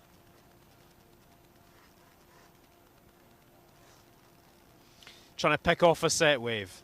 You can see it is just a tad more offshore at the moment. Not particularly windy, but when the guys get going, they're hacking up wind hard. Trying to create space for themselves so they can bear off and really charge down the wave. The more speed they've got, the more radical they can appear, but they do need to get the radius of turn so as to make the big points count. Lucas has tacked out the back now. He's getting ready so as to try and pick off a set wave. A little bit slower start with this one. Wouldn't be surprised if these conditions persist, and for the sake of argument, if Miguel was to win this heat, you might see a super final, but on an extended time frame. And why not? If we want to get the best of the action, a longer heat for a super final might not be a bad thing. Ladies are now complete. I have also been told they will be doing no more rounds of competition for today, and the kids are also done. So although some of them had limbered up and gone out, they are done for the day as well. Lucas on a sick, smooth, clean wave face. Down the line, rail-to-rail action, aerial, continues carving, still has the speed on the inside, finds a section, another aerial. Top turn, spins it round, maintains on the face. All the way into the inside, jibes and back out. We now have Miguel pumping his way back out to sea. Must have thought better of whatever he had come in on, but obviously not selected a wave. We have some big set waves, and he throws it round a quick tack. Now this is a big set wave. It's setting up nicely for him. Can he get on it? He builds the speed. Pump, no, and he's off the back. Disaster. And probably out of position for the next set wave. He's too far downwind, and maybe too far gone. Can he get on it? Pump. Here he goes. He's on. Yeah, we're up and riding. Miguel Chapuis, big steep section, huge aerial. Goes down hard, no score. That's not good. Andy's lost his kit. This is going to be a big swim for Miguel. Looks okay, swimming nicely, not hurt. Has lost the kit. Is another wave going to come and take the kit off him? It could turn into a very long swim, and if he loses his kit, although he's been able to change and substitute equipment previously, no one can actually help him out in the water. They can take his other gear to the edge of the water, maybe even in the water. That's acceptable, but no one can actually help him out in the water. But he is back with a kit now, and hope quick recovery and get back out to sea again. Halfway through, we're 6 minutes down. So the action intensifies midway through the first final in the double elimination. We can see now Lucas is a little bit further out to sea, looking over his shoulder, looking to see if he can pick up a set wave. Coming back to the drone, we've got that unique angle once again. Lucas picking up speed, looks like he's got a set wave, buzzing out past him. Miguel just downwind of him. Now, is Lucas stalling? He's stalling. He's seen something behind that he likes the look of. Is this going to pay off? Sometimes the stall does pay off, sometimes it doesn't. Yeah, I thought he's a quick swimmer too. Just reading through some of the commentary we're getting online, he did well to get back to his kit, didn't lose the kit again after the initial loss of his gear. Yeah, Lucas not happy with that wave there at all, so tacking, maintaining his upwind ground and upwind position and heading back out through the break. Miguel has tacked, he is heading back to the inside now and looking to capitalise and pick up on a good wave. And this could be the point at which the tables turn. Miguel looks like he's got a very large set wave with a big swell building there. He's heading upwind, he's right in Lucas's eye shot. Lucas knows he's got a good wave, and that's going to build pressure on Lucas. Just transferring to the other line now, we'll see as the wave starts to build, we can see the line up.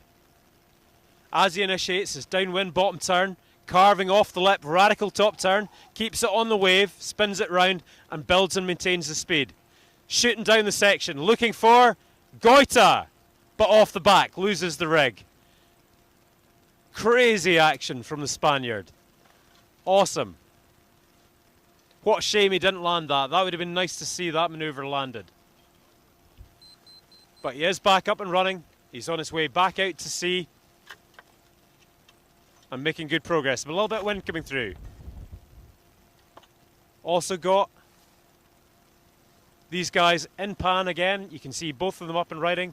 Lucas Meldrum looking down the line, starting to build speed, looking to charge down the wave. Lovely angle from the drone there. And hits the aerial. Nice big kick out aerial. Maintains his speed, still charging down. Finds a little bit of a section. Throws the tail round, lost the speed a little bit on that one. Still scoring points though. Good wave, not epic but good. And you can see Miguel through the drone, aerial, cuts the fins loose. Another little kick out style aerial there. Just kicks upwind a little bit. Pushing his way through the wave. And two lovely wave rides from the event leaders. On the countdown, we're down towards the 3-minute mark. They've sailed through the bulk of their heat. They're into the final quarter. Both guys heading back out to sea, a little bit of wind, still good potential for one, maybe two more wave rides. Bear in mind, jumps do not count at this stage. Jumps have been disqualified from the scoring. It's only wave riding. The guys have got good speed, good progress back out to sea. We might see up to two more wave rides before the end of this heat.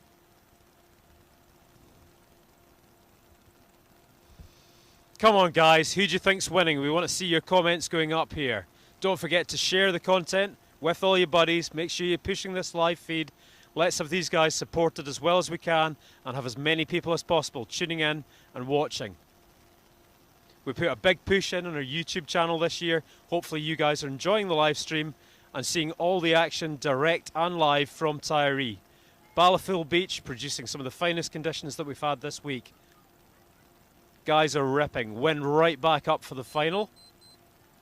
And don't forget, if Lucas loses, we get that engagement. I bet you can't take your eyes off the screen. I think that's been the problem. Big action so far. A little bit slow start to the final here, but the action picked up pretty quickly, and suddenly we had radical action. And again, the Spaniard pushing hard. Tiree and take the sword home. Now we've got Lucas stalling hard, waiting on the wave coming from behind. Is it just a little bit late? Let's see. Initiates that bottom turn, builds the speed, manages to maintain his power and speed coming through. Still radical turns. He's one of the smaller riders. He has bulked up a bit, Lucas, in the last couple of years. So, you know, it's quite hard when you start to bulk up a little bit because the dynamic changes and it can be a little bit hard to get in sync with your kit. But this year he's looking awesome. And that extra power and strength is leading to a more radical approach as well. Very much more aerial. Nice to get the two guys in pan here. You can see Miguel went down previously on a wave there. Into the final seconds now, counting down towards 30 seconds left in the heat. Hard to see them both getting a wave at this point, but Miguel is picking up speed rapidly, and there is the potential still for him to get another wave. Lucas has tacked, he has seen a wave, he's trying to get into pole position, and as long as he initiates a turn before the timer, he will still be able to continue with that wave ride. And it is, it's a big set wave he's on. Start manoeuvring, Lucas, and you're in the scoring zone. Yeah, just that little, yeah, and he's scoring. Miguel has not started turning, or has he? It's right on the buzzer. Miguel's behind on a big set wave. Oh my God, you couldn't make it any more radical or intimidating. Right on the buzzer. And he goes down. Are the judges scoring that wave for Miguel? Lucas had a lovely wave, riding off downwind, lots of radical turns as well. Guys, I don't know. I'd love to give you a prediction. I have no idea. Let's go to the scoreboard and a live update from Mia.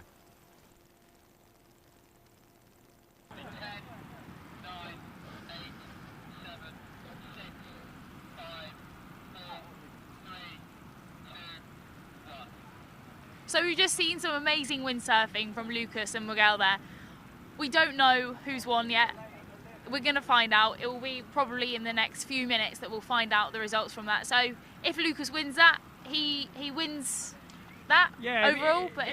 That's right, Mia. If Lucas wins that, that's it. He's won the Tiree Wave Classic. But if Miguel's won it, and it's super close, if Miguel's won it, then we go to a super final. So what does a super final mean? Super duper final? Yeah. Super final. What that means is one has already won in the single elimination, so that counts, and then the other one's just won on the double elimination, so we put them back out again, and it's a real sort of, it's just a fight for the final honours, yeah. So you've obviously seen Lucas come through the Future Pros. What was it like watching him out there in that final there? Yeah, I mean, it's like a proud father. You know, we started the Future Pros development program around about sort of 8 years ago with the help of the mailing room, and you know this is what it's all been coming towards, integrating with the youths. Some of them even sailing out there today, and seeing Lucas come through. He won the amateurs, now he's coming to the pros fleet, and he's risen to the top of the pros fleet. Unfortunately, Phil got knocked out with his own injury early on, but Lucas has been on fire all day, and it looks like, well, we'll wait for the result, right? I'm just waiting to hear back from the judges, and we'll see whether Lucas has actually taken it or whether we go to that super final. So Lucas, I've seen on the sheet over here, he hasn't actually sailed much today. Is that his first time out there? Yeah. How does that work? Because in the single elimination, he did so well, he won the single elimination. That means in a double elimination, he just gets to sit there and wait for everybody else to come through the ranks to try and take him down again. So yeah, one of the disadvantages of being seated really high is that you end up just sort of having a big rest. One of the disadvantages is that everybody else is getting nice and warmed up. So we'll see. So the other guys have got used to conditions, so Lucas has just had to go straight out there. I think he has been doing a little bit of his own wave sailing just up the beach, but he has gone up there. So we're still waiting for the results now. How long do we think to the results? How long's a piece of string? Let me just check for you now. We're going to check. Judges, Nigel. Yeah, I've got a bad interference, but go ahead. Have you got results?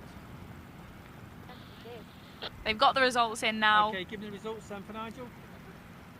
In second place, we have Miguel, and place is Lucas Meldrum has just won that heat and takes the Tiree Wave Classic Pro Men's and the British title. Well done. Well, if you're down the beach, if you want to go interview.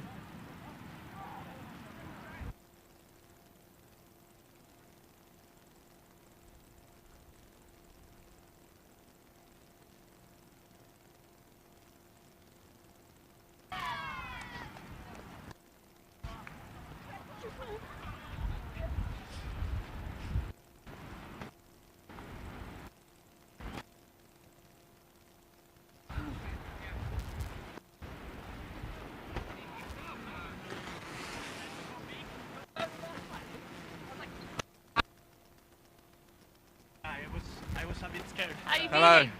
Yeah, good. I don't know. You did. Oh, I've heard. I don't know if it's You official. want to go here from up there? Okay. Yeah, let's see. How was it? It was hard. It was pretty light at the beginning. Yeah. And then the wind at the end was pretty strong, so it was a really hard heat. But I don't know. From what Miguel said, I think he crashed a few waves. So. So you're waiting to hear from Nigel. We are live right now on YouTube. That's good to know. So anyone you want to thank? Or not yet? I don't know. Let's see. Let's see. There's a Okay. lot of people. All right. Thanks, love.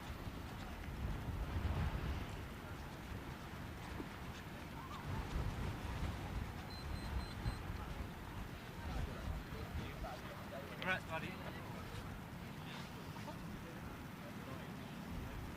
Nigel, I think they want to hear it from you. Well done, mate. Cracking. Good for you. Okay, I'll let, Willie's just on his way up to the judges' van now, I think.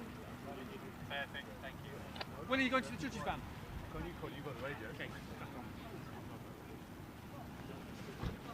He's waiting to hear from the boss. He's waiting to hear from you. Lucas, About what? Seems like that's a confirmation, eh? Yes. Yeah, official? Yeah? Okay. I don't know. Hasn't really said anything, I guess, but it's a really hard heat to start with, I guess. And it's great to sail with Miguel. I know Phil was injured, and for both of us, it's a bit of a shame. It's not great to win that way. So just a big up to Phil. You know, I've been fighting against him for a couple of years now, and there've been some good battles. There wasn't any today, but yeah, big up to him. I push a lot because of him. He keeps the level really high. But yeah, pretty stoked. So there you are. So you've got both sword and British Championship, huh? So, yeah, it's a lot to take in. Yeah, I know. So why don't you just say that and say that to yourself? I am now a British champion and Tiree Wave Classic. Yeah, I guess. Yeah, I'm British champion, Tiree Wave Classic champion. Feels weird to say, I guess. Yeah. that must be amazing. Proud father. Cheers, mate. He was that big when we started. Yeah, future pros to King. Yeah, I mean, I guess also a big shout out to all the kids. Like, if you put the work in, you can definitely get there. Like, it wasn't that long ago. I was sort of in the youths and amateurs, and at the start in the pros, it felt like a long way to get there. But I don't know, you can do it for sure. It's possible. So what does this mean now going forward? Does this mean more sponsorship, more money, go pro tour? Hopefully. It would be nice. Let's see what happens. But yeah, I'm definitely keen next year to do a few World Tour events and keep going with this. So yeah, it's pretty good. Well done, you mate. Thank you. So that's it. Lucas has just won both titles, Tiree Wave Classic and the British National Wave Championship. So well done, Lucas. Well done to everyone. We've got the Masters and the Amateurs this afternoon. Subscribe to the link below and watch the action there.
Are they going to do the drone?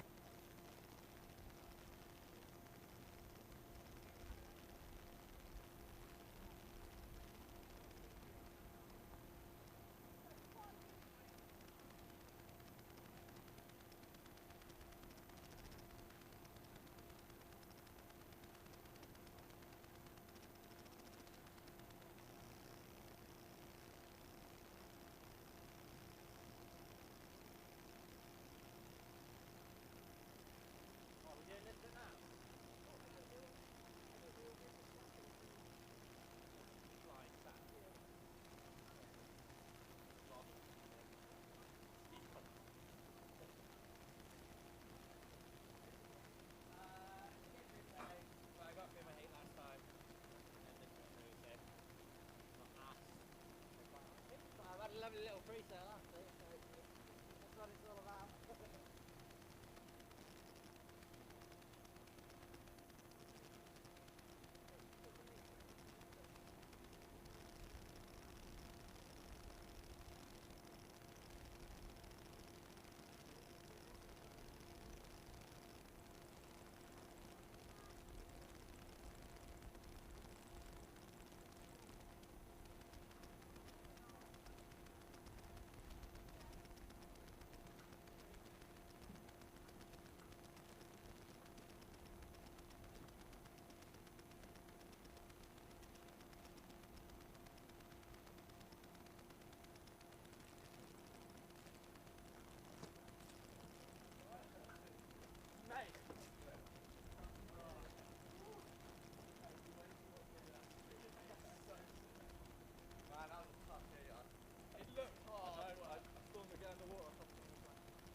even though at the bottom of the screen it says there's prize giving now, prize giving is being moved to later on this evening. So follow the rest of the day, the Masters and the amateurs on social media. Don't forget to subscribe and follow us on YouTube and see us there. Bye!